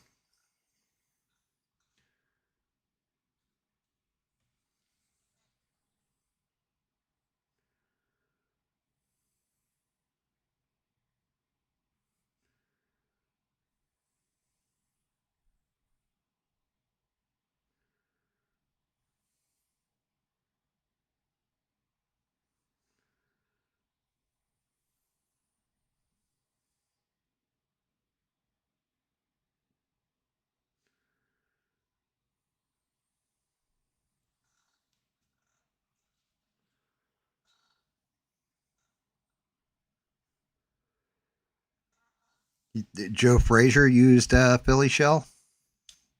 Did he? That'd be an interesting one. Joe Frazier was great.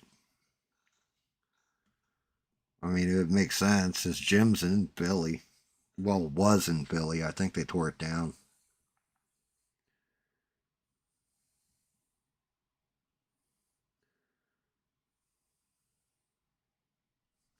You know what? I think it was James Lights Out Tony I was thinking of, but he used to call it the Detroit Roll or something like that, but it was really Philly Shell Defense, but he would call it the Detroit Roll.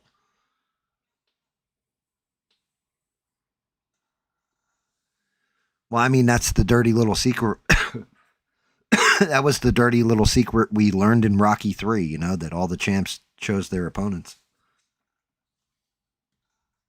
Those guys were, there was fighters, Rock, but they was past their prime.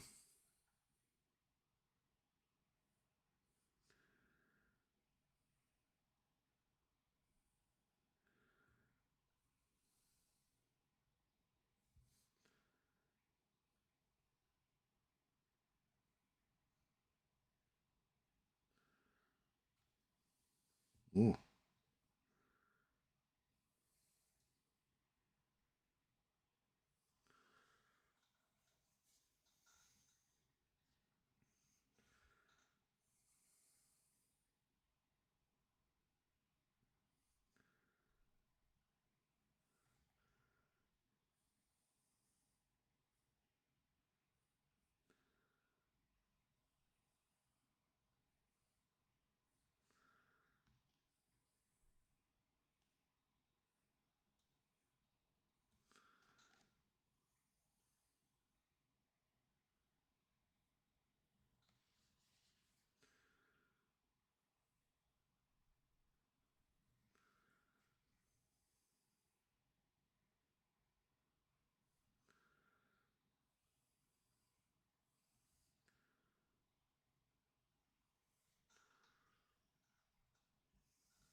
Bubba used to have the fastest hands out of all of us back when he was young.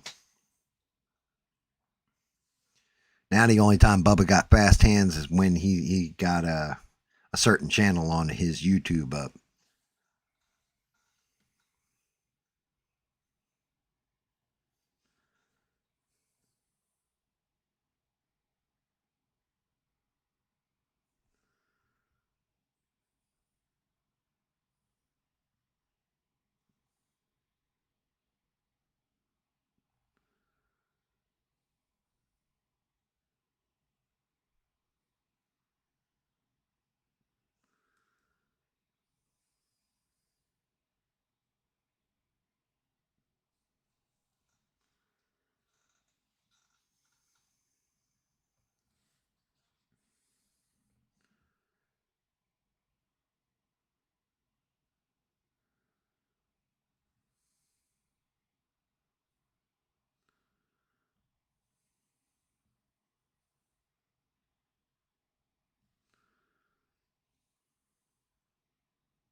Was that Rumble in the Jungle or Thriller in Manila? I can't remember. Talking about the one where Ali rope-a-doped him? I'm going to say that's the one that gave Ali brain damage, too. Because Foreman, I think they measured his punch and it was like getting hit with a telephone pole. I think that's what they equated it to.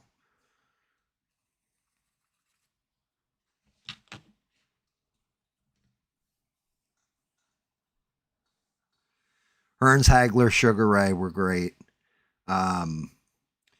Tyson's era was exciting, but I'm going to say the best boxer of that era was probably Evander Holyfield for heavyweight, and then Roy Jones Jr. is my other pick. Roy Jones Jr., I think his mistake was going up a weight class. I think when but he had nobody left to fight. Like, he just devastated everybody, bro.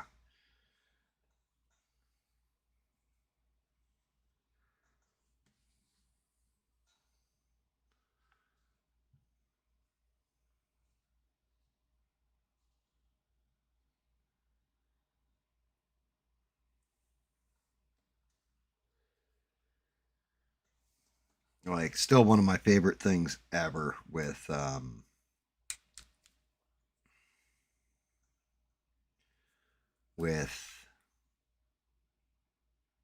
Roy Jones Jr. and I can never remember the dude's name, but he basically took him down in like a later round, and he was just letting the guy kind of ride it out, and the guy went to a knee, and Roy Jones hit him after he took a knee, and they stripped the title off Roy Jones because of it, because it was technically a foul hitting afterwards, and the guy started talking all kinds of mad shit. Roy Jones gives this interview. He goes, "Yep." He goes, I was going to let him go all them rounds with champ, everything else, but he wants to take this bullshit win or whatever, and then talk smack like he was in the fight the whole time. He's like, next time, I'm just going to get him, and it's not going to be pretty. And he went out and beat his ass.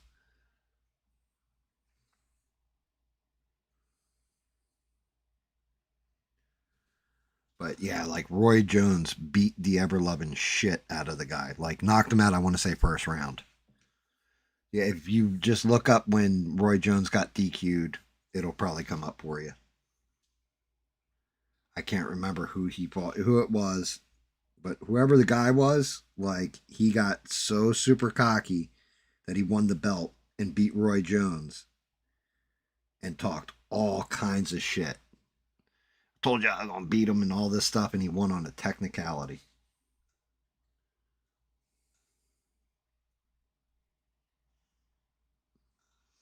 That was the Thriller in Manila, the Ali versus Foreman fight.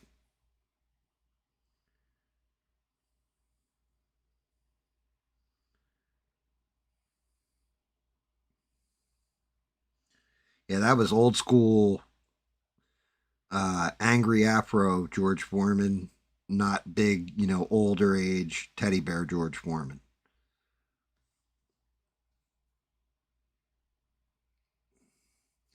That was I break motherfuckers' thumbs to eat George Foreman.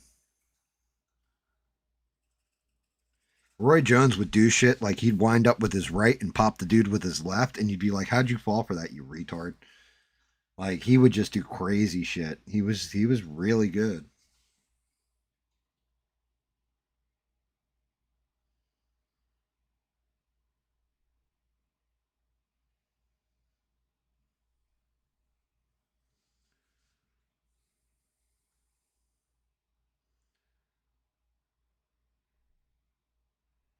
He was skilled, and then once he went up that weight, he lost that speed.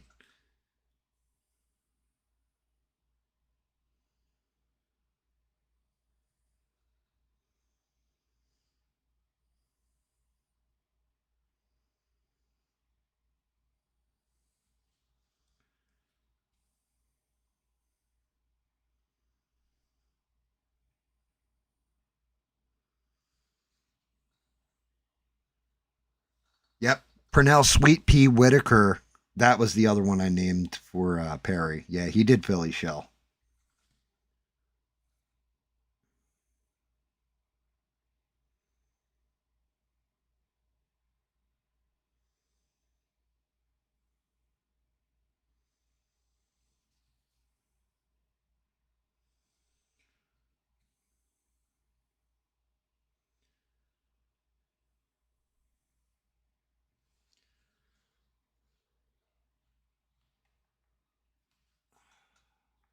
I still got to do her fucking fingernails.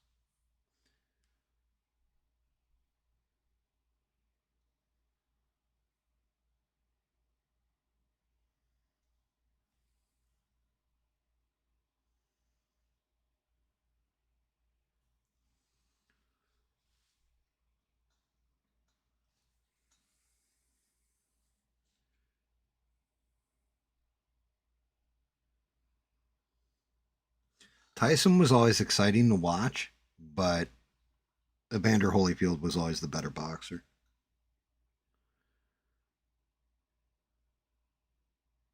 And I mean, we also got to give credit to because he's rarely mentioned, but everybody always forgets about Lennox Lewis too.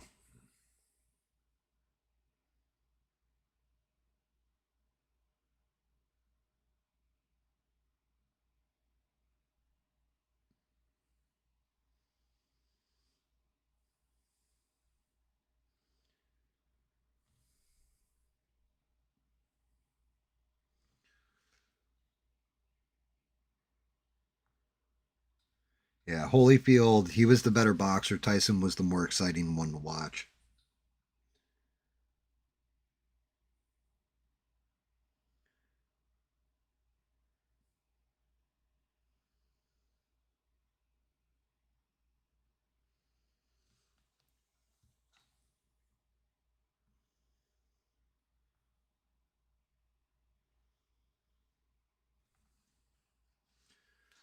Griffin, that I think is the name of the guy who fought Roy Jones. I think that's. Let me see if I can find it. I'm pretty sure it's Griffin Jones Jr. Now I'm gonna look this shit up because it's gonna drive me nuts if I don't.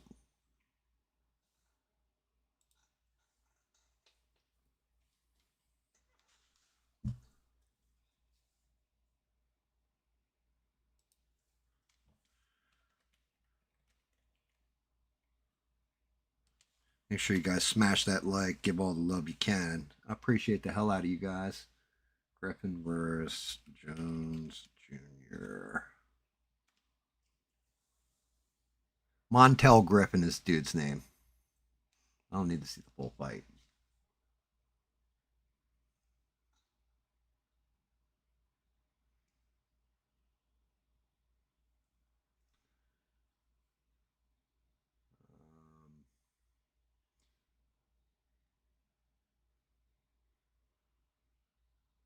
That's two. I need part one.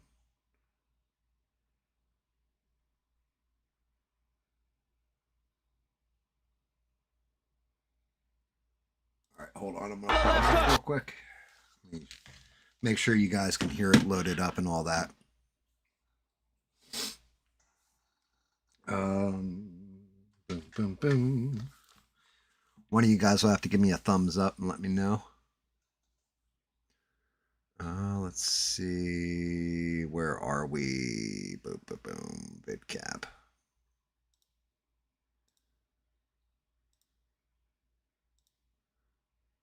Oh, shit. Make me move my fucking browser. Now you guys can see it. Alright, so what happened in this fight? Go over this side. I think you guys will be able to see my mouse. But Roy Jones is standing up. Griffin got hit with a shot. And it doesn't even say what round it's in. But Griffin went down to a knee with a glove on the ground. And you're going to see this is how Roy Jones ends up losing the title. And Griffin's knee goes down, and Jones lands 2 punches after Griffin. All right, like Roy Jones is just fucking with him. It's scoring points for Griffin. Good left hook by Griffin. Let me mute that. So like Griffin, there was no chance of him beating Roy Jones. Roy Jones is taking it super easy on his ass.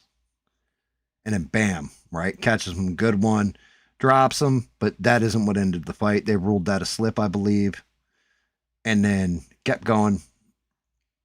Griffin's getting in some shots. Roy Jones just working on him. And then you're going to see Griffin takes that knee right there and he hit him with that 2-piece, no biscuit. But when he hit him with that 2-piece, that was it. The ref ruled it as he hit him when he was down. Boom, boom, 2-piece. And that's it. Roy Jones loses the fucking title.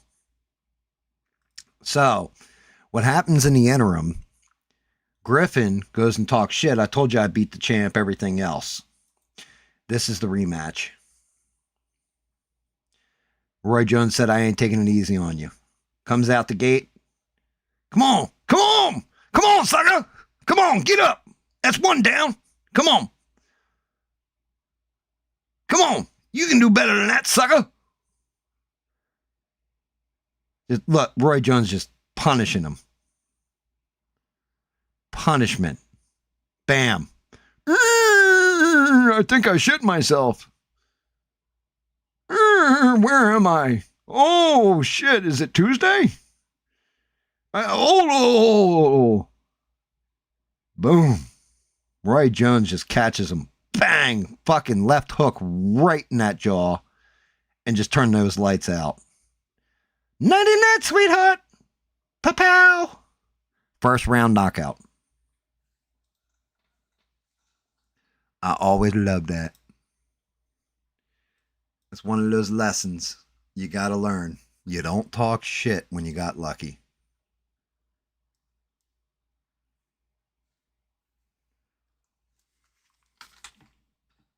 But yeah. Yeah, I mean, he fucking, like Roy Jones in that rematch, he said, I went nice on him last time, blah, blah, blah, blah, blah. I'm not going nice on him this time. I'm going to show him what the real champ does. And just whooped his ass. Like, whoop that head in.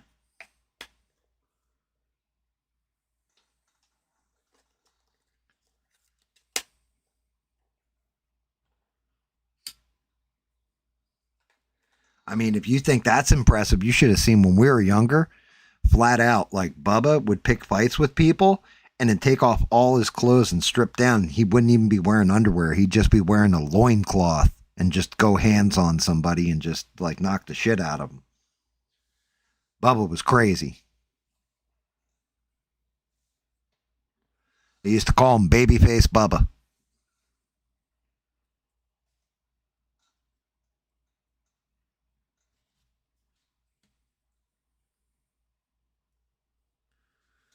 All right. I got to figure out what I'm going to do for these fucking fingernails.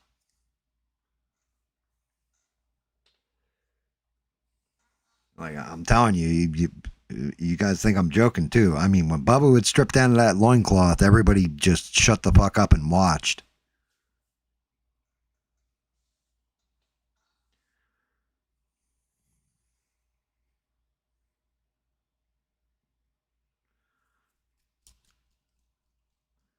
Yep, don't let Bubba get near you. The only time I ever got fucked, well, actually, the 2 times I got fucked up when I was playing around with other people, right? One time, yeah, these are both true stories. So one time, they jumped me into the little crew known as the Outlaws, and I was holding my own. And Bubba will tell you there was like 4 or 5 people, and I started doing this thing where they finally knocked me off my feet. Like I got somebody bum rushed me. I got tackled, monkey flipped them off me. And I'm like crawling on my back, on my elbows, and people are coming up to kick me. I'm grabbing their leg and throwing them off balance and throwing them on their ass. And I did it to like 2 or 3 people in a row. And then Bubba came up on me and I threw Bubba's leg backwards. And Bubba at that point in time was at least like 230, 240. That motherfucker fell right on my head with his knee. And everybody went, ooh, and that was the end of me getting jumped in. Right? Then the other time, I was being a little asshole. They were playing street hockey, and I was just being a little jerk off. And it was like 3 of them just playing, one person in goal or in, like putting the street hockey ball into the net. And they had all the goalies' pads and all that shit. Well, I'm talking shit the whole time. They're like, once we're done this game, we're kicking your fucking ass. We're kicking your ass. And it was like 3 of them. And I went and I strapped like the leg pads for, the hockey goalie leg pads. I strapped them to my forearms. And then they were like, oh, that's it. We're fucking done. We're kicking your ass. And they started rushing at me. And I was using the hockey pads and bouncing everybody backwards. And then next thing I know, Bubba went low. He came in like the Japanese at Pearl Harbor, low and with the sun at his back, tackled my legs, and I couldn't move, and they got me.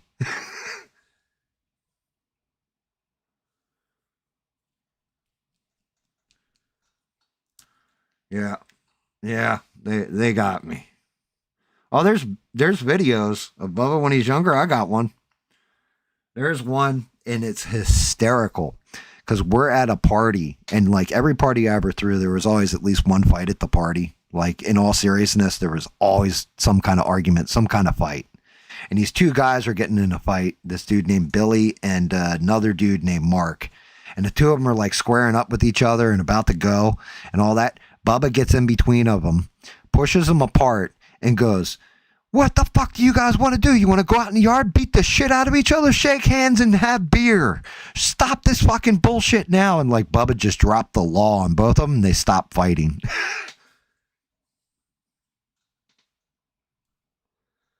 I mean, if you're talking about video of Bubba in a loincloth, man, we're talking back in the 90s. Like, and that if there was video back then, we would have been in trouble. Like that would have definitely been trouble. One time Bubba was in the loincloth and his nutsack shifted to the side and swung free. And everybody kind of saw it.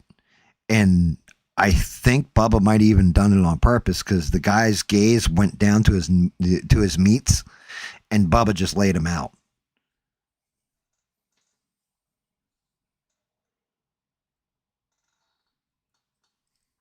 They used to call him Babyface Bubba. He was known far and wide. It is the one videotape I was talking about where you broke up that fight. I fucking have that on DVD now and digital.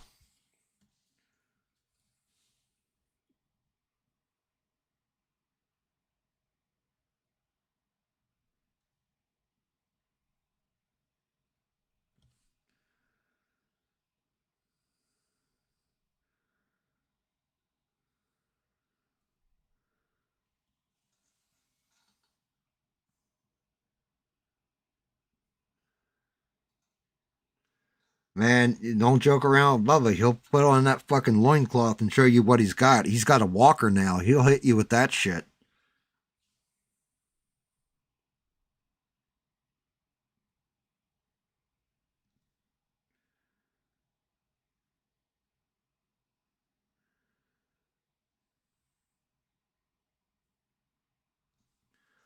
It'll take him 20, 30 minutes to walk to where you are, but he'll get you.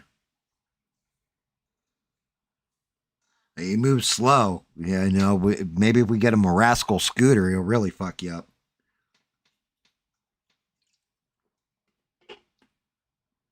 Got to get him a cane with a pimp handle to it.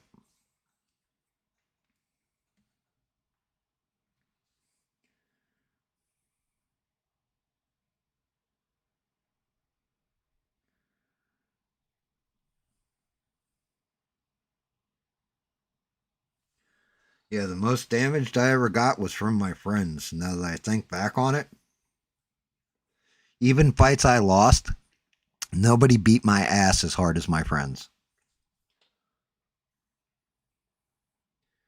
Like my buddy Guido, that motherfucker, his arm was like blocking a leg, and he would throw at me because he knew if he got through, I could take the damage, right? And I rarely would miss a block, but man, when I did, holy shit, it took me a good like 2-3 minutes to recover. He hit me in the heart, he hit me in the stomach so hard one time, I swear my asshole popped out.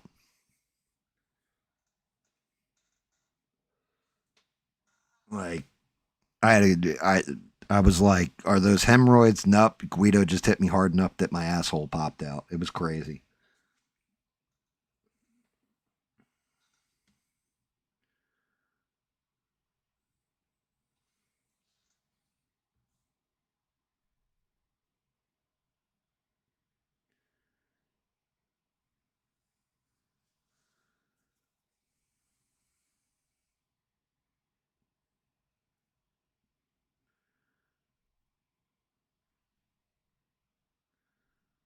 How hard it is to paint doll nails.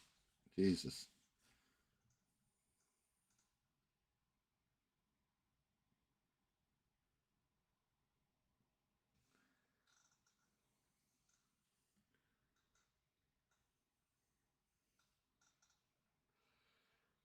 Oh, Jesus. So, back in the day, Bubba and my buddy Guido, this other dude named Doug. Doug was actually, wasn't he in Ranger School at one point when he was younger? Anyway, they all went to this Jeet Kune Do class. And the way I learned how to do Jeet Kune Do was because when they were done, Guido would come over to my place right after and practice with me and teach me everything he learned in class. Well, Bubba got this guy he worked with in the kitchen, a little tiny, but he was a small, and I want to say he was Puerto Rican, but he was like on the smaller stature side.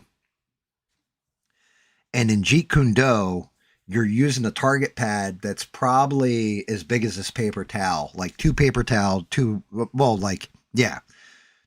of paper towel laid out. Like the target pad is about that big. They're small as shit. They're not like boxing pads where they're kind of bigger. Like they're smaller than a boxing mitt. And Bubba takes the dude Hobby to class with him. And Guido was 6'4", and at that point in time, I'm going to say he had to be at least 325 to 350 poundage. He was just a big dude, big Scottish dude. And it was like I said, blocking his leg was like blocking a fucking tree trunk coming at you. Or blocking his punch was also like blocking a tree trunk coming at you, rather.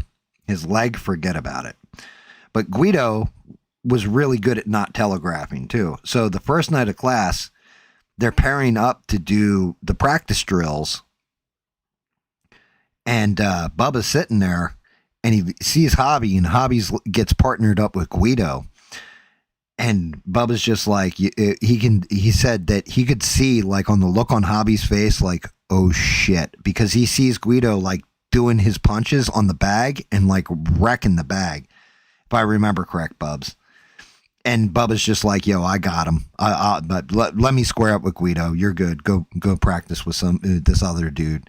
Because, like, Hobby was, like, afraid.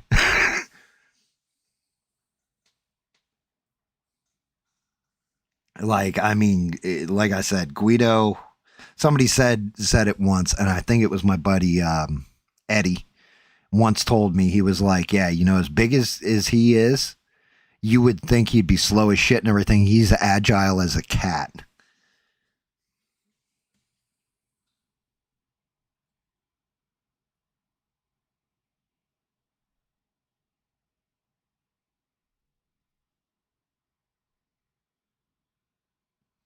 But yeah, Guido with those no telegraph punches, man. He would land on somebody and fuck them up.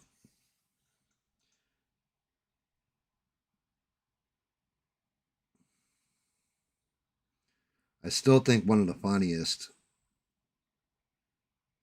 Well, it was funny, but I got fucked up. Guido wanted to play fast hands, which is basically like, you know, tag and block, but you're slapping.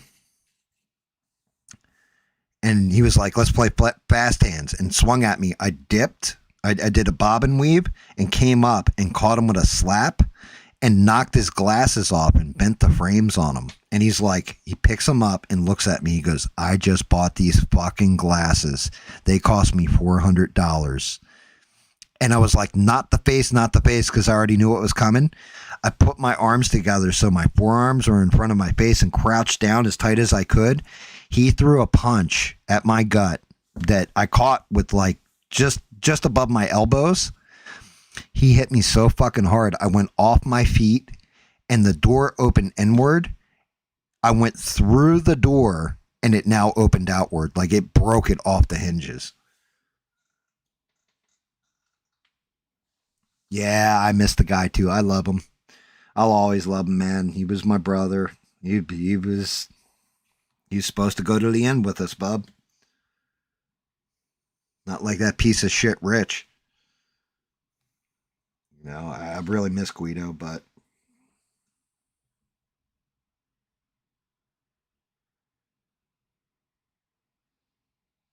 I will always miss him because he was the one person out of everybody that always had me in control. Anytime I lost my shit or was going to go a little extra, Guido was always the one to put one hand on my shoulder and say, calm down, brother, or carry me away or whatever. About Mark when I got my ass kicked. Yeah, I've told him that one, I think.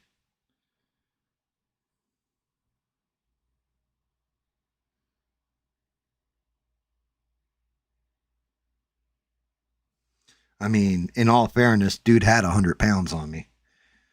Easy.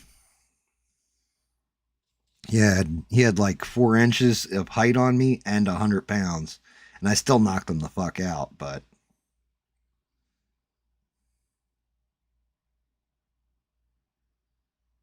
man, when he came to and I couldn't get his fat ass off me, he beat the shit out of me.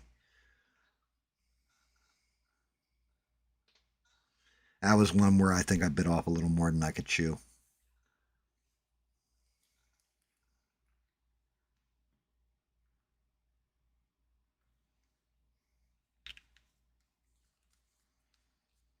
But yeah, that's the fight where when I was on the ground, I had him knocked and he was on top of me and I couldn't roll his fat ass off me.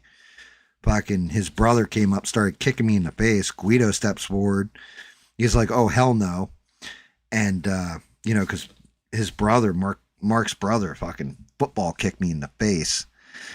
And some dude tried to stop him from going in. He's like, yo, you can't do that. That's his brother. And he's like, the guy on the ground's like a brother to me. Get out of my way or you're first. And the guy like moved out of Guido's way. Guido walked up, said, what'd you hit him for? And he gave a cocksure look. Guido punched him in the face, knocked him about 6 feet back into a tree, and he slid down the tree out cold. When we got off the ground from the fight, dude's brother was still out cold on the ground. He was like slumped up against the tree. It was hysterical.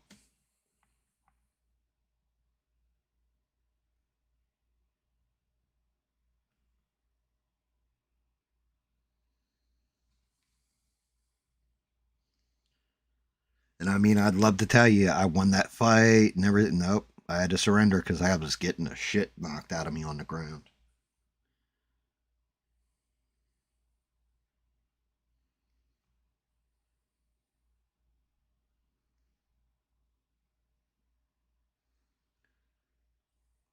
only we had jujitsu to go with that Jeet Kune Do back in the day, I would have known how to ground fight.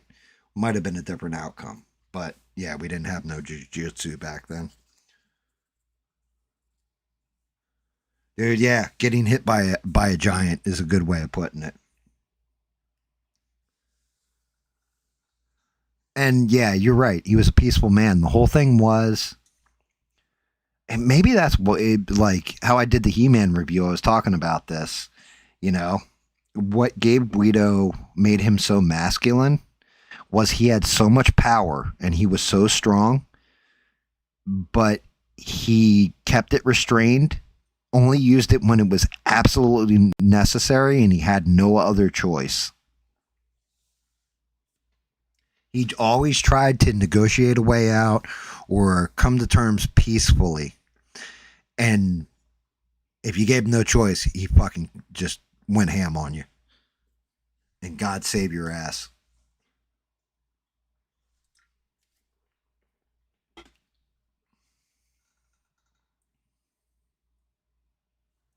But he is. He's still a legend. He really is.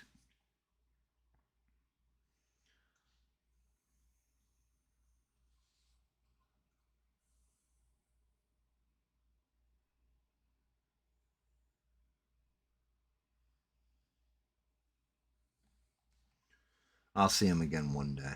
I know I will. Hopefully no time soon, though. I got too much shit to do. I got too much shit to paint. Including this chick's nails.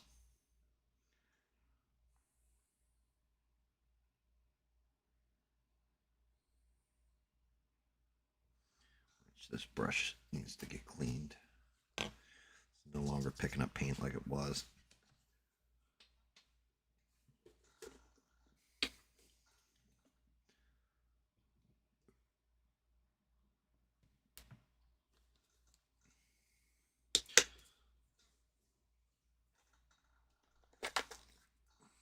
We definitely had an eclectic crew, though.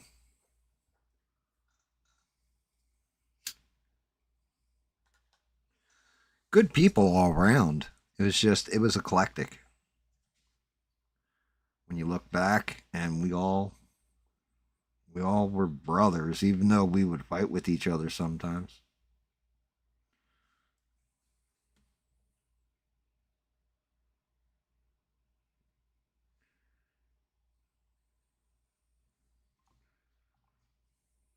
Even Alky McAlkelstein, Rich.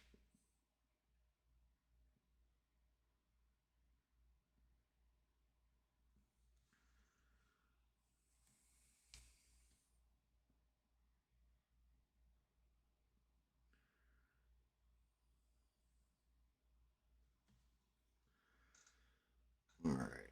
Fingernails is painted.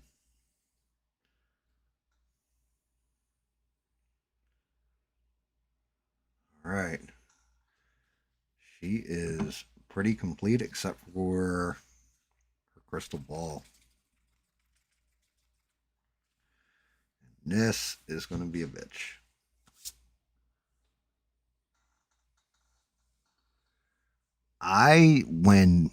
So there was a point in time where I liked the fight. I can't say I loved it. I liked it. But I also always felt like I had something to prove. Because as Bubba will tell you, I was definitely one of the younger ones. Like everybody is 3-4 years older than me. And I always felt like I had something to prove to those guys.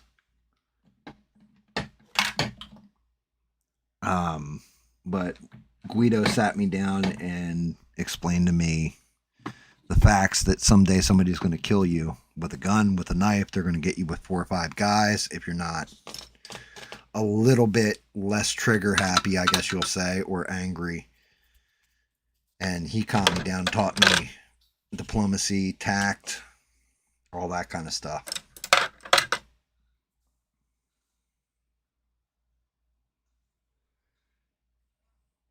Okay, guys, Smurf's here. What's up, Smurf? I love Smurf. Smurf comes in, he fucking smashes like, says, "What's up?" Smurf comes in, goes, Hey, what's up, guys? I like that song you got. So let's play the song I wrote for Smurf.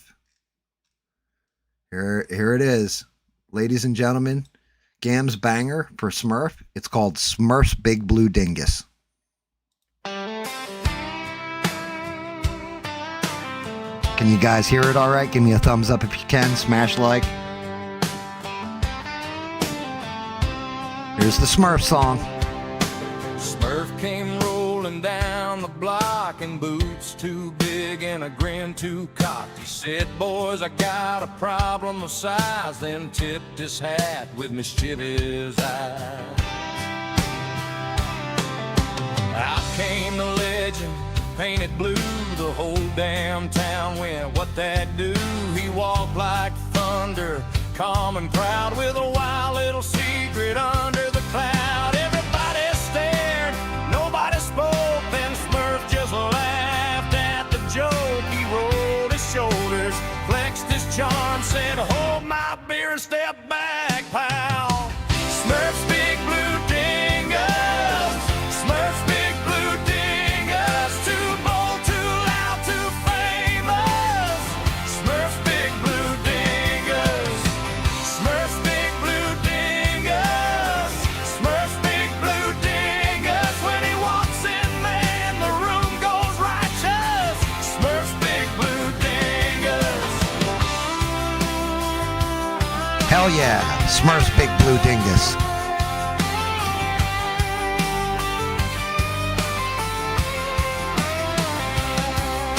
He left a trail of busted pride, a tiny wave and a strutting stride. The ladies smiled, the fellas clapped. Smurf just winked and tipped his cap. No gold chain, no fancy throne, just a blue tinted king of his own. He spun that tail like a heavyweight champ, then lit the night with a victory stamp. Smurf's big blue dingus, Smurf's big blue dingus, too bold, too loud, Yeah, too sing it. famous. Smurf's big blue dingus, Smurf's big blue dingus, Smurf's big blue dingus. When he walks in, man, the room goes righteous. Smurf's big blue dingus. Some men talk, some men pose. Smurf just smiles and everybody knows. Big heart, blue grin, fearless and strange. He turns every loss into a Hall of Fame ring.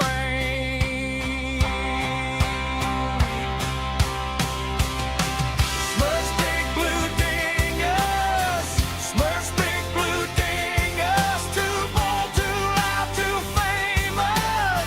Smurf's big blue dingus, Smurf's big blue dingus, Smurf's big blue dingus. All right, we'll stop it there. I think you guys get the point. Yeah. So I made a song about Smurf's Big Blue Dingus.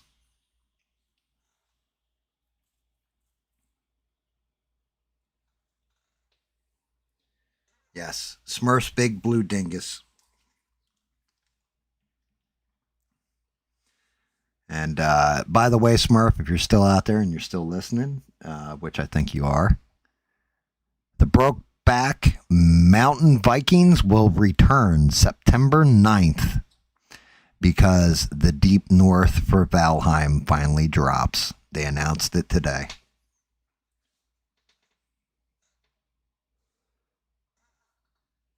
There's apparently giant-ass trolls that you have to kill, and then they freeze, you shatter them, and that's where you get the new metals from.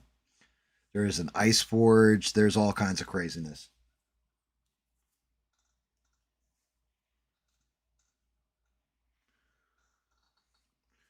Yep. Yeah, Smurf's Big Blue Dingus. Smurf's, I'm still singing my song. Smurf's Big Blue Dingus.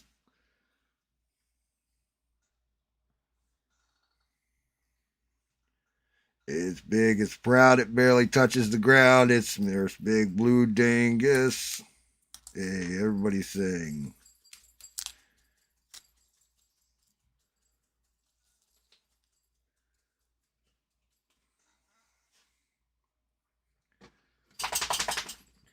Yeah, that was one of the announcements that I was like, okay, that's actually a good announcement. All right, I got to clear all this shit off for what I'm about to do.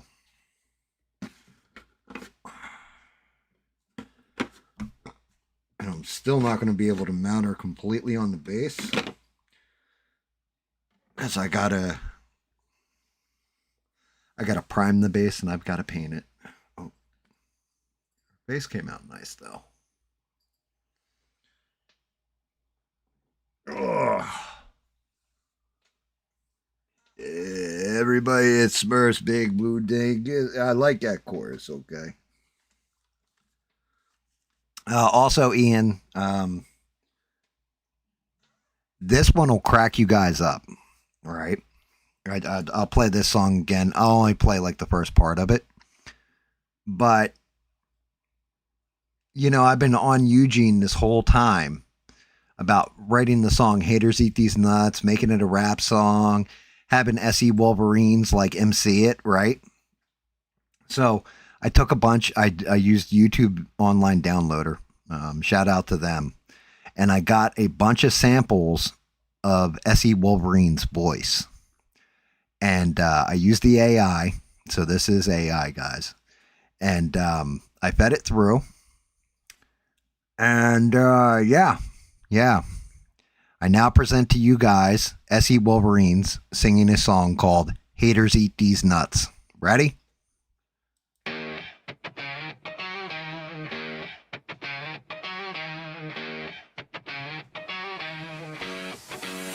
Yo, you talk too much from the cheap seats. Hands in my face, but you can't reach me. Side eye grin with a mouth full of hate. I keep it moving, you stay stuck at the gate. You want my slip, want my bad day. But I gotta laugh for the whole damn tray. Two in the sack, peel them back slow. I came with the smoke, now everybody knows. Say it again if you really so bold. You keep on barking, I keep my cool cold. Front row noise, backseat claims. I got one line that shuts down games. Haters, eat these nuts. Haters, eat these nuts. Come through to a sack, eat these nuts. Haters, eat these nuts. Haters, eat these nuts. You came for the L, now take these nuts. You've been around like a bad rumor. Same old jabs, just slower and gloomier. I'm fresh off grit, you're still on repeat, talking that trash while I keep the heat. I don't chase stress, I don't feed mess. I let that laughter hit your chest. Keep my name out, your little group chat. I got a whole bag and it's laid out flat. Say it again if you really so bold. You keep on barking, I keep my cool cold. Front row noise, backseat claims. I got one line that shuts down games. Haters, eat these nuts. Haters, eat these nuts. Come two to a sack, eat these nuts. Haters, eat these nuts. Haters. Yeah, the SE is getting it there, isn't he? Man, I'll tell you what, though. I was dead laughing because I was like, holy shit, the AI actually generated his voice in a singing tone and everything. I was like, that's pretty good. Now I like that song too, Gam. I'm going to start singing, haters, eat these nuts. Haters, eat these nuts. They come two to a sack. All right, okay.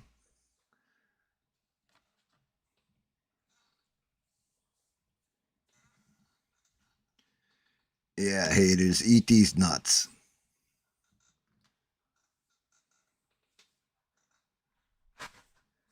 I'm actually excited to have SE hear that song. I want to see if he recognizes it's his voice. I really wanted to hear him say, know what I mean, know what I'm saying?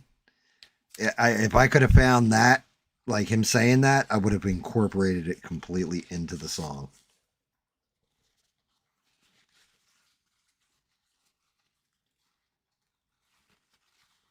But yeah, that's the fun shit you can do with AI. Unfortunately, it's probably going to kill us all and, you know, take everybody's job and, you know, that kind of thing. But in the meantime, we can at least use it to, you know, write hit songs like Haters Eat These Nuts and Smurfs Big Blue Dingus.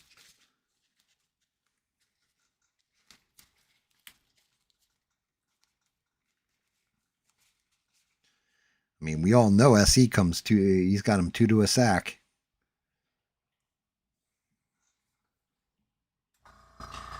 This is going to be a little bit of an experiment here.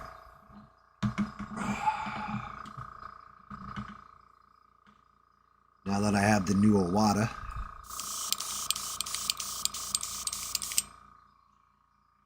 I don't want too much pressure on this.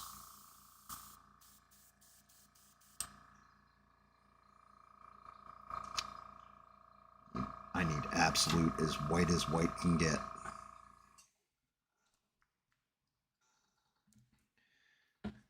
Haters, eat these nuts. Haters. I was dead laughing when I first heard. I was like, holy shit, this is fantastic.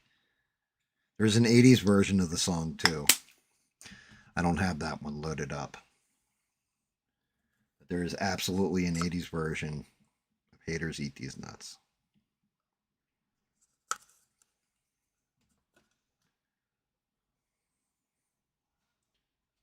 Yeah, shout out to SE. He drops by the streams when he can, just like you, Smurf. Matter of fact, Bob was asking after you earlier. He was like, where's Smurf at? I really wanted to show him see if he's got a big blue dingus. Actually, Bob has quit drinking. He is sober. And he's on a good path now. He's on a better path, I'll say. That's a good way of putting it.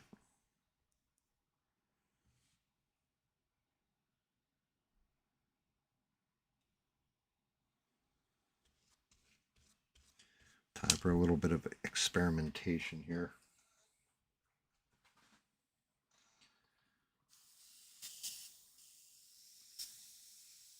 Make sure I'm shooting paint.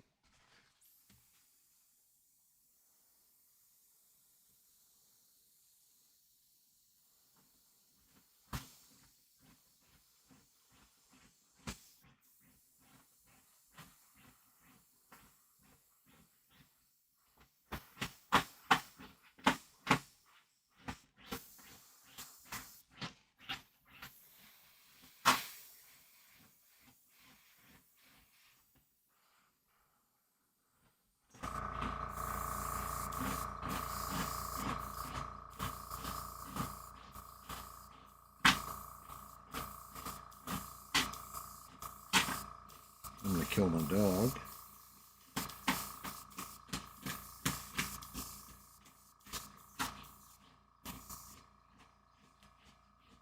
Hey, calm down.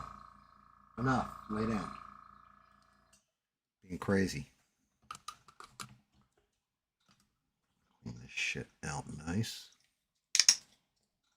Yeah, dude. Well, so what happened? And I'm not talking out of turn here because Bob came on. Bob disappeared for like 2-3 weeks. Like for a minute there, he was taking a break. He got up to drinking a 12-pack a night, Smurf. And he and his son had a discussion, and he decided he was going to stop drinking cold turkey. And it threw him into withdrawals, and he ended up in the hospital.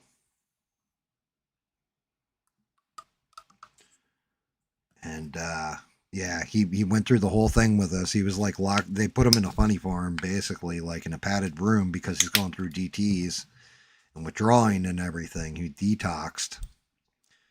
And yeah, now he's back with us. Yeah, it's fucking crazy, man. But he's better. He's healthy now. And he's doing his thing. Like he's doing his Bob thing. He's just drinking Diet Coke now and hanging out. He was in earlier. He asked about you earlier, too. He's like, where has Smurf been? Told him. I was like, Smurf works. You know? I was like, it's not easy when, you know, he's testing butt plugs for Amazon. That's hard work. Especially with the new He-Man ones I heard they came out with. And yeah, I mean, yeah, good for Bob, man, because I don't want to lose Bob. I like Bob. I don't want to lose my buddy. But yeah, he made a wise choice in my opinion. Because as Bubba is, well, you know, Bubba could tell you, we have a friend that he lies about how much he drinks, full bore alcoholic, and is probably going to die from cirrhosis of the liver. And, you know, it's a sad thing because he could have quit drinking or just been honest the whole time, and he decided not to. I forgot I bought this damn thing. I got one of these now. I can actually do this with my airbrush. Just run my cleaner right through it and get that shit out.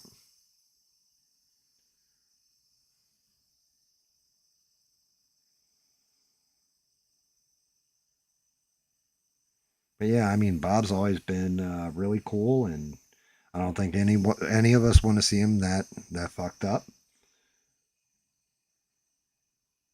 He still threatens to kick people in the nuts, so that didn't change. But, you know, he's at least sober now.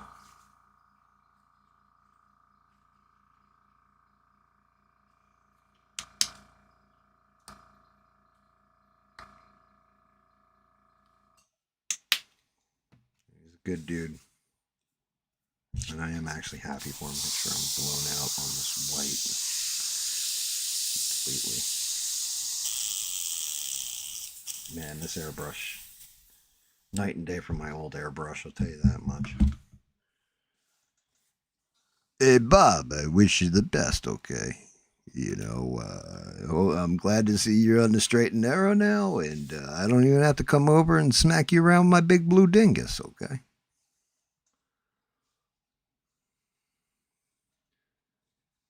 You love Bob and his stories? I think we all do. His tales of being a seaman.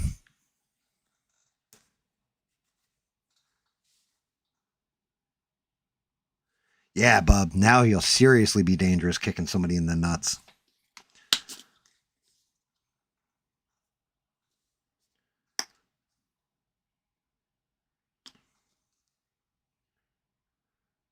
Let's see. So I want to get as bright a purple as I can get.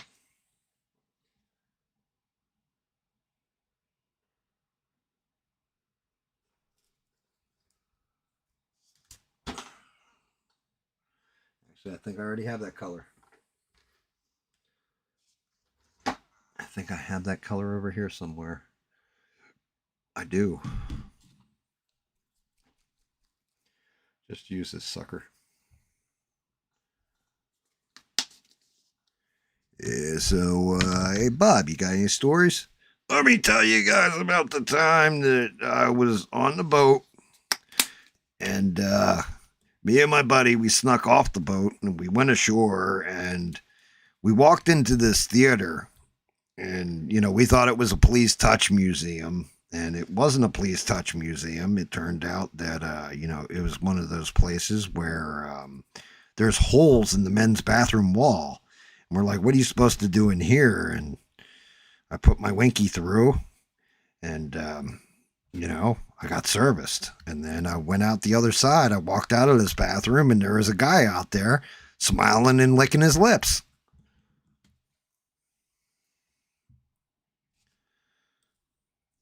Now, I don't know exactly what the girl looked like that was behind that hole, but, you know, that guy looked mighty happy, and he looked like he just had a meal, possibly a milkshake.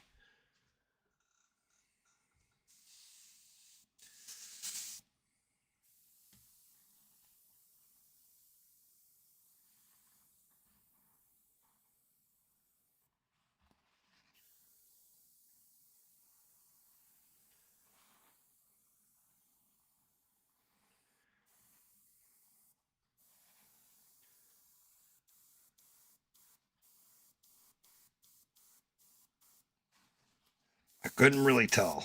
He looked very happy for some reason. I couldn't figure it out.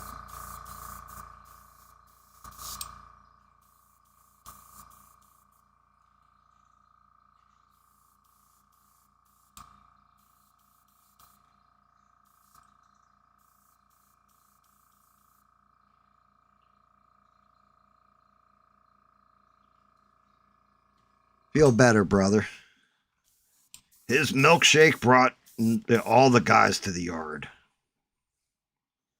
It was definitely a vanilla one by the texture running off his chin. But you know, I was drunk. I'm a sailor. I didn't care.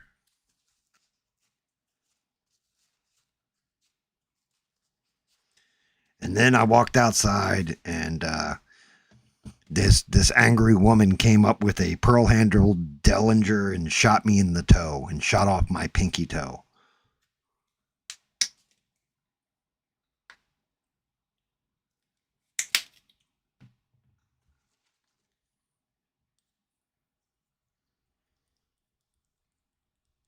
Why are you always lying on me? Yeah, I mean, but that's just it, Smurf. I mean, you know, you do have people in here that are definitely been asking about you. I'm like, nah, Smurf ain't mad at me. I was like, not anymore. He may have wanted to punch my teeth in at one point. Oh, Smurf, I forgot to tell you. I got my denture relined. Bro, night and day.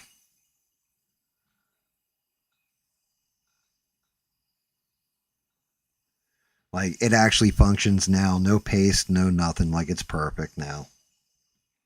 I can eat with the motherfucker and everything. If I'm going to eat something like an apple, though, I gotta like put a little glue in there. But outside of that, I can actually eat with it.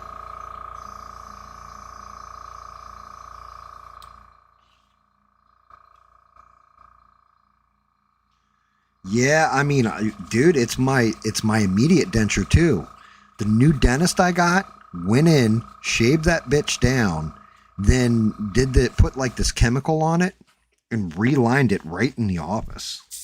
I was like, you can do that? And he's like, yeah. He's like, most people send them off to the lab. He's like, if we need to really polish it good, I can send it off to the lab.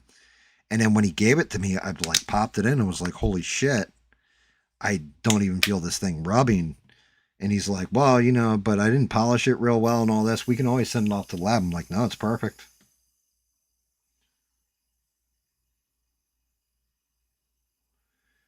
My dentures don't fit at all, Gam. I keep telling you, you know.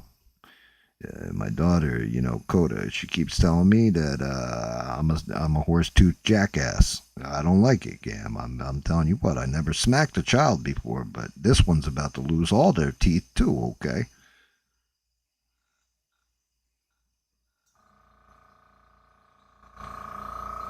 Make sure you all smash that like button.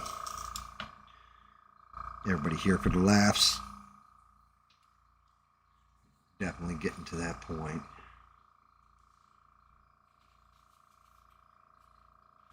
Alright, I am going in and we are not pacing up with that. A little darker.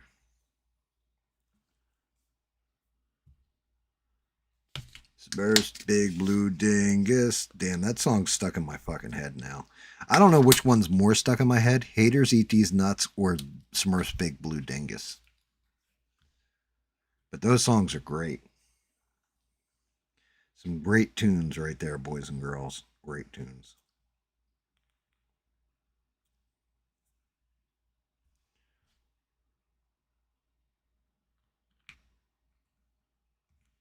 Yeah, I'll tell you something, Gam, okay? You're getting fresh with your mouth over there. I don't like it, Gam, okay?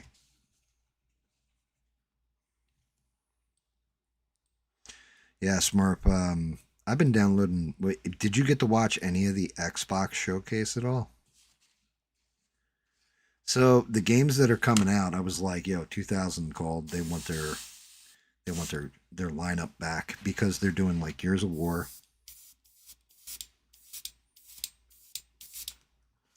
They're doing what was it? It was Gears of War, Fable, and Halo. And I'm like, really? Like, this is what we're doing in 2026? That's awesome.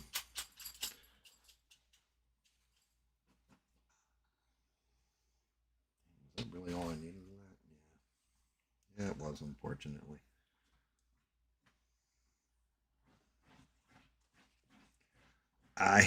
Man, my whole thing, I'm not excited for Fable. I would be more excited for Fable if they made it where you could pick if you wanted to be a boy or a girl. I'm going to say 75% of the games that are coming out, you're playing as a female character as the lead. And they all had kind of the same theme to them. You've got to prove yourself. You've got to show you're the alpha woman. You've got to, and I'm just like, man, what is this?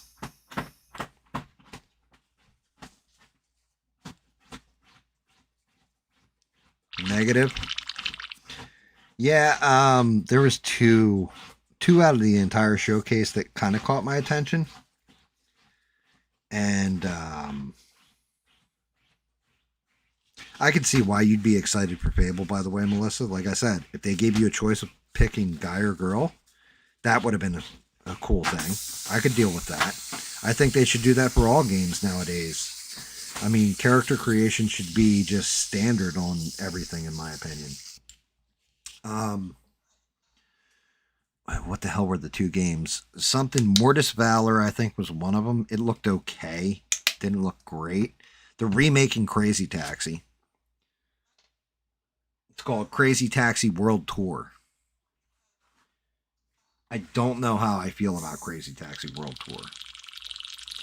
Like, part of me likes it, and part of me is like, why are we just rehashing old franchises? Come up with something fucking new. But there was another game that they're doing that I saw, and I'm trying to remember what it was, and I was just like, hell yeah. When I saw it, well, not hell yeah, but that looks serviceable. Oh, okay. If they're the first games you played, then yeah, I'd see why you'd be excited for them. Gears of War, I didn't really like. David actually was like, I kind of like the Gears of War. I was more like, yeah, no, I'm not feeling it. Just not feeling Gears of War, if I'm going to be honest.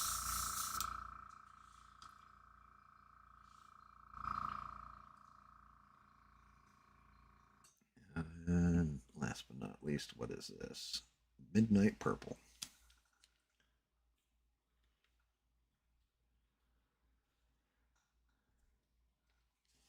I'm trying to remember. There was one other game.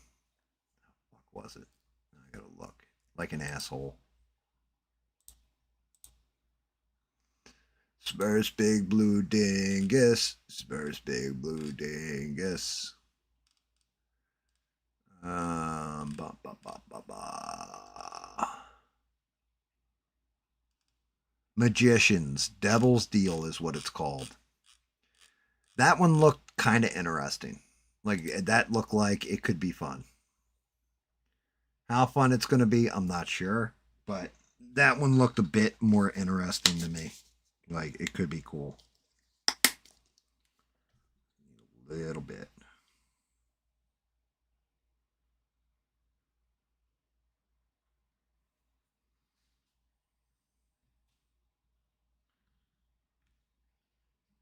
Yeah, first played on Xbox. I knew what you meant. That's just it. Like, for its time, Halo was one of the greatest shooters ever made.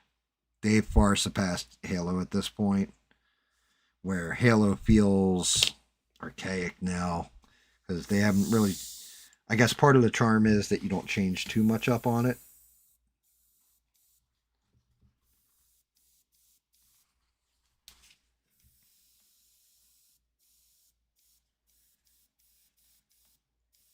But yeah, I don't know. Damn, this fucking airbrush is cool. Just have to be gentle as shit with it.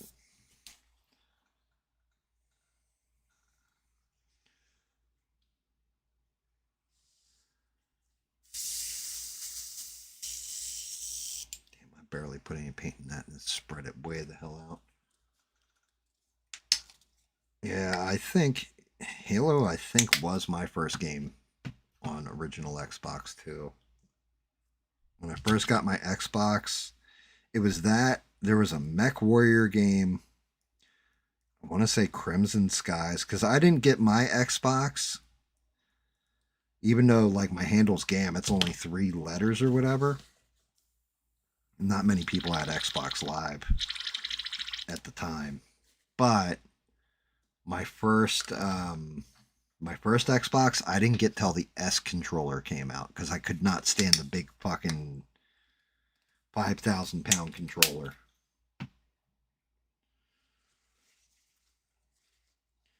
So I know when I got my Xbox, it came with the small controller, and that was pretty much the reason why I picked it up.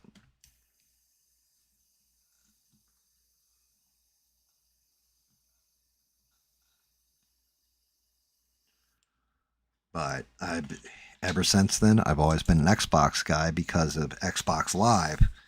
At the time, I had cable internet, everything else. I still have my GameCube that has the network adapter in it. I had a Dreamcast, and I used to play Phantasy Star Online with the Dreamcast. I also have and I still have the disc port too, which is super important. But I had the modem for the PlayStation 2 as well. But at that point in time, I had gotten away from playing console, and I was basically always playing PC because we'd play like Unreal Tournament, Quake Tournament. There was a mod for Quake that was called Team Fortress. I know Valve put out a copy or one of those for, I think, Xbox 360. I think it's what it was for.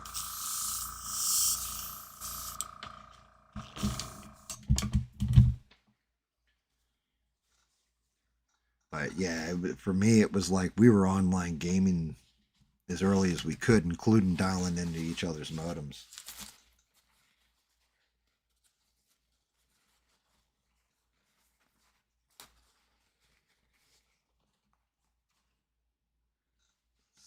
How did she come out? I need to see what it looks like in her arm.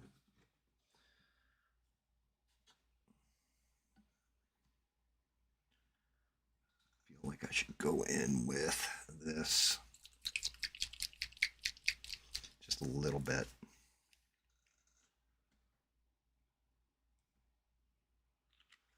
A little bit of this. Let's see if it looks okay on it. That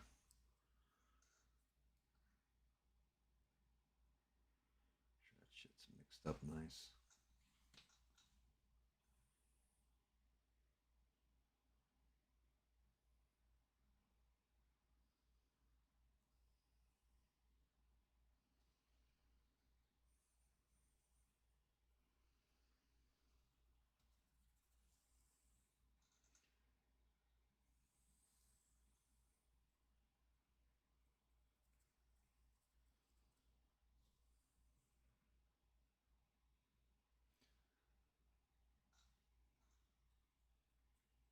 There's Big Blue Dingus. Damn it, I'm gonna have that fucking song stuck in my head. Fuck you, Smurf.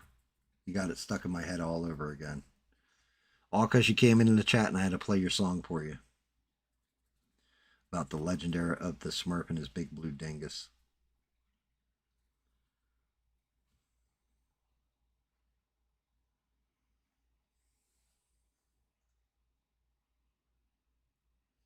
Yeah, Fable. So, Lionhead Studios, I want to say it was. Peter Molyneux was like the head of them, if I remember correct.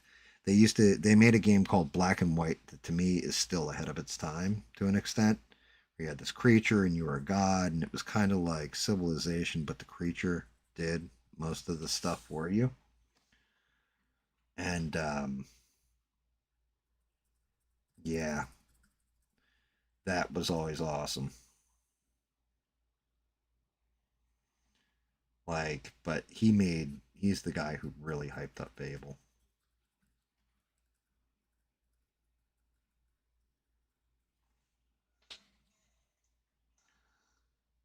I don't even bit here.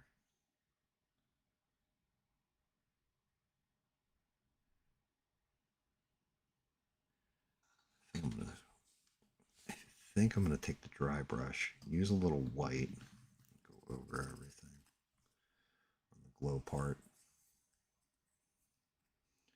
Should probably grab a smaller dry brush. Everybody got quiet in the chats. It's so quiet in here. I can hear a mouse fart.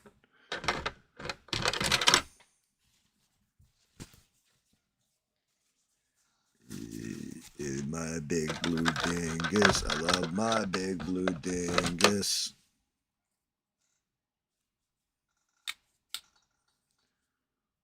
Fucking white. Just used it. I gotta put away all these fucking paints too.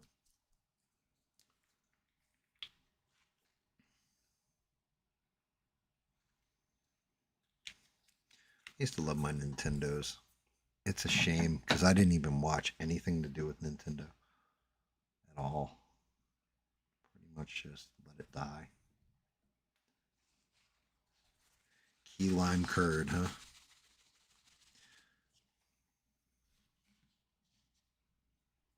Making your curds and whey.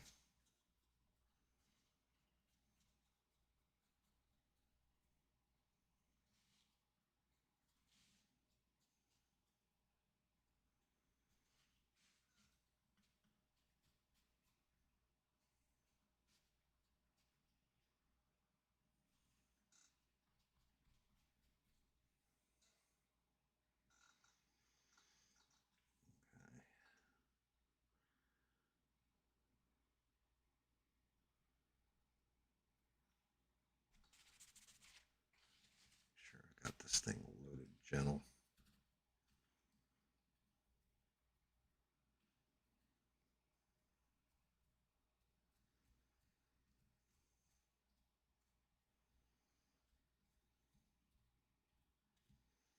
Spurs big blue dingus. Spurs big blue dingus.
Sounds pretty good.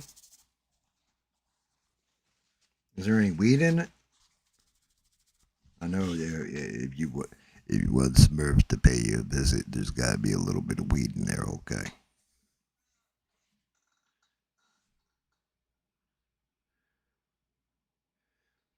Smurf, you want to come down and visit me?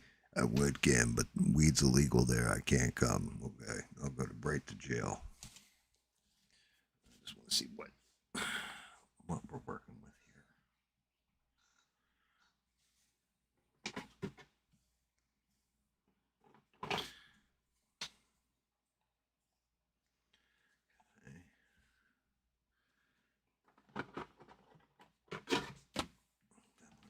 This part, and this part.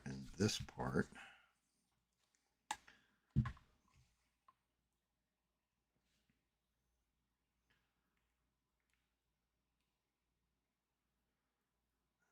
fucking hand.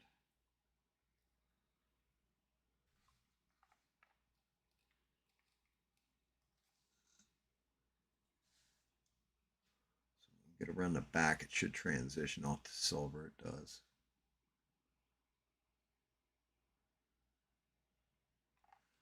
feel like I went in here a little too aggressive.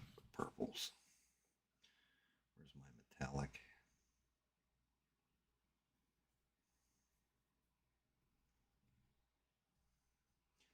Damn.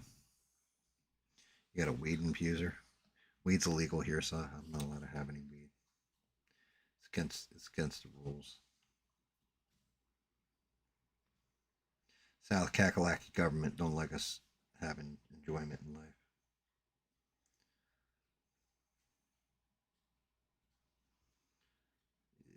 You know something, Gab? You're a bitch, okay? You guys want to get Gabs up for his birthday? Send him some nuggets, okay? Just be careful how you send them, okay?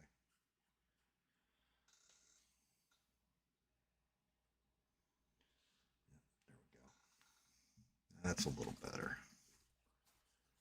Now we're talking. I think I got the effect I wanted out of that.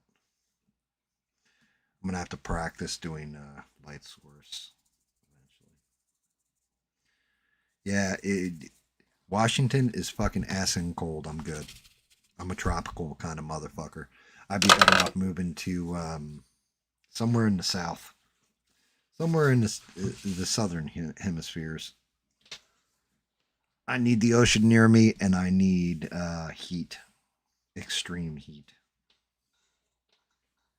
Extreme heat. That's what I went through one time, Gam. Okay, I'm just saying. I started bleeding out my butt, and my dingus wouldn't turn off for at least a week. Okay, just telling you.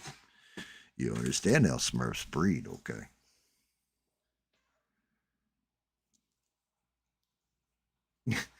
Yeah, everybody always says that about the P.O. box. The only problem with the P.O. box I see, and the way it was explained to me, well, you can't, you don't know what's in the P.O. box when somebody ships something to you, right? The only issue I have with that is that technically, well, I don't know. I believe that the post office is still government funded. It's not privately owned, right? So technically, I'd have to go into a federal building.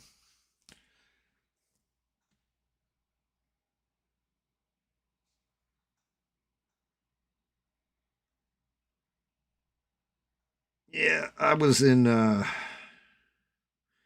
I was younger, it's actually beautiful up in Washington too.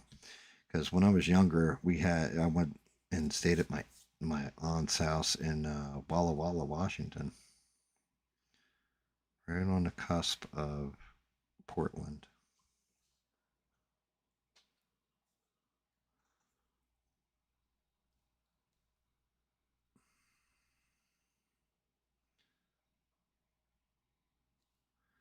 That actually slipped in there because of the glue. Holy shit, it did.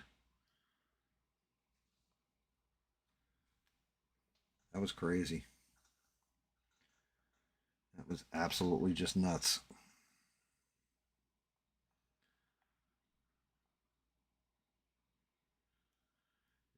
You know something?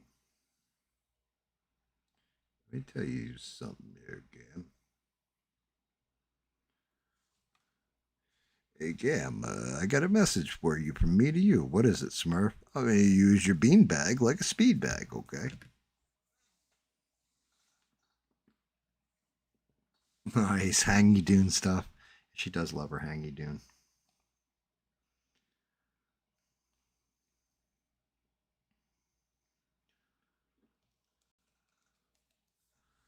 Hold this shit together.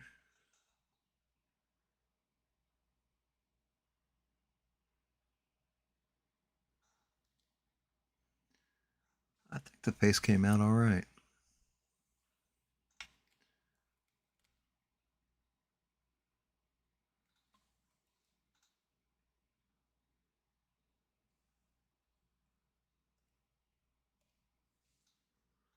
Actually got an interesting tone to the skin and everything.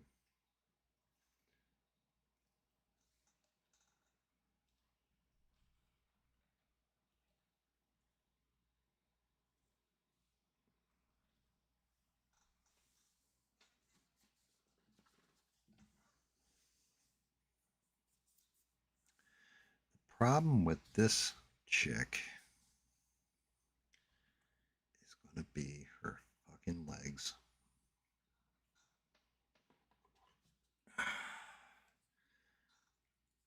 specifically her hips.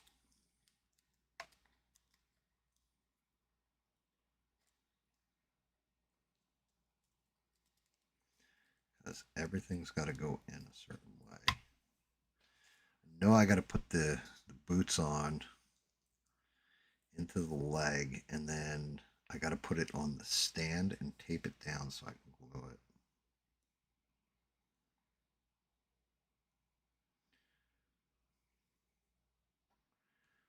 I think that's how I had it set up.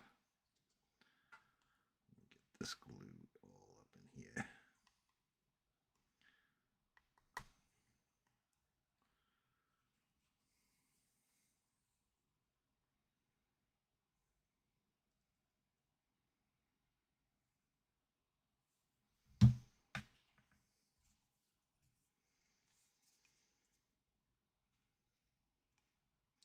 I just remember when I laid her out, there was definitely an issue with them legs. Like, it looks like I didn't paint right here. There's specks. Those aren't specks. That's from where the legs actually rub together on the statue. Woo! A Daiso, huh? Nice.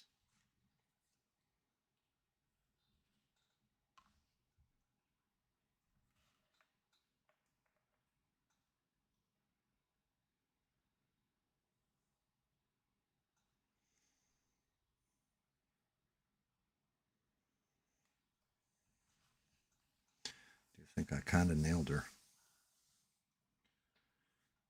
I'm putting the arms on last.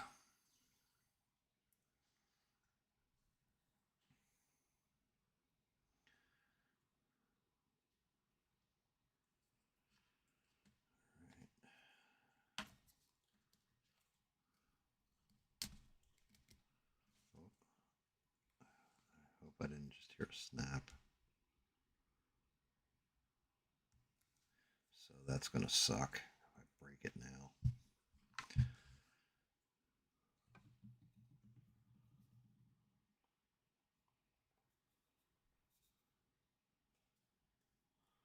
This leg was a little funny.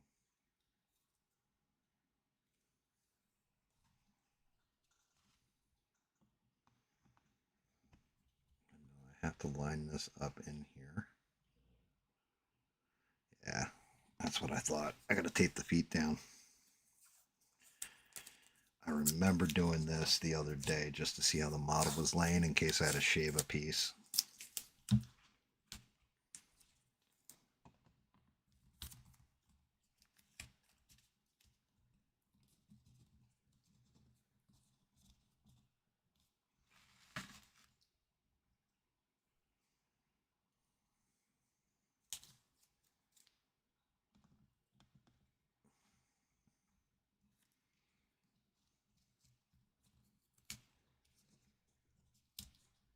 I just remember having to put tape here like this. Because the shit part is I can't even glue her to base. So I remember now I had to do this in order to support the upper half. I shouldn't have put the head on either. Let's see what I got.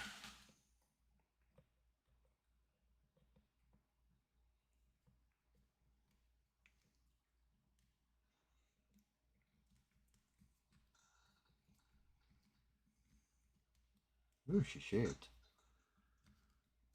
All right. Let's see what I gotta adjust. Oh, there we go. Okay.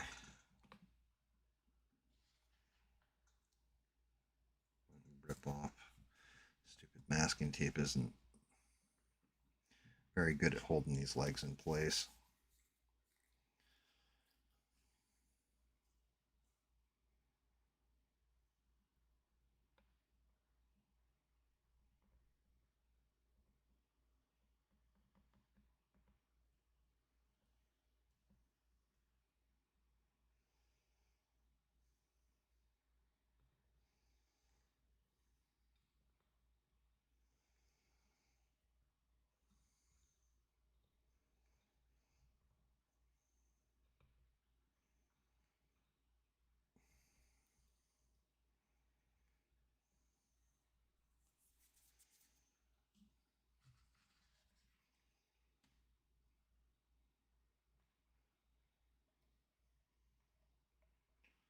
Sorry, guys, not talking right now because just trying to focus on not fucking up this glue job. Can I take that head off? I can. Good.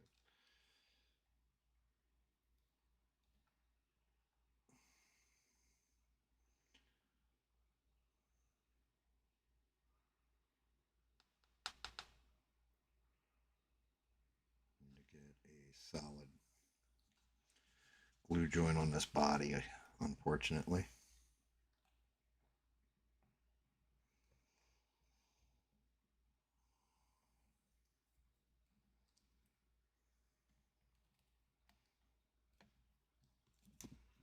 Oh shit. I knew that was going to happen.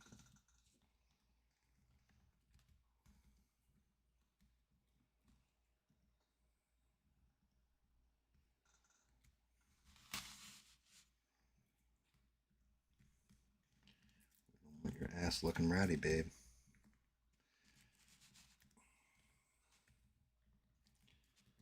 Those pieces in there. Nice and tight.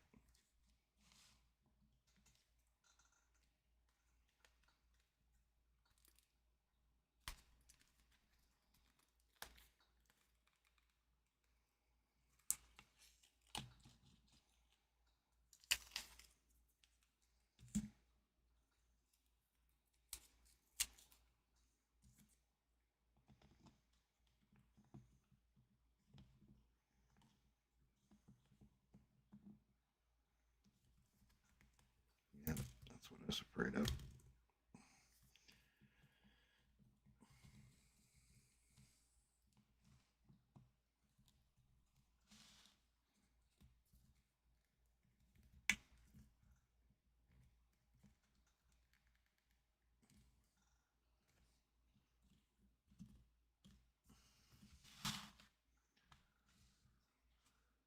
As I hold her legs together, so to speak.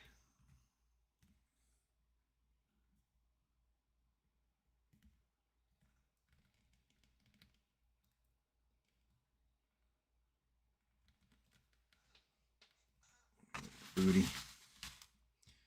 Yep, that fucking hip's got to get fixed.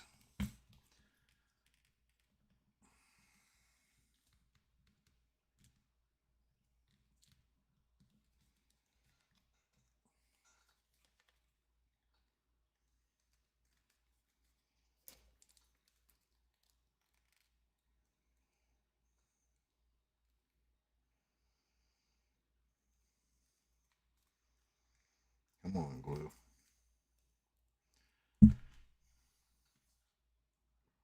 Look at those cheeks.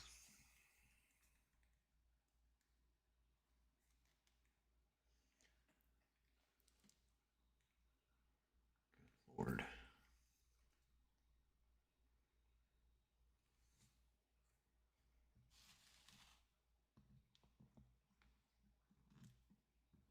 Oh my God. Tell me you did not pop out at the hip.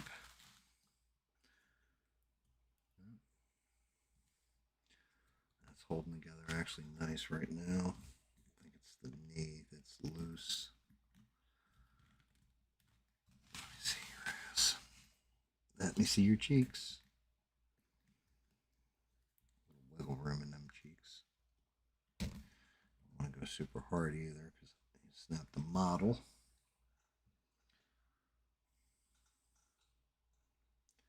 I know it's got to be real interesting just watching me pin somebody's ass cheeks together.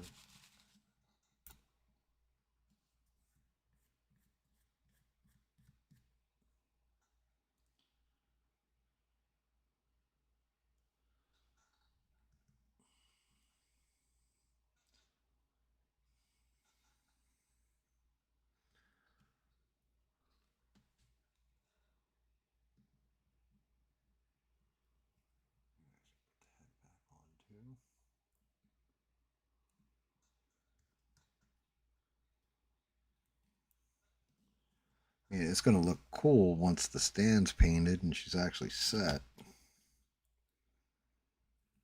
Just getting her to where she actually is set is the hard part.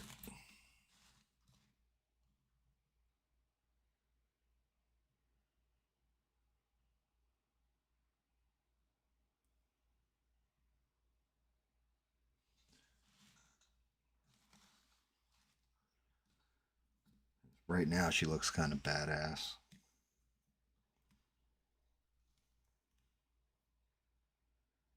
Oh, I don't trust that thing with stand either.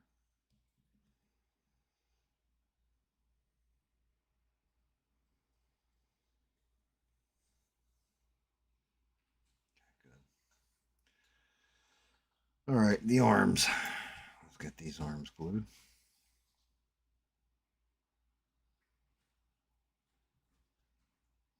I think she's done. I don't know which one I'm going to do next.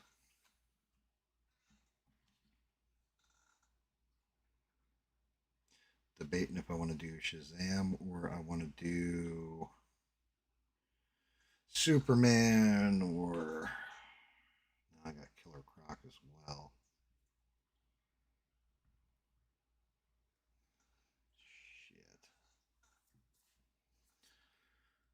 Shit.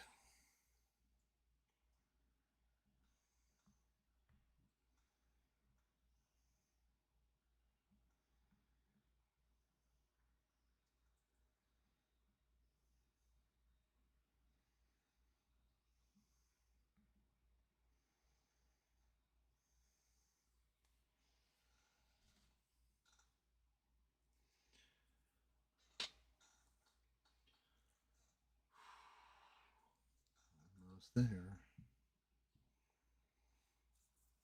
Give it a minute or two and let that harden a little bit.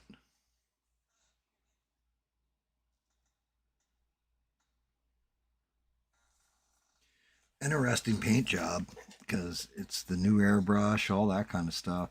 I think I could have done a little better in the eyes if I'm to be honest. But practice, practice, practice.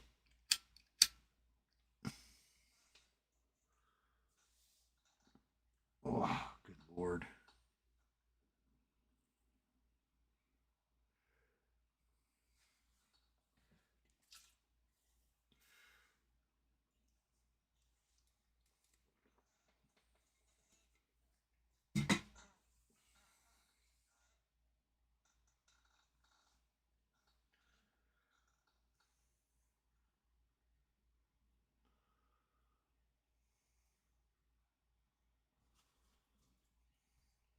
Figure out how that arm goes on before I completely attach it. Know how this one goes on. Just like fucking that.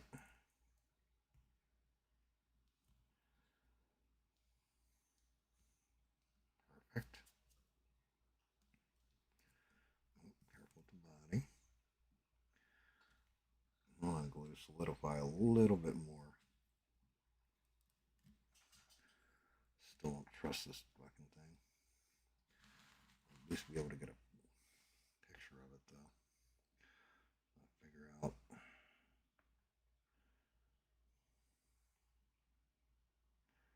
Like this arm goes just like this.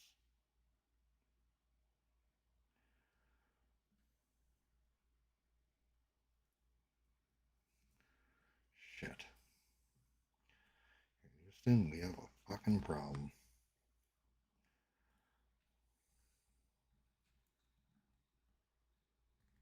I gotta hold her 6 different ways.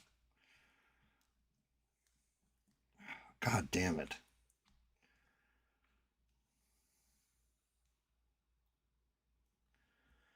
arm does not want to go on. It keeps pulling the body.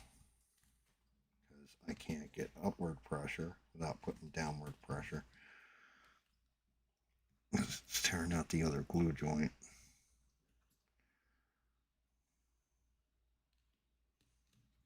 Yep, I just felt her ass wiggle free.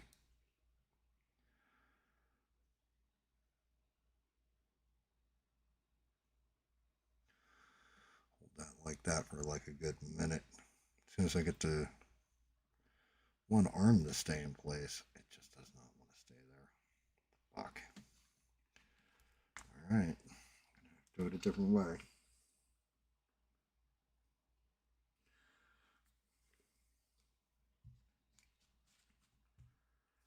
Oh my god.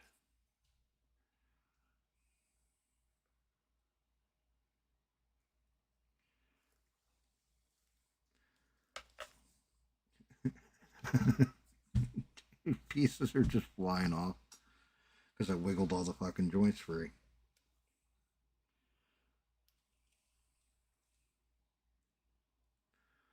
Just ridiculous because all it is just one arm I got to get on there. It's just, they put it on a weird angle, so it doesn't quite lock in right.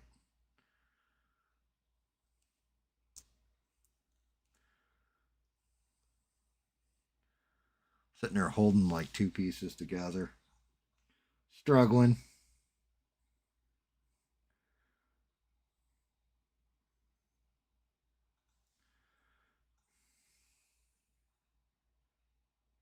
How come you will not go and sit right?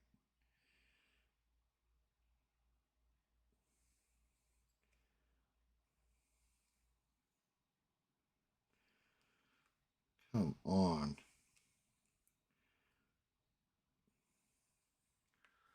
Son of a bitch.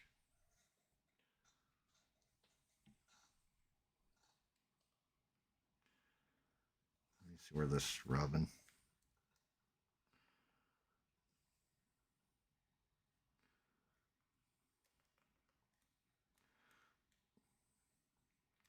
This should be the angle this thing goes on.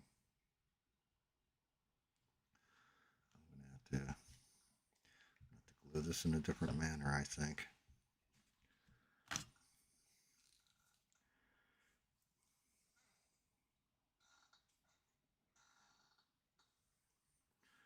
I'm going to have to go up higher.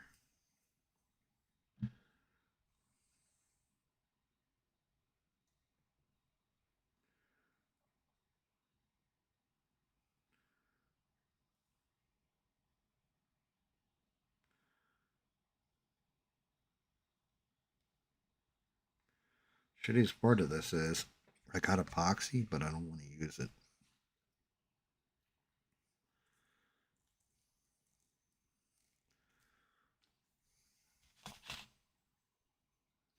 Thought the legs were going to be the big factor. They're a pain in the ass too, but not like this fucking one hand. Other hand, I can just set on there and it'll glue in because of the way the weight and the pressure goes. This other hand is angled.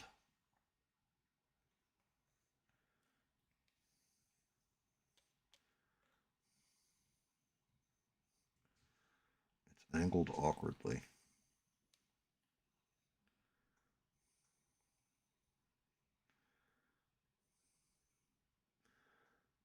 I may use super glue just to hold it in there so I can, until it dries.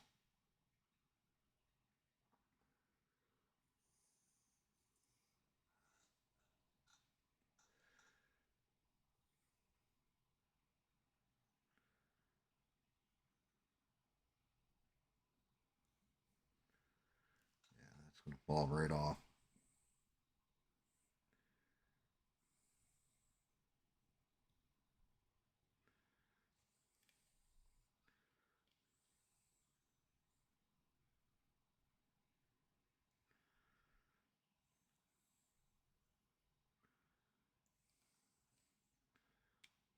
Come the fuck on.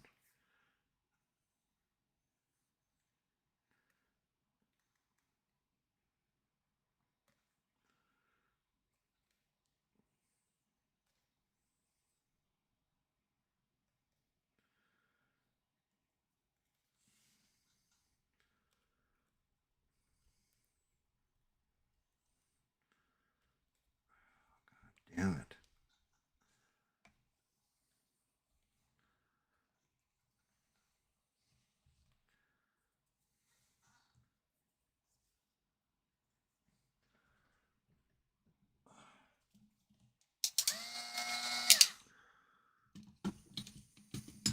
I'm gonna get glue all over my fucking bit now too. This is gonna suck.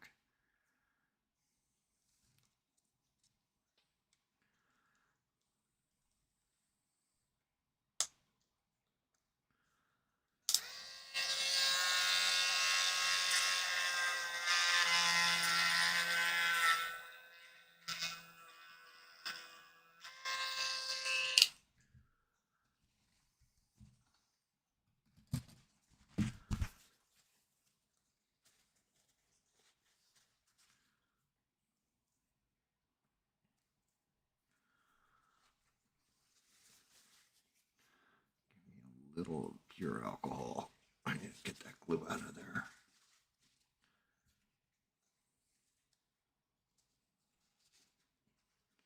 Without wiping out my fucking paint.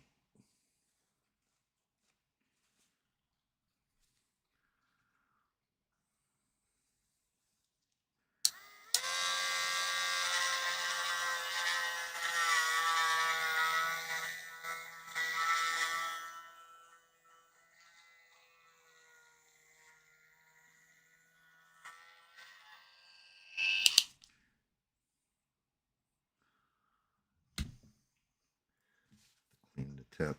Always get your tip clean.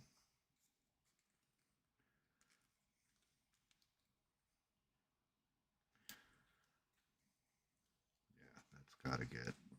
I'm gonna have to super glue that to keep it in. Okay. Where's my super glue? Ba, ba, ba, ba, ba. Get that shit off the tip. What's up, Francois? Trying to wrap it up. Unfortunately, I got one piece that does not want to work right. The rest of the model all goes together perfect, all except for one fucking piece. That one piece just wants to fight me. I just need bullshit glue. I'll do it immediately. Like, and when I say bullshit glue, I mean the cheapest stuff seems to work the best.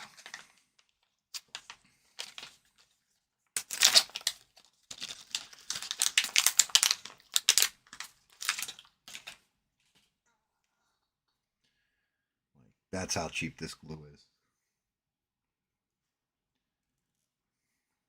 Goddamn, does it work well.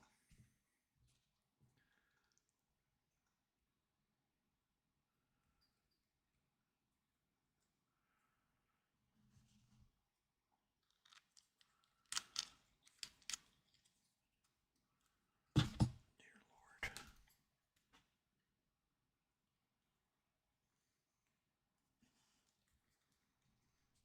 Fucking weird ass angle.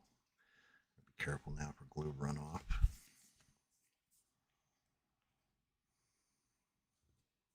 I can already feel it running down.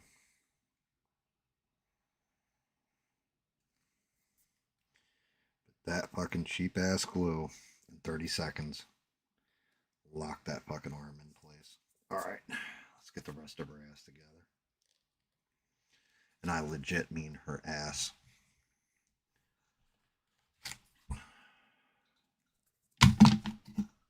Dear Lord, knocking my headphones off, everything. Not like I need them anymore. I'm done listening to Smurf's Big Blue Dingus. Alright, lady. Get your legs in.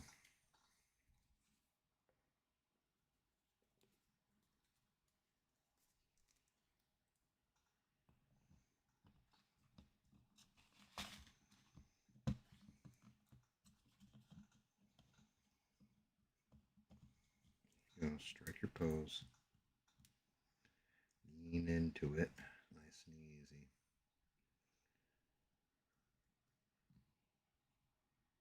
Damn, that arm like froze in place. It's beautiful. Good glue joint. Alright, look at her ass. Yep.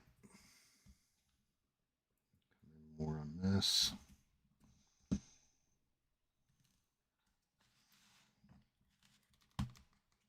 Problem is the way they posed her.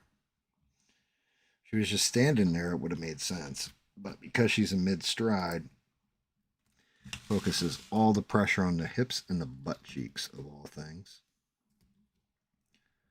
So then it shifts the model left and right. But I think that's actually got it. And let me get the last arm on, which again, that'll gravity weld with the glue in there. Just gonna fall. ass joint.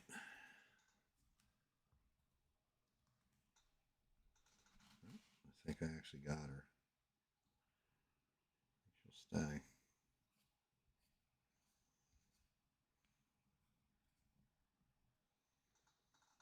I got her. All right, let's take a look. Here's what we're looking at, boys and girls. Trying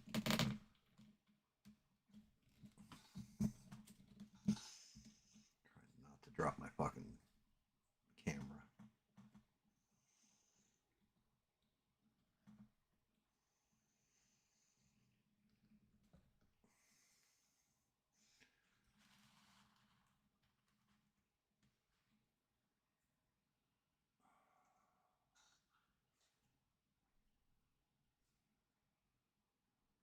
Get that tracking right on her. Get the light off of her.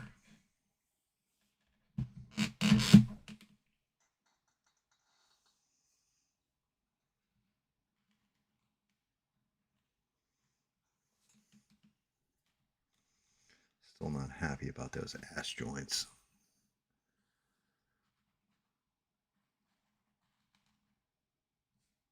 But not too shabby. Do this. Cover up my fucking monitor. That's why it's not trying to pick up the fucking monitor. Oh my god. Really? What a pain in my dick.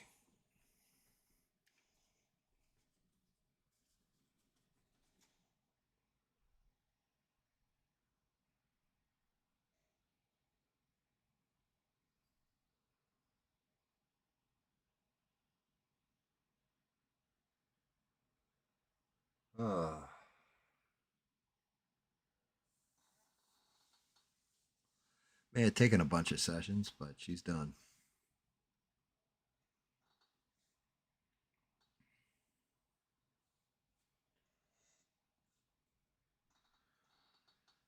All right. Oh, I think that's going to do it for this one.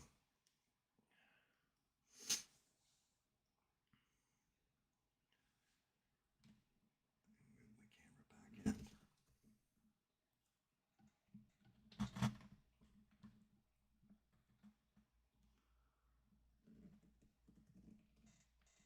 camera back in. High angle, I guess, on this. Like so.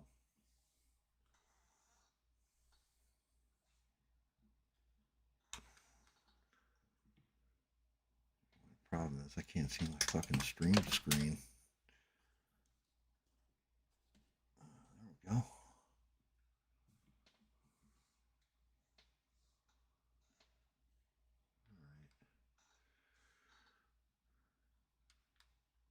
Actually call it a night there, I guess. If I grab the right fucking mouse. Alright, Evil-Lyn's done. I don't know which one we're going to do next. We'll figure it out, though.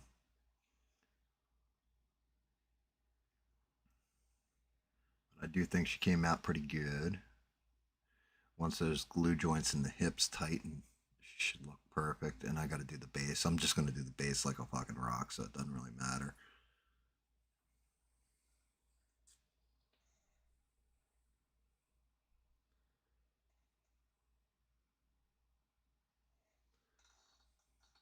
Get a lot of less glue burns, frosting, and overspill than any other I've tried. I have fucking Loctite. Yeah, I tried Loctite once. It breaks free. I get no frosting. I get no glue burn with this cheap ass Gluology or whatever I think it's called. Gluology. And they sell it at Walmart. It costs like $1.99 or something for a thing of it, or $1 or some shit. Like, it's super cheap, super glue. But I've tried Gorilla Glue. I've tried Loctite. The shit that I should be using. Let me see if I can find it. And I still haven't broke it out yet. Is this, which is JB Weld epoxy. That's what I really should be using. But yeah. Yeah, the Gluology at this point has been the one that's worked the best for me. I've gotten the best results with it. But the thing is, this stuff, this Gorilla Glue, this stuff works super good. The only problem is it takes like 2 minutes. You got to wait 2 minutes on each part being glued, and then you're supposed to push them together. But what I've noticed is if there's any kind of gravity like her arm here, basically what's going to happen is it just pulls apart slow.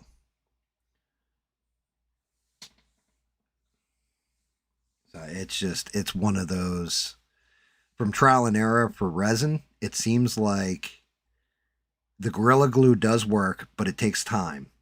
And if you need a part that's going to hang in gravity while it's seating the glue and doesn't have any weight pushing down on it, like her hips at least have the weight on them, then you go with the super glue, any, maybe crazy glue, and just a little bit. You don't have to go crazy with it, no pun intended, but you don't have to go crazy with it, just enough to get the piece to hold for like that couple minutes while the Gorilla Glue takes course and holds.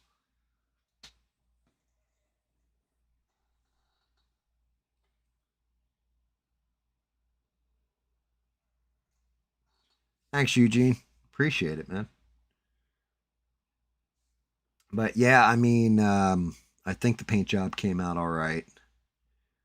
I'm not super ecstatic with the way the ball and the hand came out, but it was an experiment, and I've got to practice and get better at it. That's all, and I will as time goes.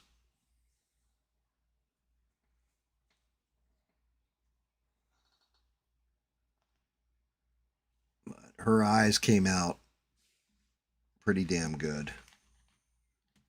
Twister. Her eyes actually came out with the crystal blue in there and everything else. The lips actually have, because I inlaid that little light red and used the dark red. The what the hell red was it that I used on there? It's called Nocturnal Red 72111. That's a Vallejo game color. They came out velvety, so like she should look like hot and evil. I think we nailed it.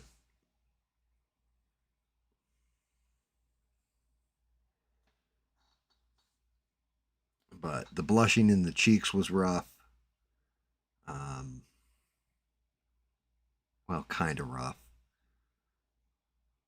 The eyeshadow was definitely a challenge. But the makeup tutorials actually helped.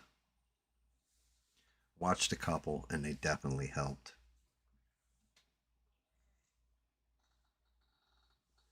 I think she came out pretty, but like I said, she should look kind of evil.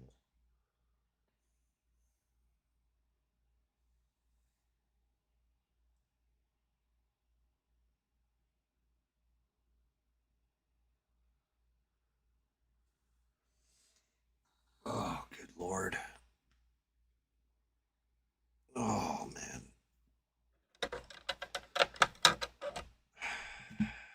The other part. Oh, shit. That's the other one I've got that I printed out and still has to get painted. Actually, he's got to get primed, too, is Dr. Doom. So, choices for next time. I've got 5 models at this point in backstock. We have Killer Croc. We've got Dr. Doom. We have Shazam. We have Superman, which is the Kingdom Come version of Superman. And we have the Riddler.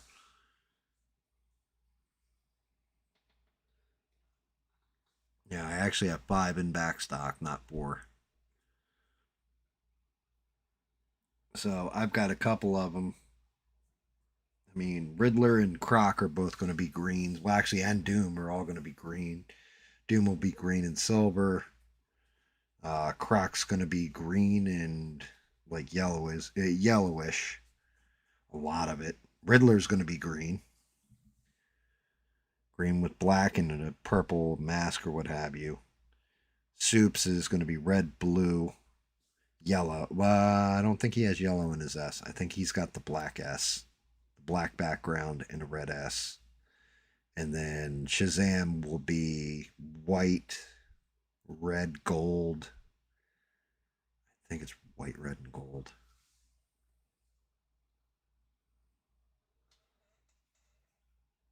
So I don't know. I get like one or two more models printed off here. I might have to start doing 2 streams to catch up painting.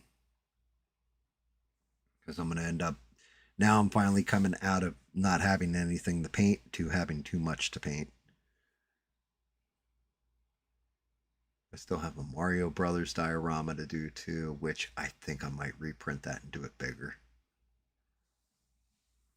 And I got a box of assorteds. So I've got a couple things to paint. Yeah, I think it's a good place to call it. I appreciate you guys. You guys are awesome. Always amazing. Thank you for smashing like and all that. Thank you for being subscribed, staying subscribed, and hanging out with me on Sunday nights and Friday nights. Do appreciate it.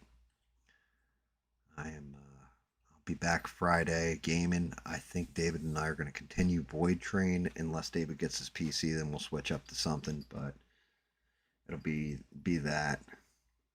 I guess that's pretty much a wrap. Alrighty, guys. Thank you again. Hopefully I'll see you either Friday or next Sunday. And until next time, always be creative. And most importantly, don't take shit from anyone. Good night, guys. And thank you.